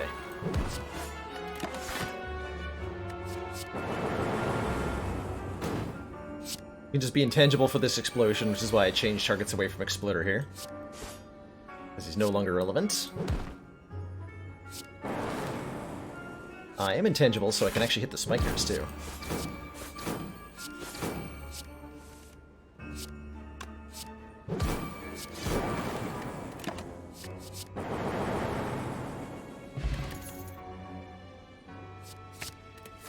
Yoink. Our first hologram has been so useful. I think it's very hard to not take another one. Navigating through the beyond, you discover a glowing tesseract, spinning and shifting gently in the air. I would like to look at your colorless cards, sir. You have no attacks in hand, draw 2. It's kind of okay with an all for one. Can be iffy. Finesse is great, gain 2 block, draw a card. Flash of Steel is kind of okay, deal 3 damage, draw a card. It's not as good as the Finesse is. But Violence is incredible as card draw. The deck is nice and large, but it is also in charge.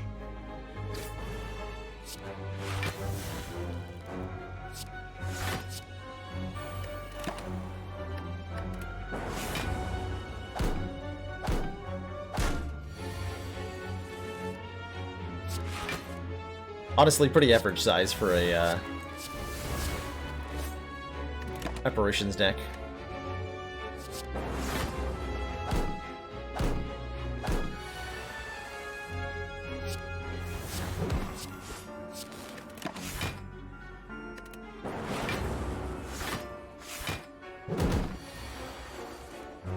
There we go. Wow. All of our goodness happened on one turn, as it turned out. Holy moly.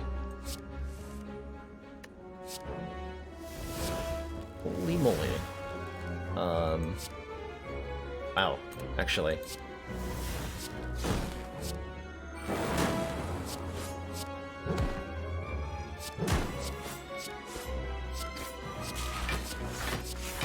What even is this deck? I'm not sure, but it's crazy.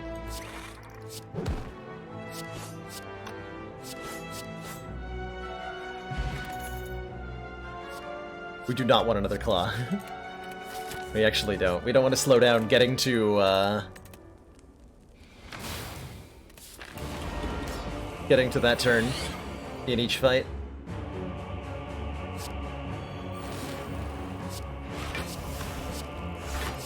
So, Time Eater ends our turn automatically every time we play 12 cards.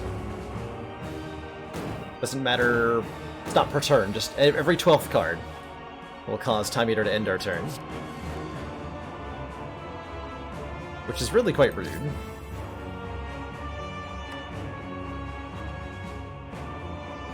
We'll lose our buffer here.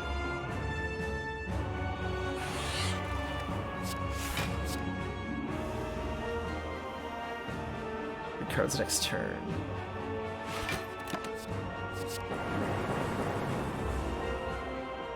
Could be a little bit rough.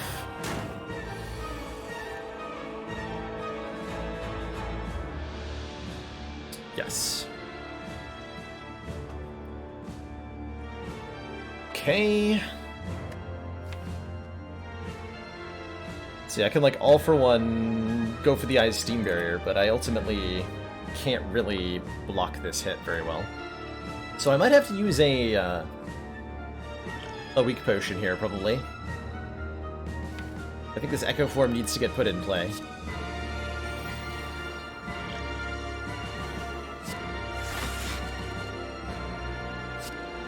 We're gonna play a card we might as well do damage with it, or I can pull the attacks out of the draw pile. Do I want to do that? I do want to do that.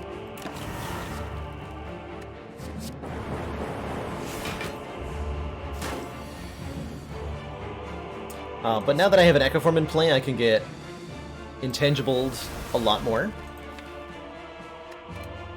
Do 2 turns instead of 1. Every time I draw an apparition. And from here we should be able to use Consume to outscale Time Eater. And yes, the echoes do count, so this is 2 cards played. But it's well worth it.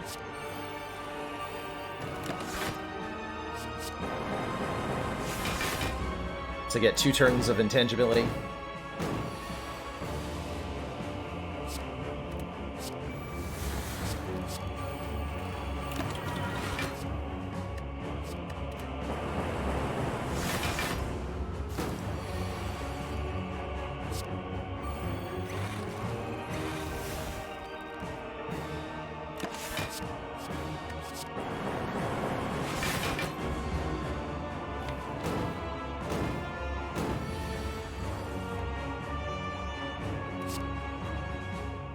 Play that yet.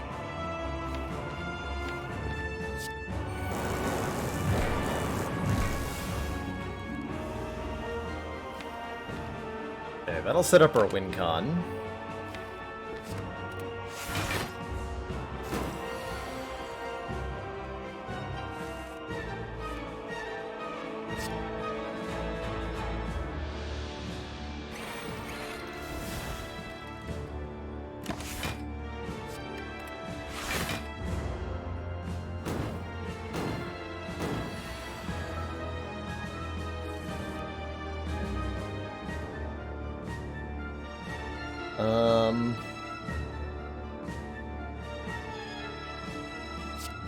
I think that just kills him.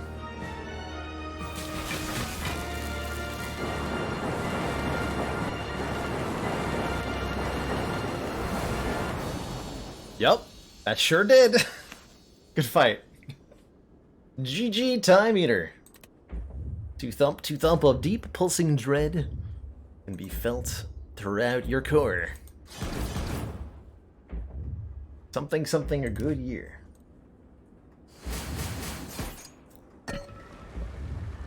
There's a lot of lightning orbs. Ice Cream does very silly things, especially with X-Cost cards, and especially with Echo form to double the thing. Do I want hologram?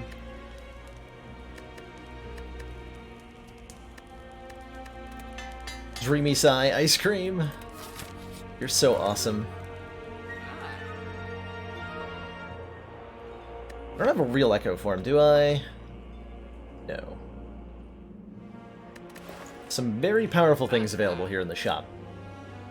Orange Pellet says when you play a power attack and a skill in the same turn, remove all your debuffs. Which is pretty potent. That can let us remove, I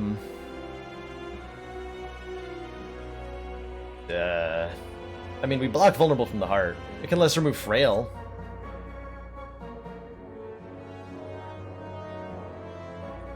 Lantern just gives me one more energy to work with in a fight. We can remove a card. I'd be happy to remove another defend to make these apparitions more likely to show up on the turns we need them. That's one of the few ways. Well, not one of the few ways. That's one of the ways we can die to the heart. Pelts can remove the focus down from Hyper Beam, but only if your focus goes negative. So if you have 6 focus, play a Hyper Beam, and go down to 3. Pellets won't remove that, but if you go from 0 to -3 and then use pellets, it'll bring you back to 0. What is this deck? 2 all-for-ones, and some stuff. And we're a spooky ghost. Definitely want our weak potion back, for sure, for the heart. Do I want to change this poison potion for like a speed potion? Almost assuredly, yes. Almost assuredly, yes. Oh, and yeah, pellets, actually, yep. Good enough of a reason for me. I think I do still take the Ancient Potion. Don't take the... Oh, yeah, I can't afford it. Alright, this will be good enough. We're going to use our Explosive Potion here, for sure. And that's a rough turn 1. Do I use my Speed Potion here as well? Ooh. That's a terrifying turn 1.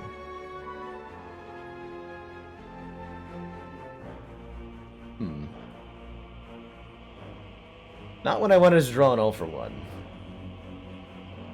I can't trigger the pellets here.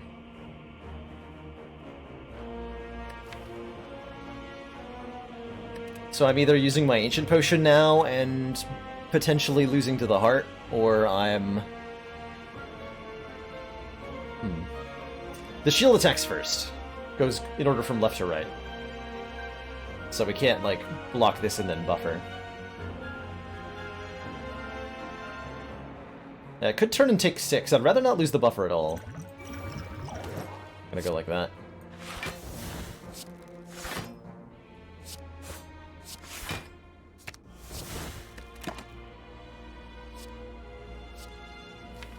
Scrape?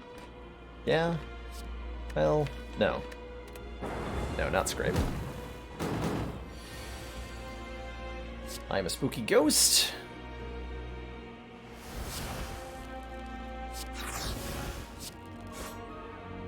So I'll have this intangible next turn too, but then I don't get to play Meteor Strike. Pretty nice.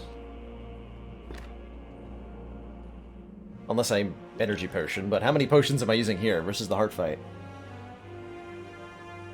Hey, Prison Mike.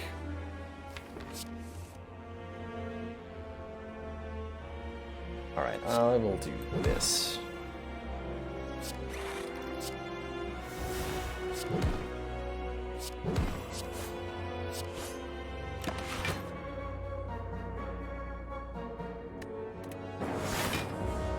What is an intangible? Intangible is a buff that makes all damage reduced to 1 against us for a turn. So it is basically a turn of total invincibility. Very good.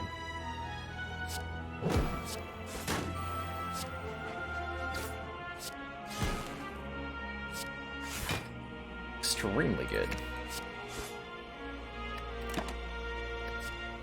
Already have a real Electro, right? Yeah, okay.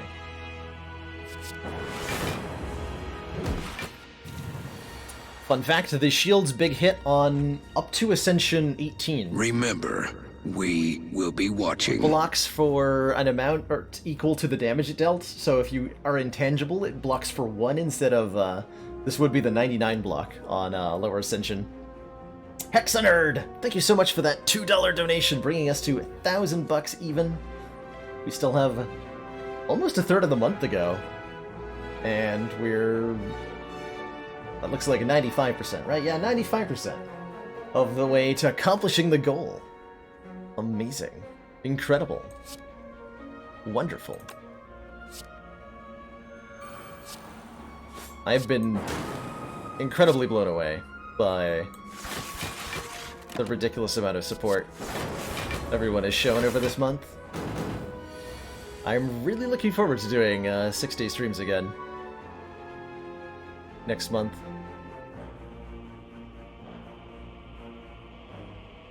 Oh yeah, we have speed potion, so this is a full block, right?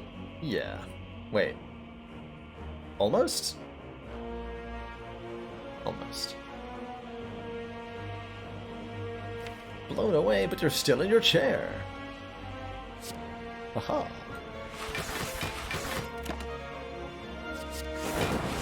Give me that. Give me that.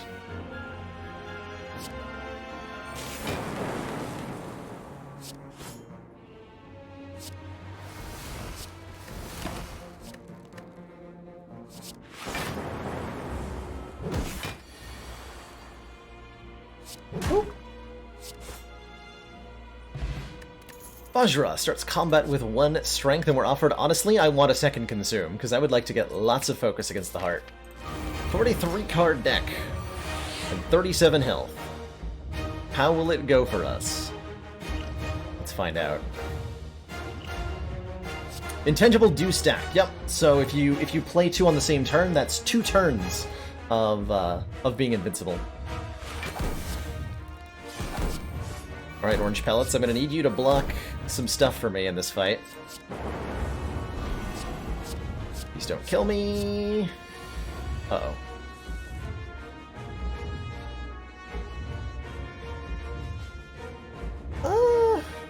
That's not too bad. If I play any of these cards, I lose my buffer stack. But that we have an apparition means we're probably okay. Remember, we will be watching. Eldorado! Pitching $2 at the screen to make the number no longer nice and round. But the percentage is better now. Thank you so much, Eldorado, for that $2 donation. Very much appreciate it. I think I'm gonna play Cool-Headed first here. Actually, no, I play Violence first. Perfect.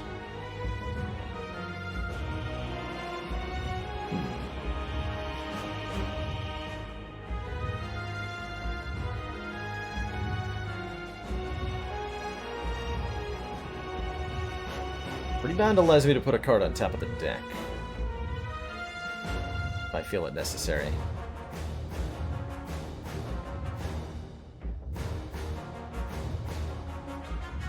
Could put Go for the Eyes on top, but it's probably not worth it. I could put Cool-Headed on top, and that actually seems smart. Do that. Okay, that's a little worrying.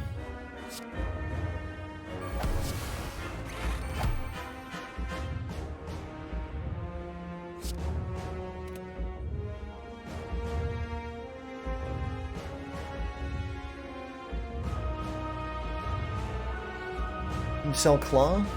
I have to get the damage scaling going at some point. Maybe just Claw. Weak Potion won't do anything here, because this is a 3x15, which is being reduced to 1x15 by our intangibility, so a weakening will do 0 on the damage output of our enemy here. Okay, I think we're going that way. It won't go to 0 because it's not a real 1x15. It's a trap.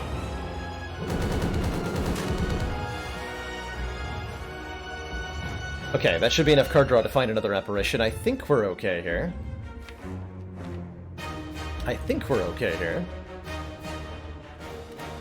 It's definitely a little scary, though.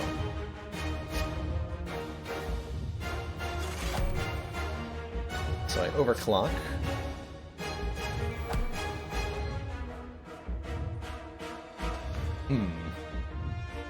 Do I keep digging, or do I just take the reinforced body block?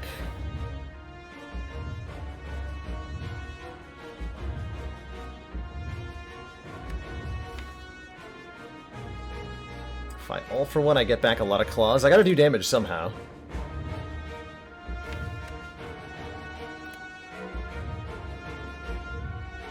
But I think I should take this...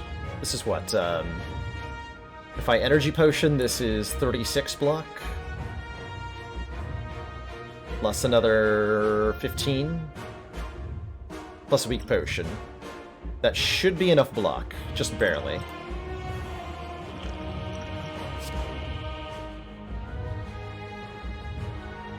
Oh, I can proc orange pellets too, right? Yeah, I should play the power then.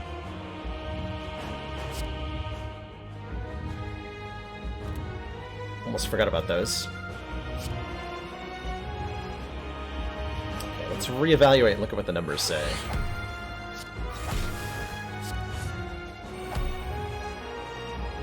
$33. So I can actually play all for one here. And static. Okay. Well, in that case, let's do some damage.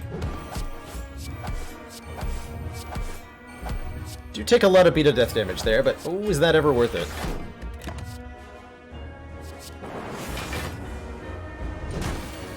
Two free lightning orbs too, nice.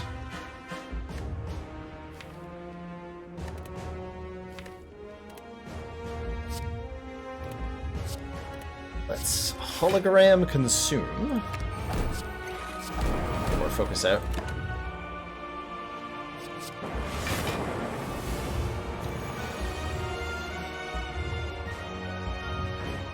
Good. So if I play this all for one, we get back Beam Cell, Claw Claw, Claw Claw, go for the eyes. Then overclock Zap.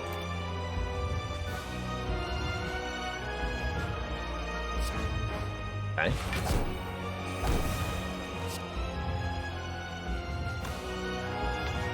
Claw.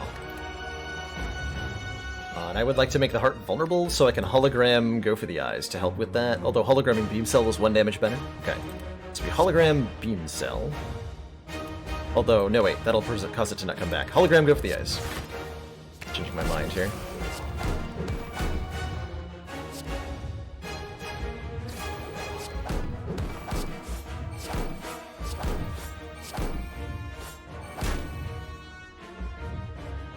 Pretty good damage that turn. Pretty good damage that turn.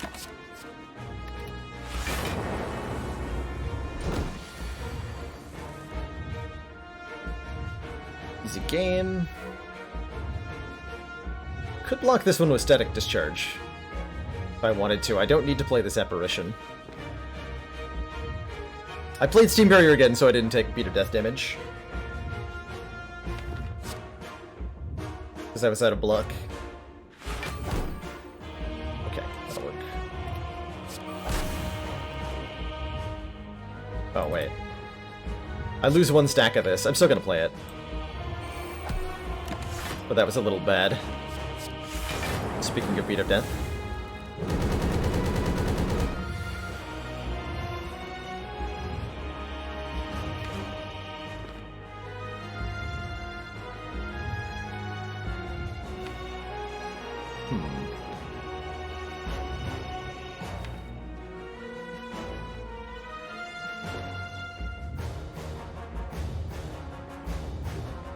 I would like for the heart to die now.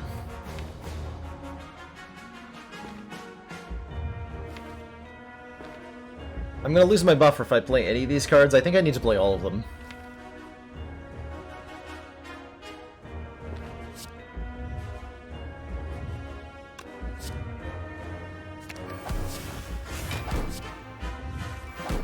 Sad but true. An external draw a Seek. Is that what I want?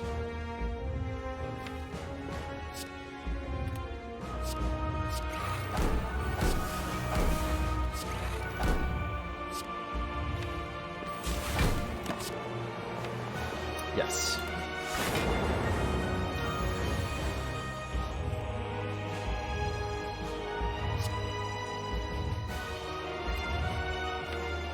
What's in the deck that I would like to play?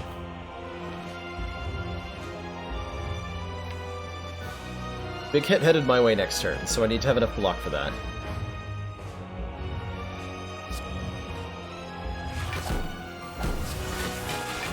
Let's madness that Glacier and give me... Oh, I should have sought for Rebound. What I should have sought for.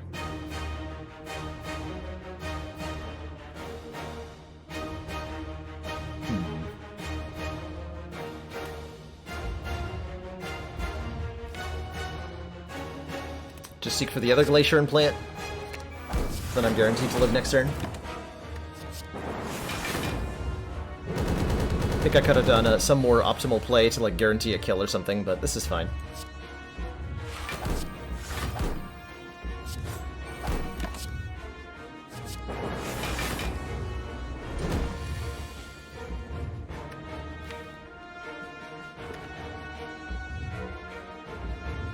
So I'll take beat of death damage here if I play anything, and that's fine.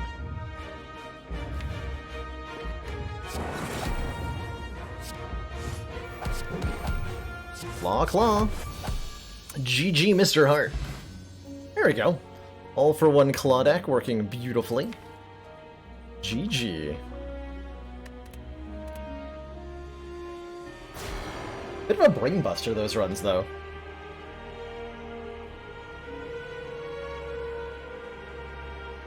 Only had to start it over once so far. Technically, I've lost 3 times on Ascension 0 and 1.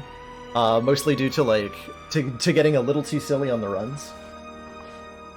So, full disclosure, we've lost, like, 5 times on the letter streak. But I've only fallen from above Ascension 1, one time.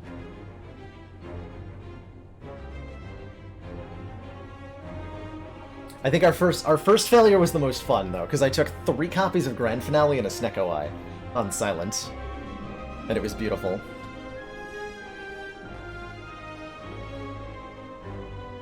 And anyone's free to interpret, like, oh, he lost an Ascension 0. Like, interpret that as you will. This game is hard on any difficulty. And if you only play to win, you don't have as much fun. That's my experience, anyway. There are some folks where playing every moment of the game for the highest win percentage chance is legitimately like the most fun way to play, but that's not true for me. I enjoy messing around with unusual combos from time to time. Yeah, Teek's 4 Grand Finale draft deck. I saw that. Did that win? I don't remember if that won, but it was glorious. It was definitely glorious. Also glorious, Ironclad on Ascension 5. So we now heal less after boss battles. Instead of healing to full, when we kill a boss, we heal 75% of our missing health. So if we are missing 12 health, we'll heal 8 of it. So 68 out of 80 goes to 76 out of 80. Or 70... Sorry. We'll heal 9 of the 12, because that's how math works. Goes to 77 out of 80.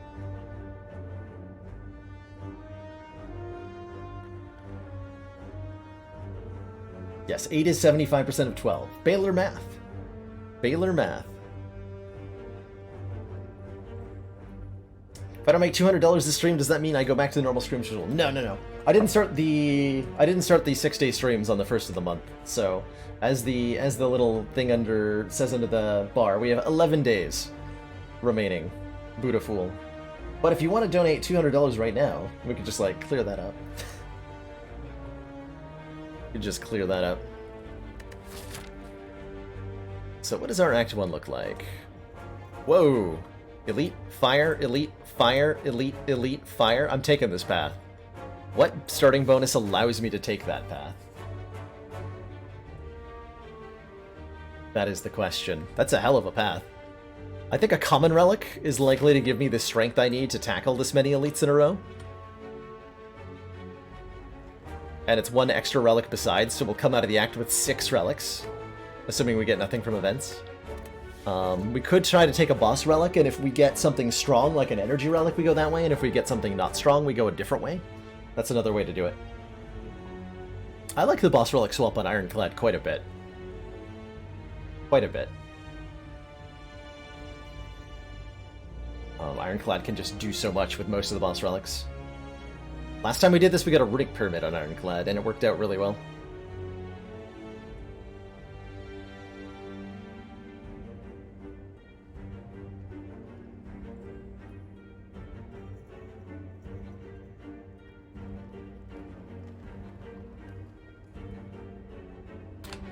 Said it before, but I think it's a good time to reiterate it. I'm not particularly fond of humor or comments. Sorry, that was supposed to be a 1 second. Excuse me, that was supposed to be a purge, not a long timeout. I'm not a fan of comments that associate courageousness or skill with the male anatomy.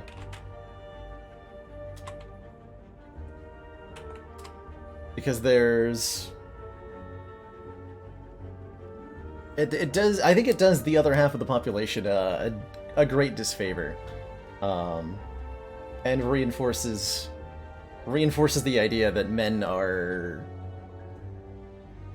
idiots who think with things other than their brain, you know?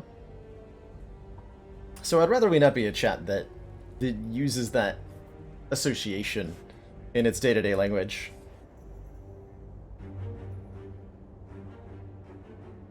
Take a common relic. The boot! When we receive 4 or less unblocked attack damage up it to 5, that means we can take a pummel and do so much damage. A true Scotsman would choose the card. See, that I'm way more behind. I am down for a no true Scotsman's comments in the chat. Tongue in cheek. Good stuff. Early Clothesline is a great card if we want to beat some elites up. It's weaken, it's damage, it's all you need. 2 free upgrades. Bash and Defend? I'm very happy to have. And this is already feeling like something strong enough to beat elites with. The full block here. I'd like to come out of this with more health, if possible. Do I like the three fights at 1 health choice if I can take on an elite? I do. Yeah, I do quite a bit. Mistakes were made, by the way. Ouch. The Niao's Lament, it's called, is quite good. You know what I also think is quite good here is Seeing Red, letting us play an extra card on our turn.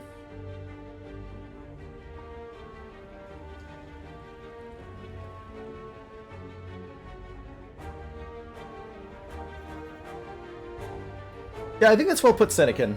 I don't need to explain myself, and I am ultimately the ultimate authority here, that the master and the decider of what kind of content I allow or don't allow in the chat. But I think it's helpful to explain, and I have the privilege of being comfortable enough to explain my boundaries in this regard. It helps to educate and helps give people a chance to participate in a way that's more harmonious in the future. Take the Seeing Red. I think the Twin Strike is fine there, but with the two cost cards, I want to see how a Seeing Red plays out.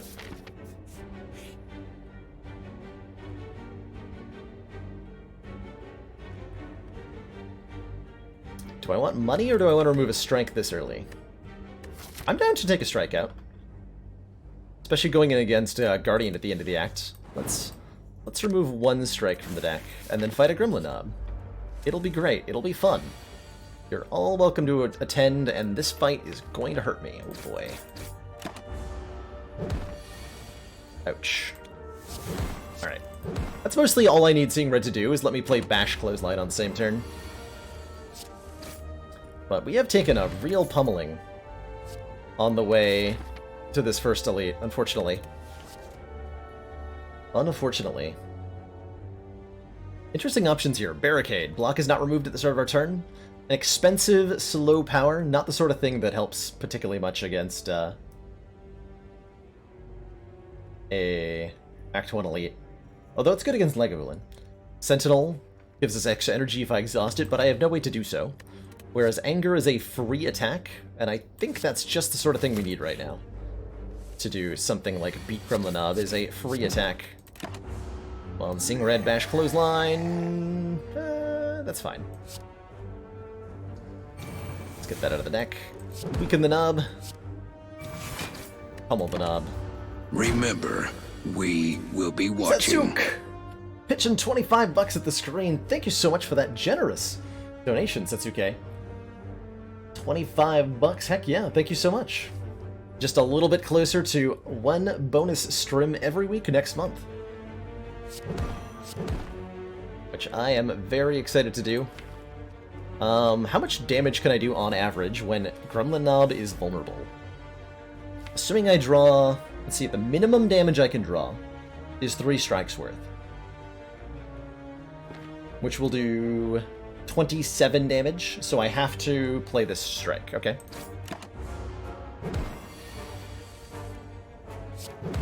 Works for me. Our reward is the Incense Burner. Every 6 turns, we gain 1 intangible, and there's that pummel I was talking about. With the boot, this is 4 Commander, damage. We've just received the support of another council 5 member. damage 4 times. And Setsuke S4, thank you so much for that tier 1 sub. Welcome to the council. Enjoy your new emotes, the community, and your newfound smug sense of superiority.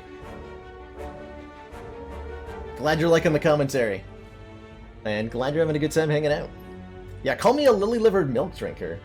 You can feel free to imply cowardice when I'm not taking the pick that you want. Like calling bell, take calling bell, you coward is far more acceptable than calling bell or no balls. Because it's the gender bias association there that is the problem that I'd like to remove from the stream environment. Let us take Pyramid, you coward. I'm thinking about upgrading Clothesline before this next elite. I'm pretty sure on 36 health that we're okay. Calling bell or no milk. There you go, Joe Worm. Calling bell or forever be calcium deprived. Actually, maybe Anger is our upgrade here. This goes from 6 to 8. That is actually quite a significant upgrade in terms of our damage output for free. And then we're going to almost assuredly rest at this fire.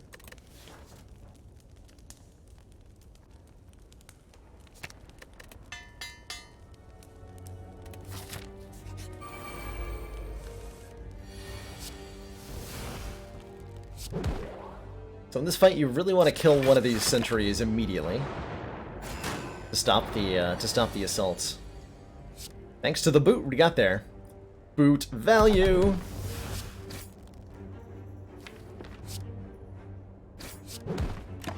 So much boot value.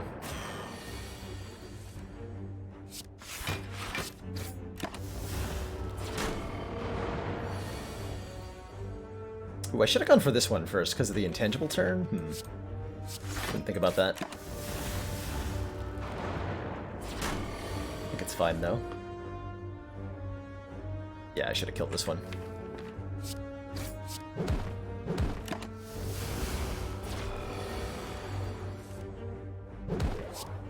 Yeah, I'm happy with this upgraded Anger though, for sure. For sure. Blue Candle. Unplayable curse cards are now playable. Second pummel? Second pummel. How do I get the enemy turns to go as fast as they do? There's 2 things going on that make the game faster. One is fast mode, found in the preferences here. Fast mode speeds up the game quite significantly compared to the normal mode. And then with fast mode enabled, you can go even faster if you disable VSync Disable particle... Oh, actually, you don't even have particle effects disabled. Disable VSync and set your frame rate to 240. And a lot of cards and effects will animate very, very quickly. Which I do when I speedrun, and I forgot to change back in this case. Come on, Mango! That'll do.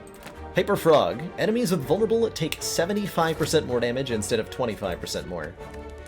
Is a lot percent more. A lot percent more. Let's line up Incense Burner.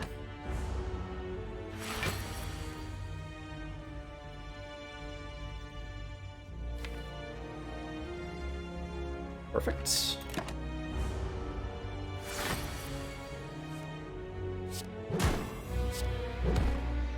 Does 14 damage. Wow.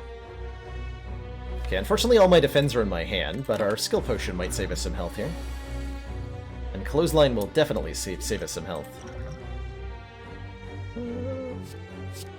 That's not health, but it's basically health.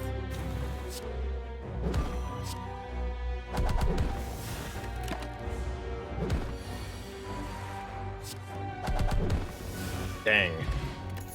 Vajra, start combat with 1 strength and a strength potion.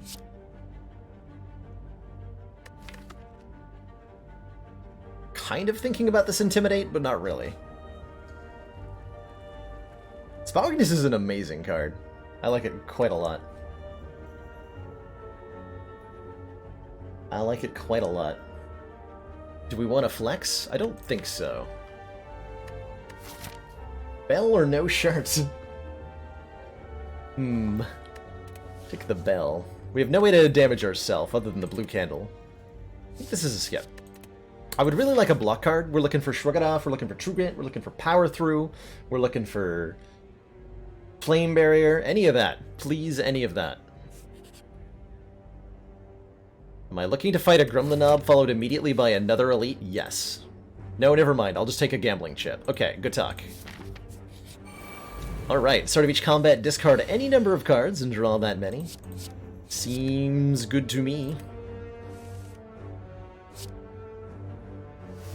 Seems excellent to me.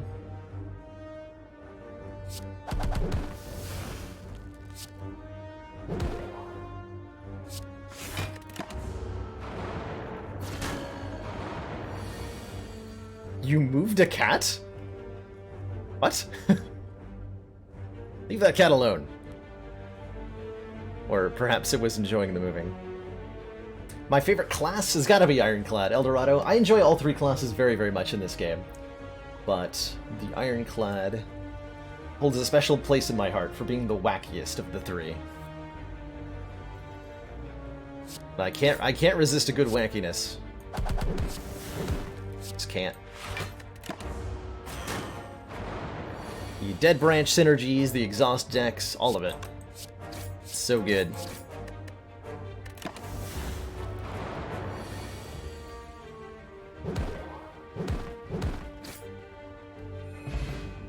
Easy fight. Potion Belt. Upon pickup, gain 2 potion slots. I'd like to point out that we now have 7 relics. Well, actually 8 relics. We have 8 relics in Act 1. And a cleave for some AoE damage seems totally fine. I'm gonna fight another fight because we have yet to find a block card, and I would really like a block card. Would really like a block card. Very badly.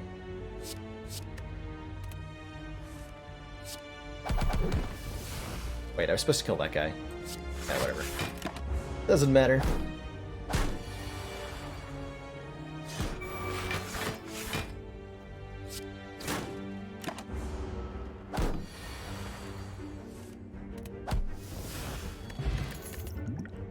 There's the block card, Shrug It Off. Gain 8 block, draw a card. Armaments is okay, for the record.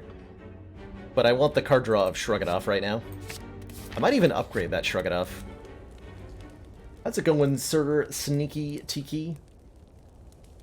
Rebuild the ladder to my specs, no longer a guardian on top of it. How about a Spire Shield? Because that's what threw me off the ladder last time. Are there any shields up there? Am I upgrading Shrug It Off or Clothesline? I want to upgrade one of the 2 defensive cards.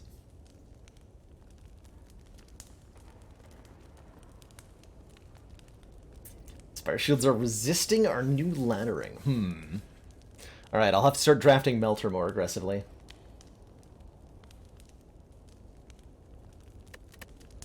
I like a clothesline upgrade. The extra turn to weaken is not to be sneezed at. Although your opponents might sneeze if you hit them with it. Just full disclosure. Sneezing might occur.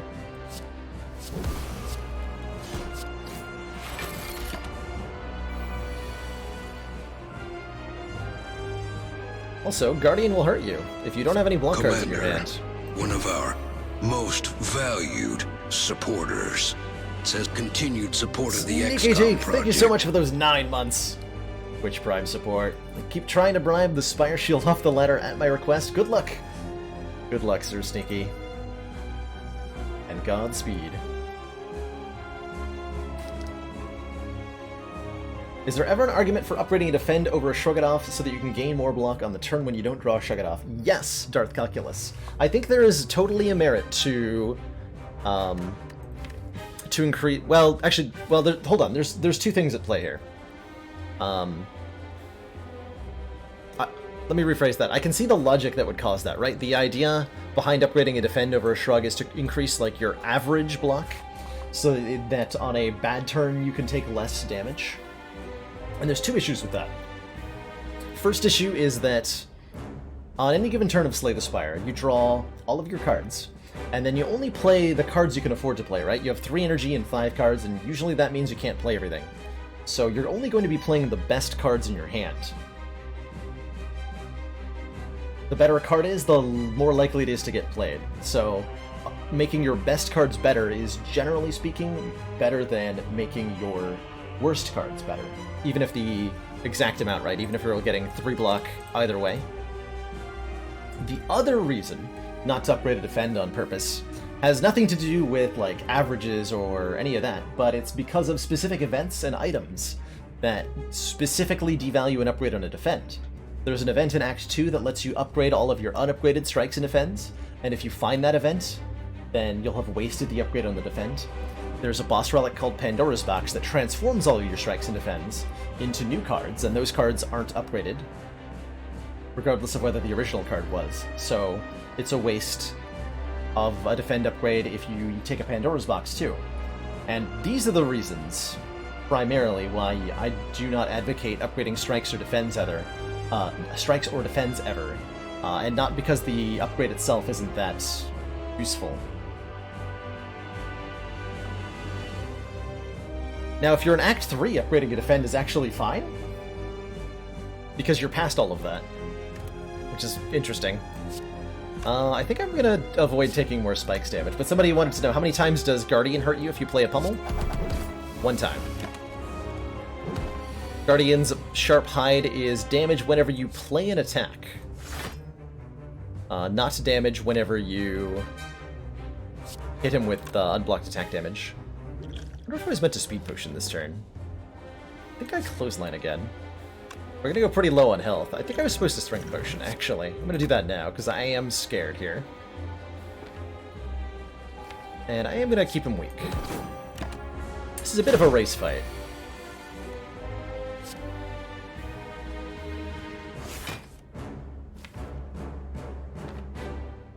Did that end? Do I bash him? No. My health high. Spiral Nemesis. Ah, we drew bash again anyway. Convenient. That'll transform.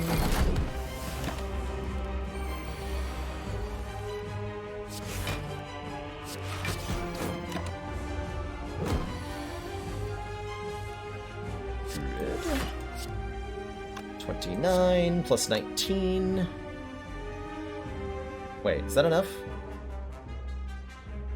29 plus 20 is 40. No, that's 48. They'll be hitting for the full amount next turn. Won't be vulnerable.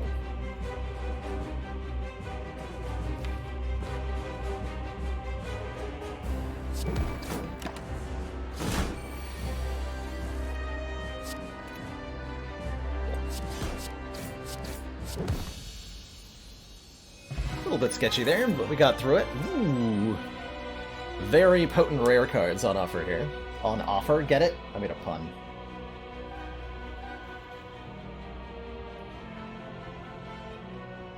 Guardian is a really well-designed boss. I think I have a suspicion that Guardian was one of the first encounters created for Slay the Spire. It is a very cool fight. It's a very cool fight. Offering allows me to play a lot more cards. Always a good thing to add. Double tap lets me double bash or clothesline for quite a bit of value. And Exhume lets me get back an exhausted card. Or an exhausted curse with blue candle. To get back pummel, but it's not anything special to the deck, it's just kind of a pile of like decent attacks. Let's add an offering to it. And play those attacks more often. Ah, there it is, the Pandora's Box. Do I take it? We were just talking about this. Pandora's Box transforms all of our strikes and defends into totally new cards, which are probably better than strikes or defends. I consider this a very powerful, a very, very powerful relic, by the way. And with a offering and a Seeing Red, it's actually not bad to have 3 energy. True Scotsman would open the Pandora's Box. There's maybe some argument for the Cursed Key because the blue candle mitigates the downside of curses a little bit. Though most of the downside of curses is that you draw them. And that will still happen with the blue candle.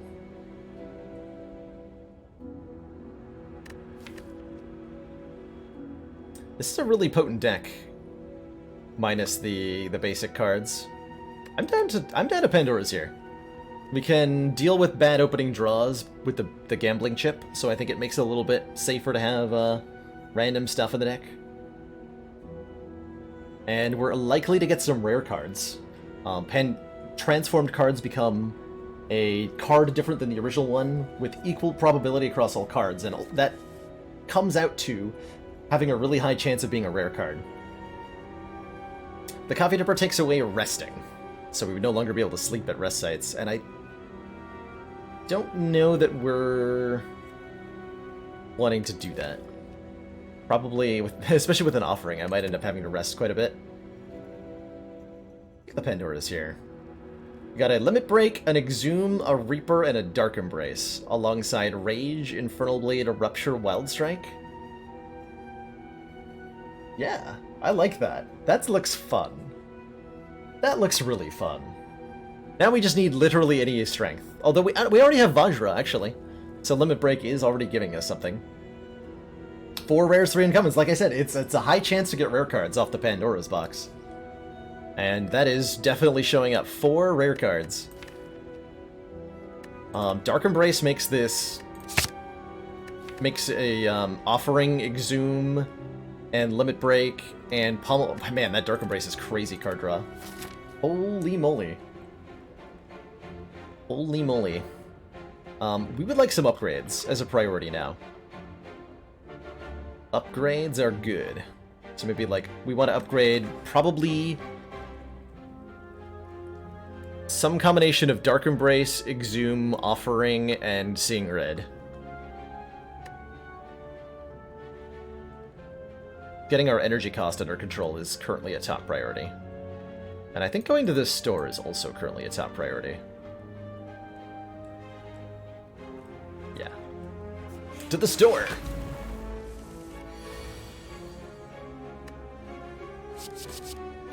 Oh, gambling chip.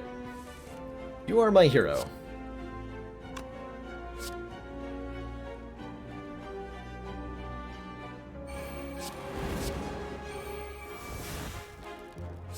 Yes, you are. Otters.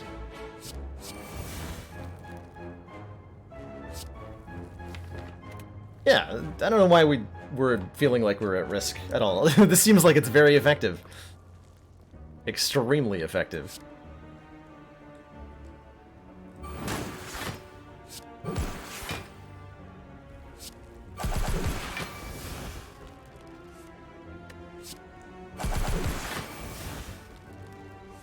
Frickin' got him.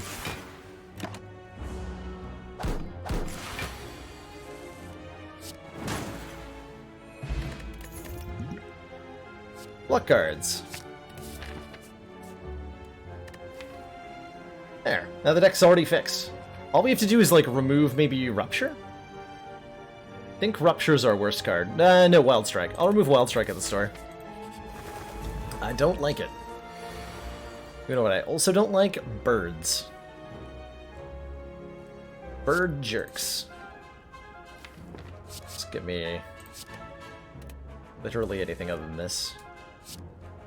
Oh yeah, we have Incense Burner too. When we're intangible, by the way, Offering only costs 1 hit point to play. By the way.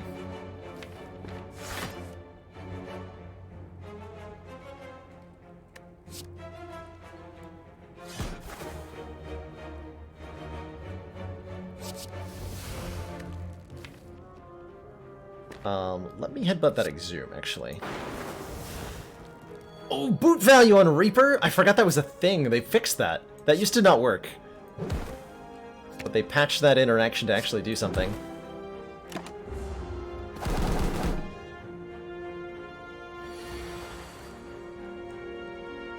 Totally forgot about that.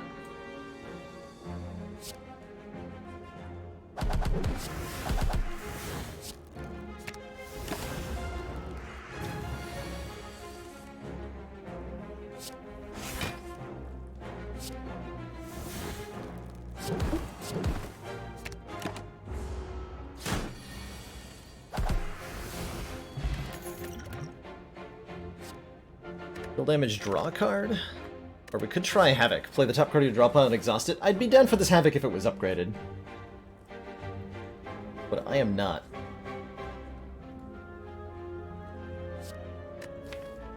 More card draw is very good, though. Alright. Hogchamp. Oh my god, this store. Holy crap. What the heck do I take here? Skip. I like it. Yeah, just skip all of this. This is trash. We don't need it. We don't need none of this. So let's go over all the options. Hold on. There's so many here. Inflame gives us strength. Battle Trance is really good card draw. Whirlwind goes really well with Inflame. Goes really well with Pen Nib, which doubles damage. Reaper goes really well with Pen Nib. You can Pen Nib the Reaper for double value. Strange Spoon says cards which exhaust when played instead discard half the time, which means we can get back Offering and Seeing Red and Pummel and Exhume and everything else. Although, notably, if the card fails to exhaust, we don't draw another card with Dark Embrace. So maybe because of the Dark Embrace, we don't want the Spoon? There's the Magic Flower here, saying healing is 50% more effective during combat. That makes Burning Blood heal 9 at the end of each combat, and makes Reaper heal for 50% more, which is just massively powerful. I'm probably going to buy the Magic Flower. We can afford to remove a card. There's good potions here, especially with our potion belt. Violence is good card draw. Root Juice is max health. Like, I could easily see myself spending 1,000 gold at this store if I had it. Unfortunately, we only have 413. And I am definitely buying Magic Flower. Which means, do I want it in Flame? Almost certainly, because it lets us start limit breaking. Yeah. And then I don't want to buy a Power Potion. Because I said so. Then we're going to upgrade our Inflame, and then upgrade our... probably Dark Embrace. Yeah, hang on. I'll be back after I beat the boss with more money. Don't go anywhere. You know what? You want to hit me? Hit me. I don't even care. Be as hard as you like, sir.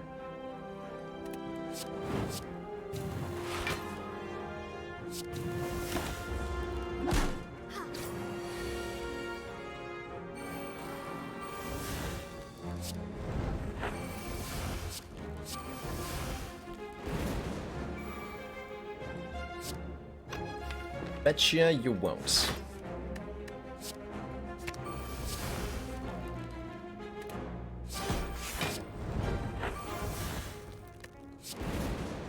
Played Rage twice in the same turn.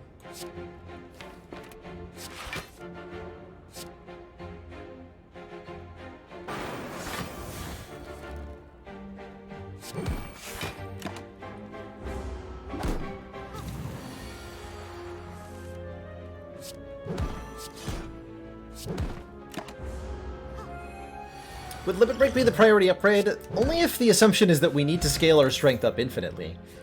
But, truth be told, definitely taking a Circle Ring. Truth be told, once we Limit Break one time, we have enough strength for most fights. And that'll be true probably all the way past the Bronze Automaton here. In an abandoned temple, you find a giant book open, riddled with cryptic writings. As you try to interpret the elaborate script, it begins to shift and morph into writing you're familiar with. Why not take the left path? Because I want an extra upgrade. 2 fires this way, 1 fire this way. Though the relics from the elites are tempting. For sure. I'm probably going to fight, especially if this is what I want it to be. Come on, come on, come on, come on. Aw, not a Necronomicon. Nilre's Codex. At the end of our turn, we can shuffle 1 of 3 random cards into the draw pile. And yeah, we have Rupture Blue Candle too, so like we could have done really silly things with a Necronomicon. Sad but true. Sad but true.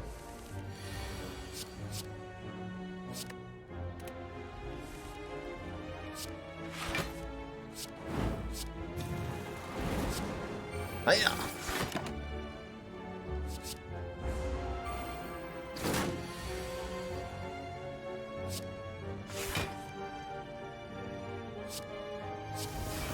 Actually, don't know why I did it like that. Dark Embrace is very good in this fight. So is Impervious. Every time we play a non-attack card, we shuffle a Dazed into a draw pile. That's the hex that Chosen applies. I could have blocked that with Ancient Potion, but with the Dark Embrace, I don't care to. Do not care to do that.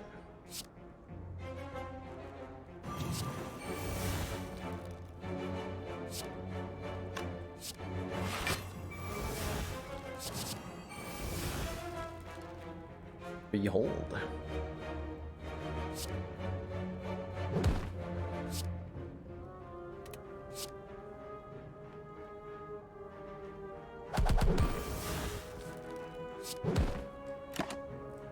So now I draw 1 card for each of these days.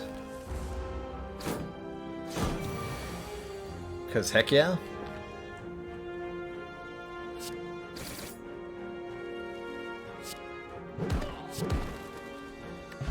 Got him. Second win, exhaust all non-attack cards in your hand and gain block for each card so exhausted? Yes. That's great synergy with... I'm actually going to level up Dark Embrace. Make this a little bit more playable. Orichalcum. If we end our turn without block, gain 6. I think we block often enough that this is a good Sapphire key take. Let's fight the Book of Stabbing now. I've got Offering on turn 1 while I'm intangible. How could I complain? That's right, I can't. It's not allowed.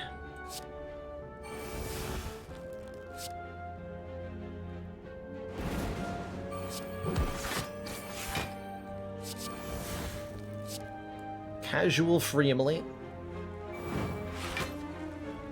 Casual free boot value.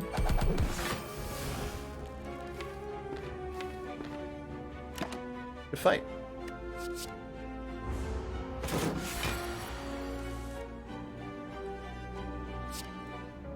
This is 21 block and draw 3 cards for 1 energy.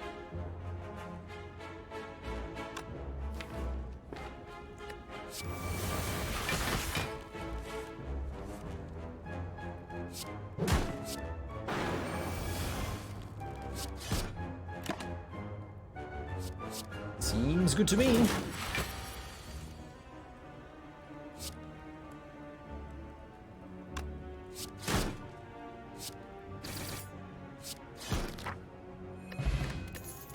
Smiling Mask makes removals cheaper at the merchant. We're offered Combust versus Bludgeon versus Rampage. We could take Combust to combo with our Rupture if we wanted to gain 1 strength per turn. Do I want to?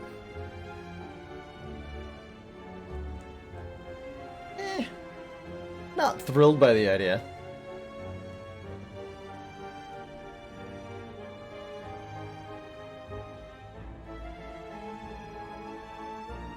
For budget demon form is nice. We can afford the loss. It's kind of a question of... I think we're going too fast for Combust, quite frankly. I think we're going too fast for Combust. This deck is going to get very speedy. Yeah, because we do things like this.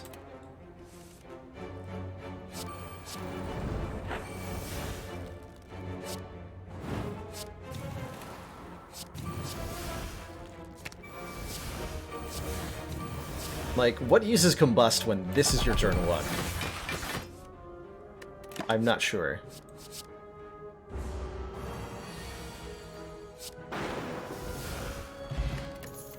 Flex Potion seems ridiculous. I've ever made a full-on Rampage deck work in High Ascension. A full-on? No. A lot of my Ascension 20... Usually in an Ascension 20, I'm building a deck to be flexible. Hey, we got another turn 1 offering.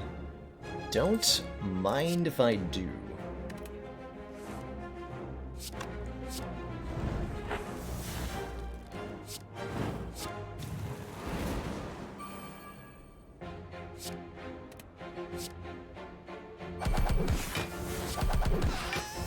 Blah.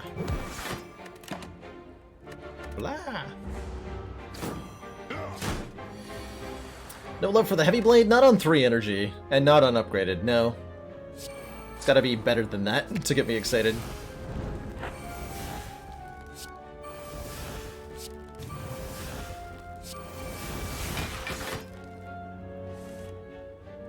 Huh, true second wind again. Cute.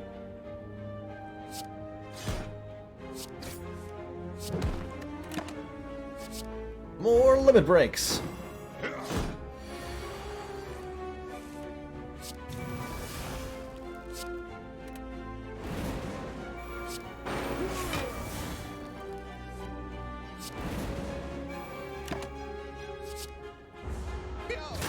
My last Searing Blow deck was, pretty recently. We've done a lot of A20 heart kills with Searing Blow.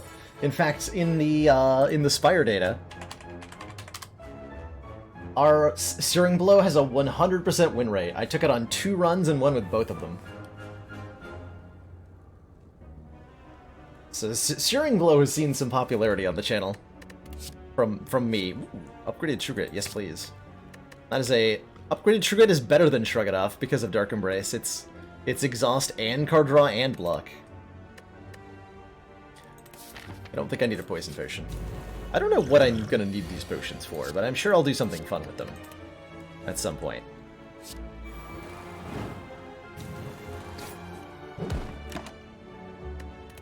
Not even gonna take a Heavy Blade off Nelries.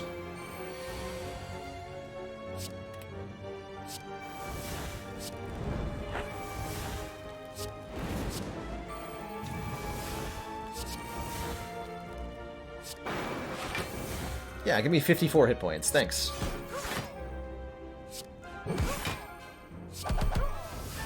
Oh. Burning Pact?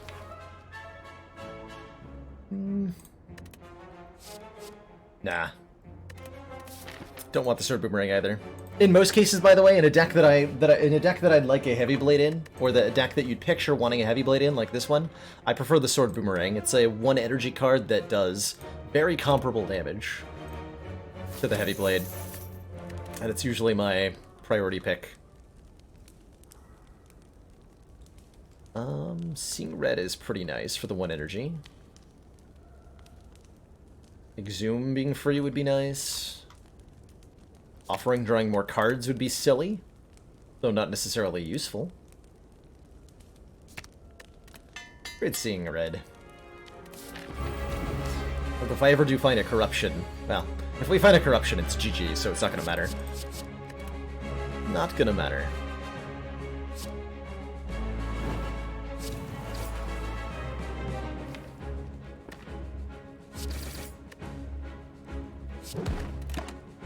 Heck yeah. Perfect. Perfect turn to draw Dark Embrace Offering while we're intangible.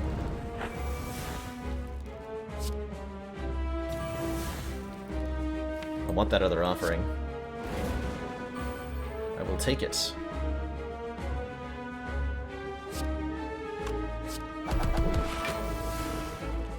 Yes. Yes. Yes. Excellent. So now how do I win? I just, like, play cards and everything dies? Cool.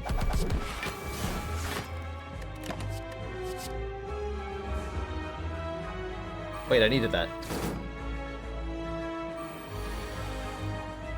Jerk.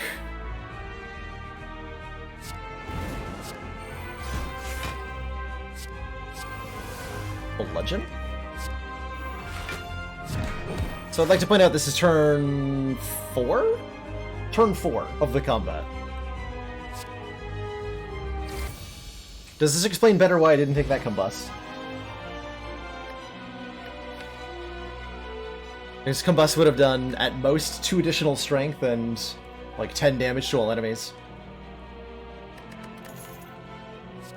Now, Brutality I can get behind. Start of your turn, lose a hit point and draw a card. That can help us go faster. Or we can take the feed and start increasing our maximum health. Oh, was that turn 3? Sorry, my bad. Yeah, that was turn 3. I think we should take feed, actually. Do it. Ooh, Black Star. Elites drop extra relics when defeated is cute. I think we benefit most from extra energy here. So Runic Dome is pretty good. I don't often get to say that. Runic Dome is pretty good here. I could also see Empty Cage removing 2 of the dead cards of the deck. That would be, what, Wild Strike and... probably Rupture? Probably Rupture. To thin the deck out a little bit. Though realistically, I'll get to remove these at shops anyway.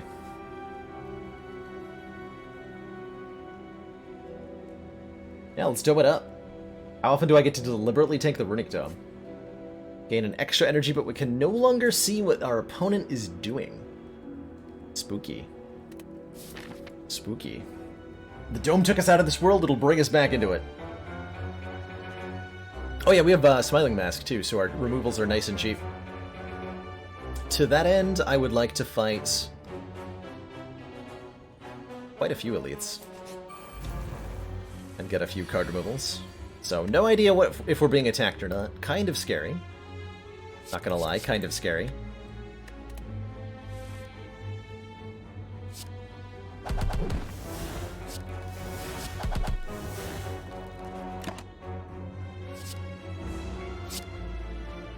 Runic Dome typically means you take some damage that you didn't see coming.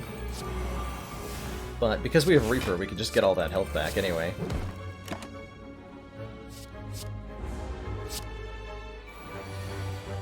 Does the Astrolabe hack still work? If you're talking about Pandora's Box, yes. I'm not aware of that ever working with Astrolabe.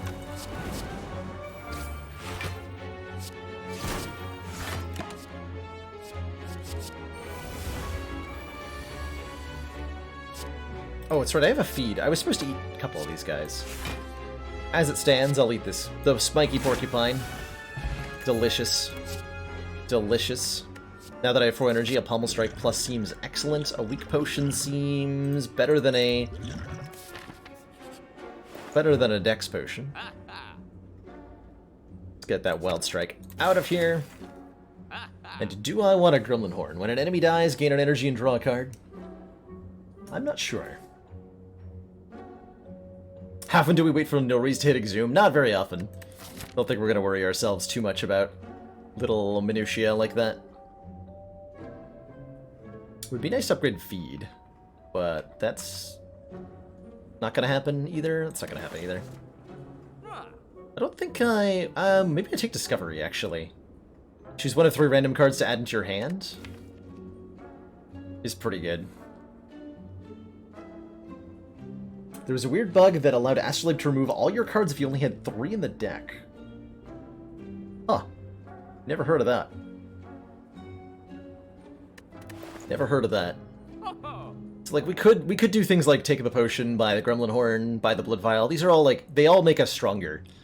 But I'm thinking that our current strength level is such that we just hold on to the money for a better use. We're gonna get 2 more shops this run. I think we're alright.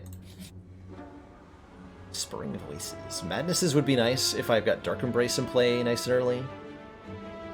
Just lose the max health, though. Don't need none of that. But I do need to duplicate... What do I duplicate here?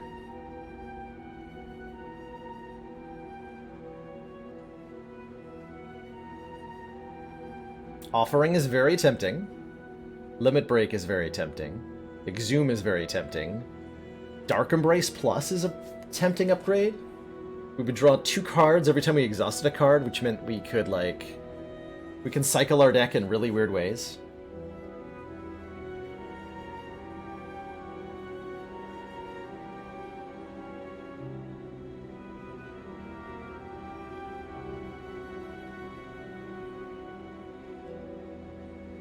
It's probably just offering. I think it's just offering. But there's room for funsies, I think, if we upgraded, like, Dark Embrace.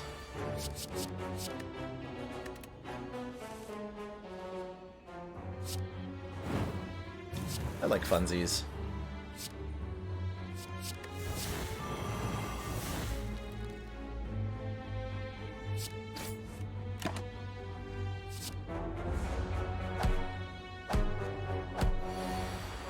Good job attacking me while I was intangible, nerds. Sure showed those nerds who the boss was.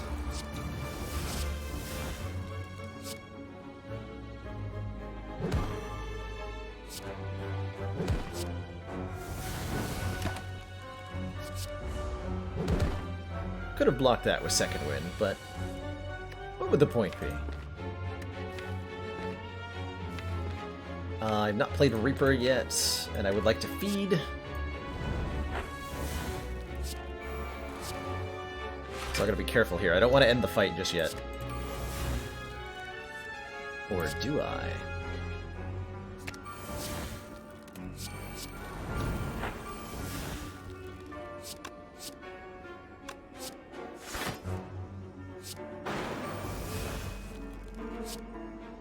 What? I'm 1 damage away? Steroid potion. No. Attack potion? Attack potion. There we go. Yoink! Should have duplicated the Dark Embrace, for the record. So, Corruption says, skills cost 0 whenever you play a skill. Exhaust it. And that, combined with Dark Embrace, means whenever I play a... Skills are 0 cost. Whenever you play a skill, draw another card.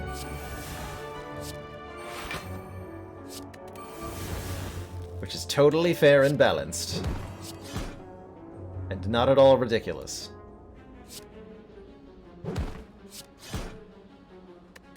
At all. Especially with Nilri's Codex to generate infinite skills. No, it's totally reasonable. And fine. Daggers are always attacking. Reptimancer is either attacking or not attacking. No way for me to know at the moment. But I could just dunk her.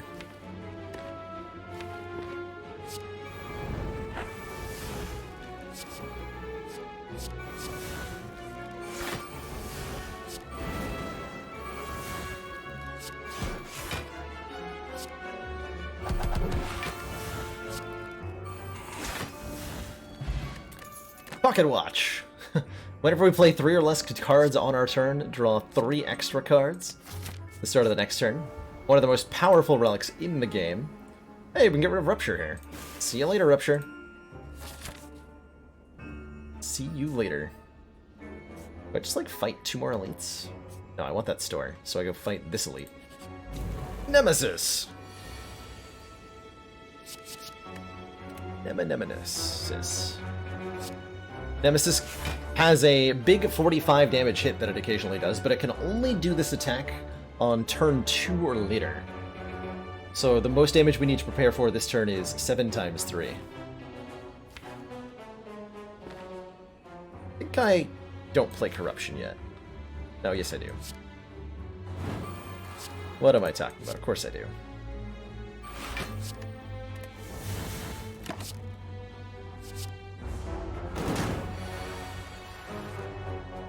Okay, an interesting turn to be intangible on.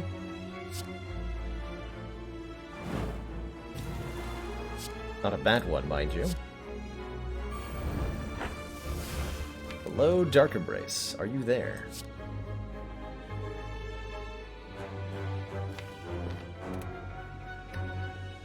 I have the boot, so I can deal 5 damage with every attack to the Nemesis here.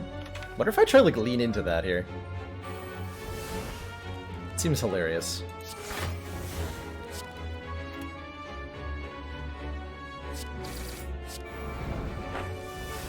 Damn it, Dark Embrace! Don't be like that. I will play as many offerings as it takes. Perfect.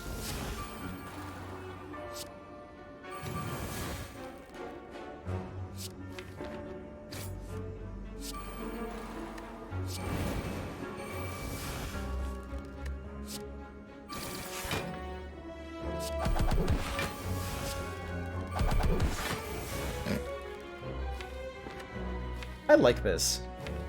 This is fun.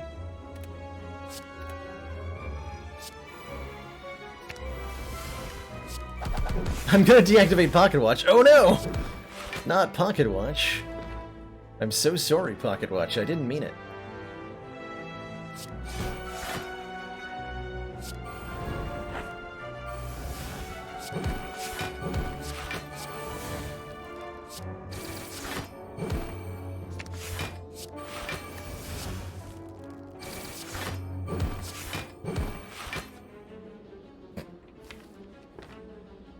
That's pretty top tier. Almost got him, too. He's doing the big hit. How unfortunate. Do I... So he can only hit me for a little bit this turn. Do I just hold out for the feed? I think I do hold out for a feed here. Might not even be attacking. Just easy.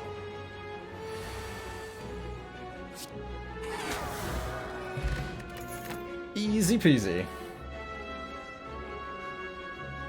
Question card. Featured cards have extra stuff to choose from. Armaments plus? Yeah. Let me upgrade those cards. Meat on the bone. Our health is at or below half, which it probably will never be. We'll heal 12 at the end of combat. I mean, sure, whatever, I suppose.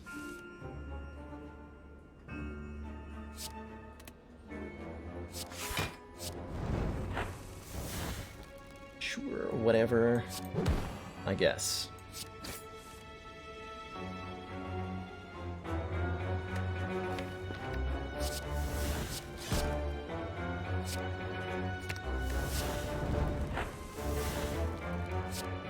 My hand is full. My hand is too full.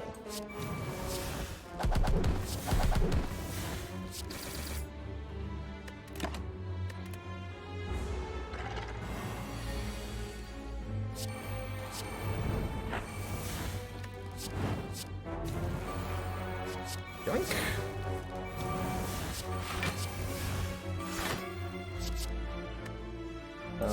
That one.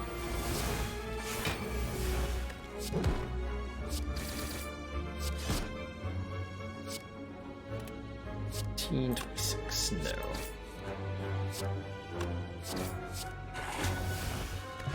Tasty. Pummel Plus. I mean...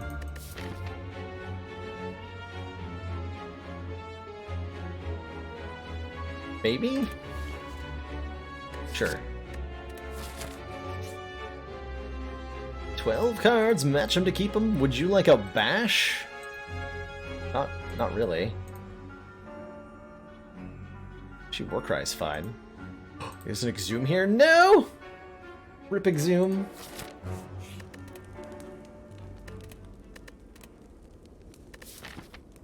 You know, it barely matters, but I'm gonna upgrade the feed anyway.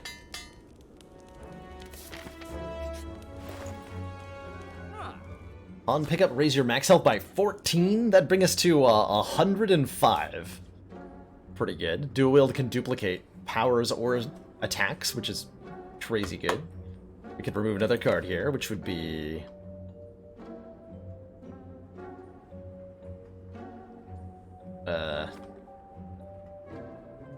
Cleave?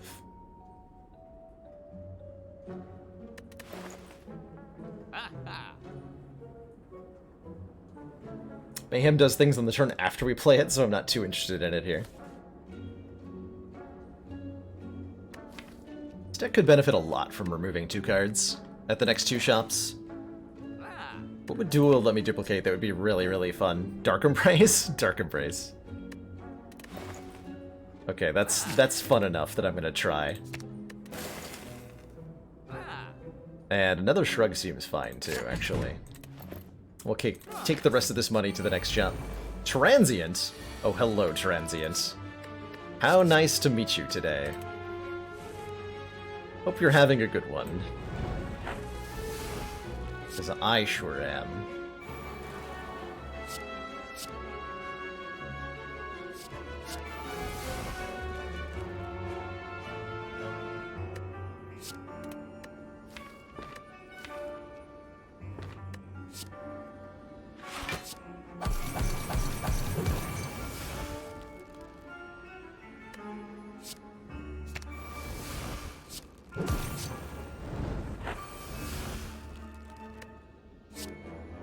Okay, what would I like to dual wield now?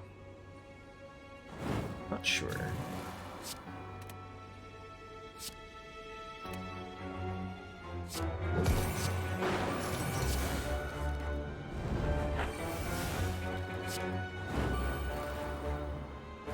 Okay, options in play. How hard do we go here? Pretty hard, I think. Yeah, I think we go very hard.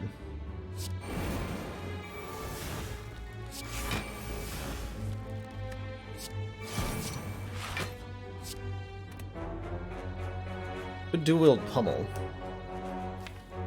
Dual wield will exhaust because of corruption. So it will end up exhausting here. We only get 1 duplication.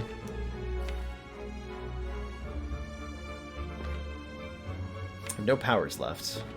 Though Nilreese could give me something.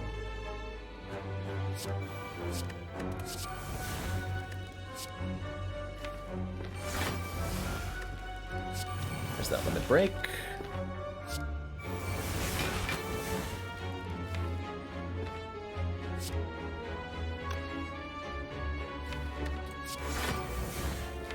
Okay, I really don't want to draw.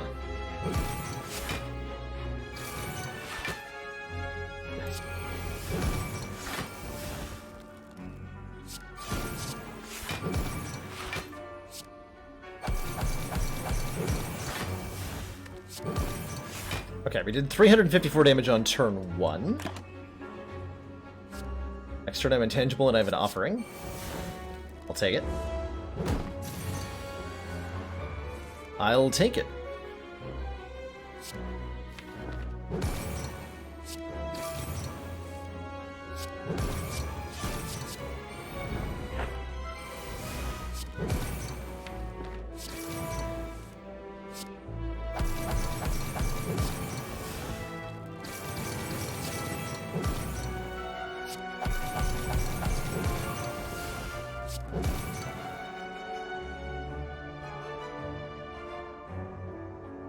Pretty good. Oh, I guess there was no reason not to take that Sentinel, huh? Actually forgot we had a corruption in play.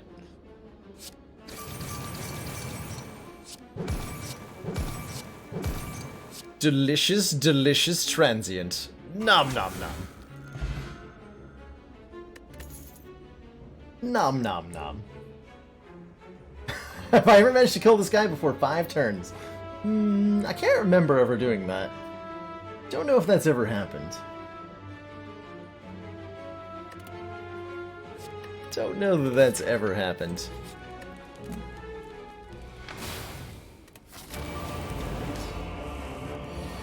Alright, Mr. Awokened Blokened. That's a pretty good turn 1. Yes, it is.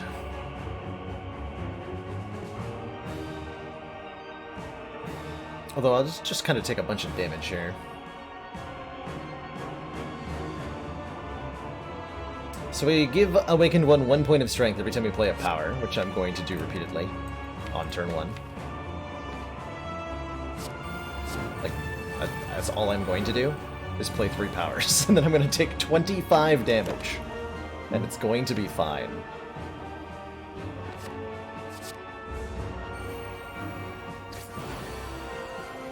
It's going to be the most fine thing that's ever happened.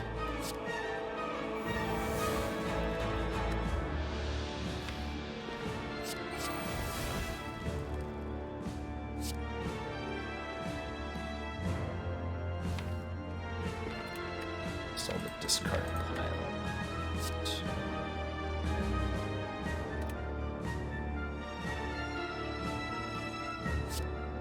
Let's get rid of...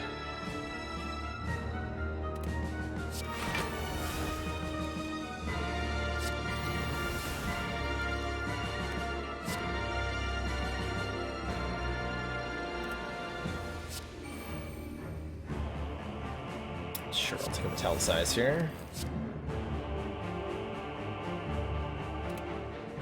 Let's upgrade everything.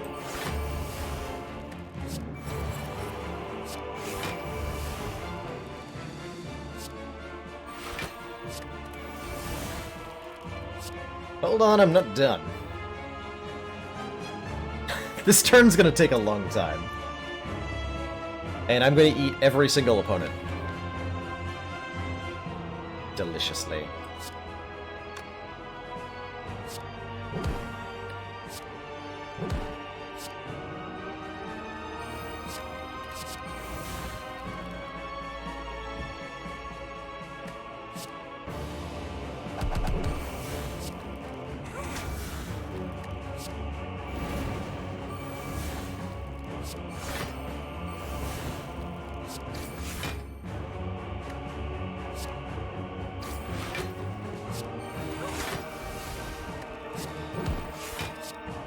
Delicious.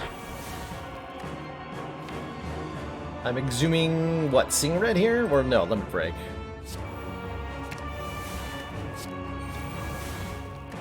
Because I can. I want to play this Barricade. Also because I can.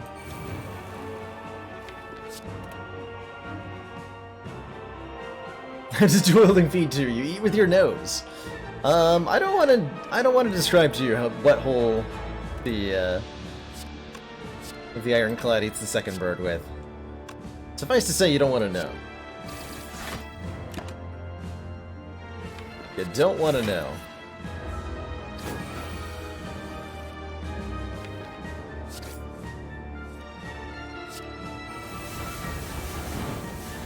There's a class in anger management for you.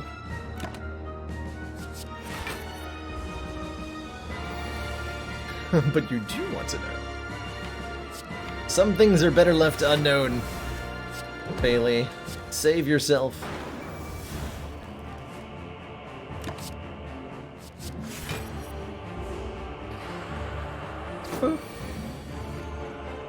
Oh, I should be lining up Intangible or something? Nah. I don't think this deck cares about lining up Intangible. Just a hunch, but probably not.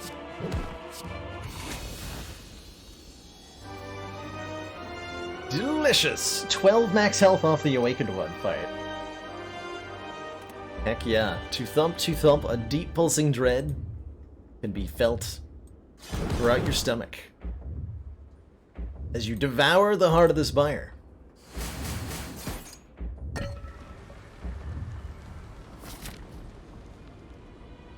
So heckin' tasty. Upgrade. Honestly, just Exhume, I think.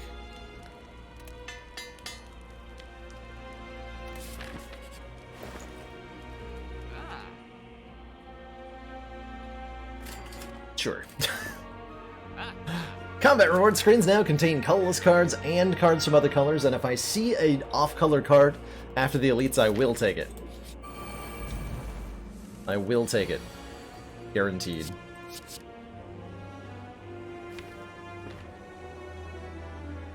Looks fine. I'd like to get a turn 1 feed off, and this seems pretty likely to happen here.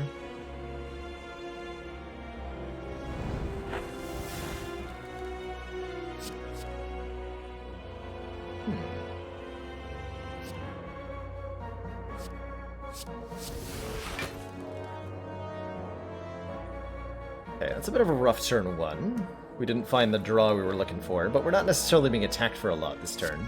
I know Spire Spear is attacking me this turn, so I will buff my strength that way.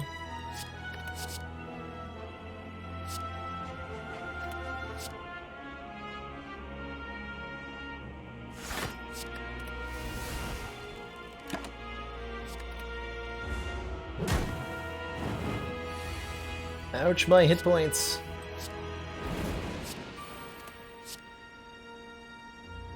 This turn, Spire Spear is attacking me for quite a lot of damage. And I've yet to find the right cards. So I think it's Gambler's Brew time. Hello?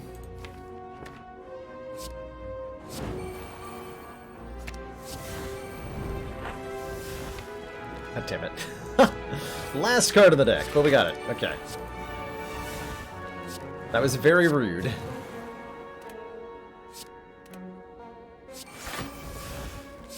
To just disappear on me like that.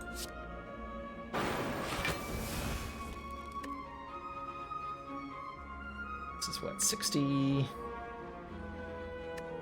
Plus not 60? 60 plus not 60.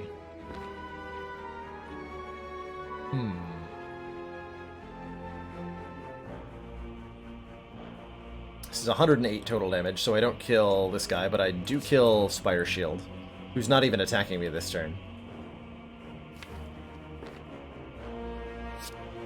We'll draw a card, actually. Hold on. Ha! That gets him. With a frickin' feed, no less. Easy game.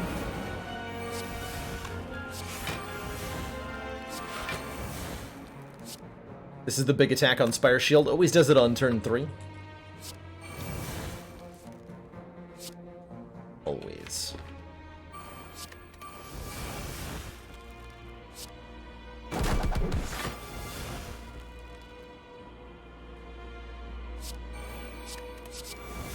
Nom?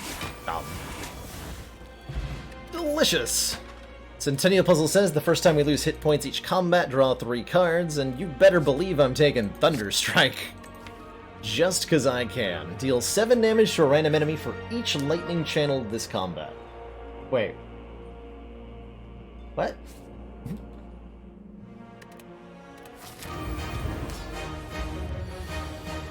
Dun dun, dun dun. Clothesline's not as important with a weak potion here. You just gamble everything. Oh hey! I found the good cards. I found the good cards. Finally, a good strength scaling card. Yes! Brilliant.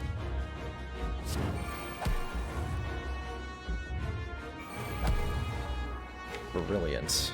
So every time we play a card, we take 1 damage. Also, we have 6 strength, thanks to Ancient Potion, Steroid Potion. We also have a Clash. Okay. Okay.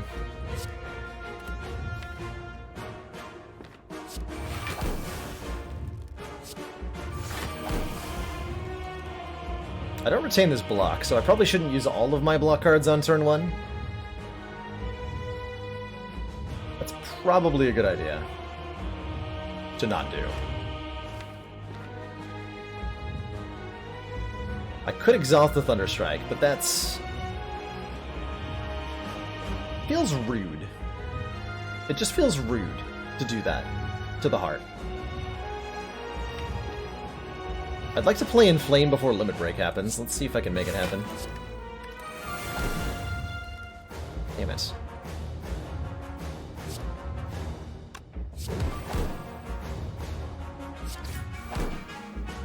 Can't make it happen. Okay, those are fine cards next turn. Those are fine cards next turn. Give me an Entrench!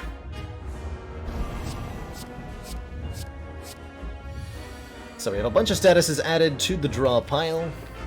Remember, we will be watching. Guy donating $13.15 from 85.58 to 86.68 and beyond. Thank you so much for that generous donation, Hood People Guy.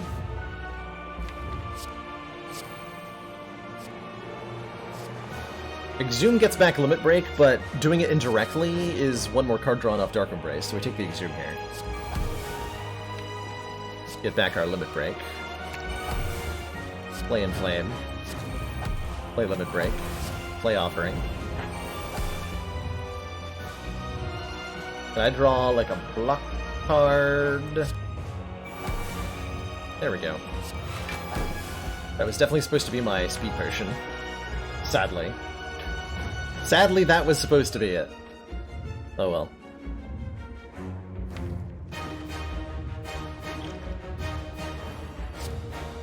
I do still have a Reaper, so this is fine. There it is. Actually, don't want to use it yet.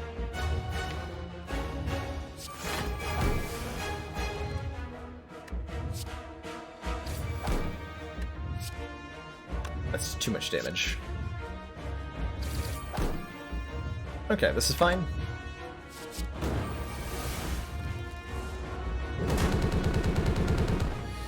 We're intangible on this big hit, so, like, whatever. Doesn't matter none. Gonna go ahead and exhume my Limit Break and go up to 60 points of strength. Thunderstrike does 51 damage to a random enemy, sorry, 90 damage to a random enemy for each lightning channeled this combat. Which is 0. Apparently. The value, it's back! We can play it again! But this time we can get block. Now, hold on. The block value.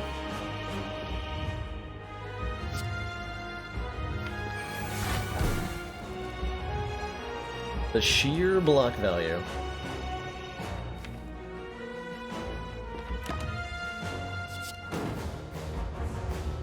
Boop.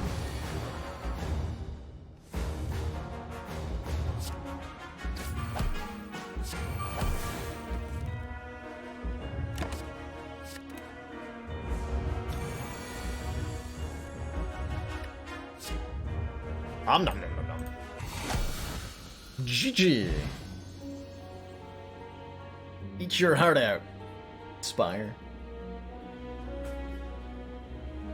Delicious. 115.15. What does it mean? What does it mean?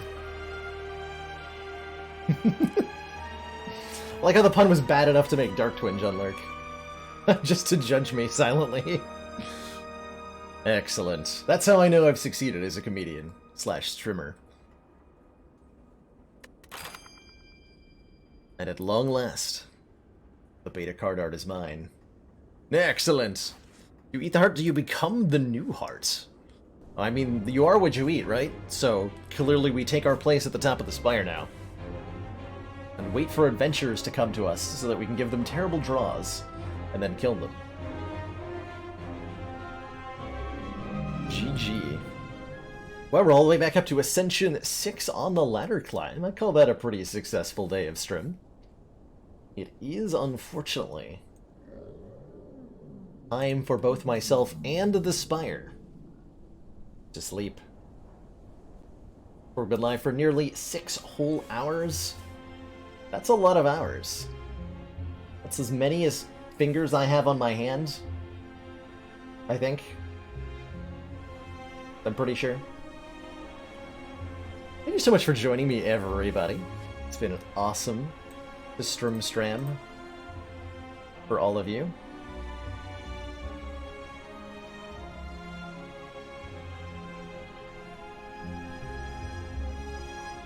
Each finger was an hour and not a finger. Yes. That. So, we'll be live tomorrow at 4 p.m. Eastern Standard Time for Frivolous Friday tomorrow, which is Slay the Spire, but wackier. Probably going to try out, like, maybe a modded character. I might have a seeded run to do. If you've got suggestions for what I can do tomorrow, you can throw them into the Frivolous Friday section of the Discord, which I parse for suggestions on a pretty regular basis. We've done all sorts of wacky nonsense. Decks that rely on random card generation, decks where you get multiples of every relics, decks where you start with one of every card. We got 10,000 gold on a regular run one time on a Friday. It's good times, and I hope you'll all join me for it. Other than that, ways to get connected with the stream. If you had a good time, I highly encourage you to throw me a follow and turn on notifications. Or you can join Discord or follow me on Twitter. These are all ways to find out when I'm live, but we do have a pretty regular schedule that we've been sticking to, so you can also just, like, show up, as many of you do. I can find out how you got here, by the way. I get metrics on how a viewer got to the channel, like whether they typed in the address directly or went through somebody else's link or what have you. So I'm watching you. I can see you all. Do I get metrics on time? Like average? Do I get the chrono metrics?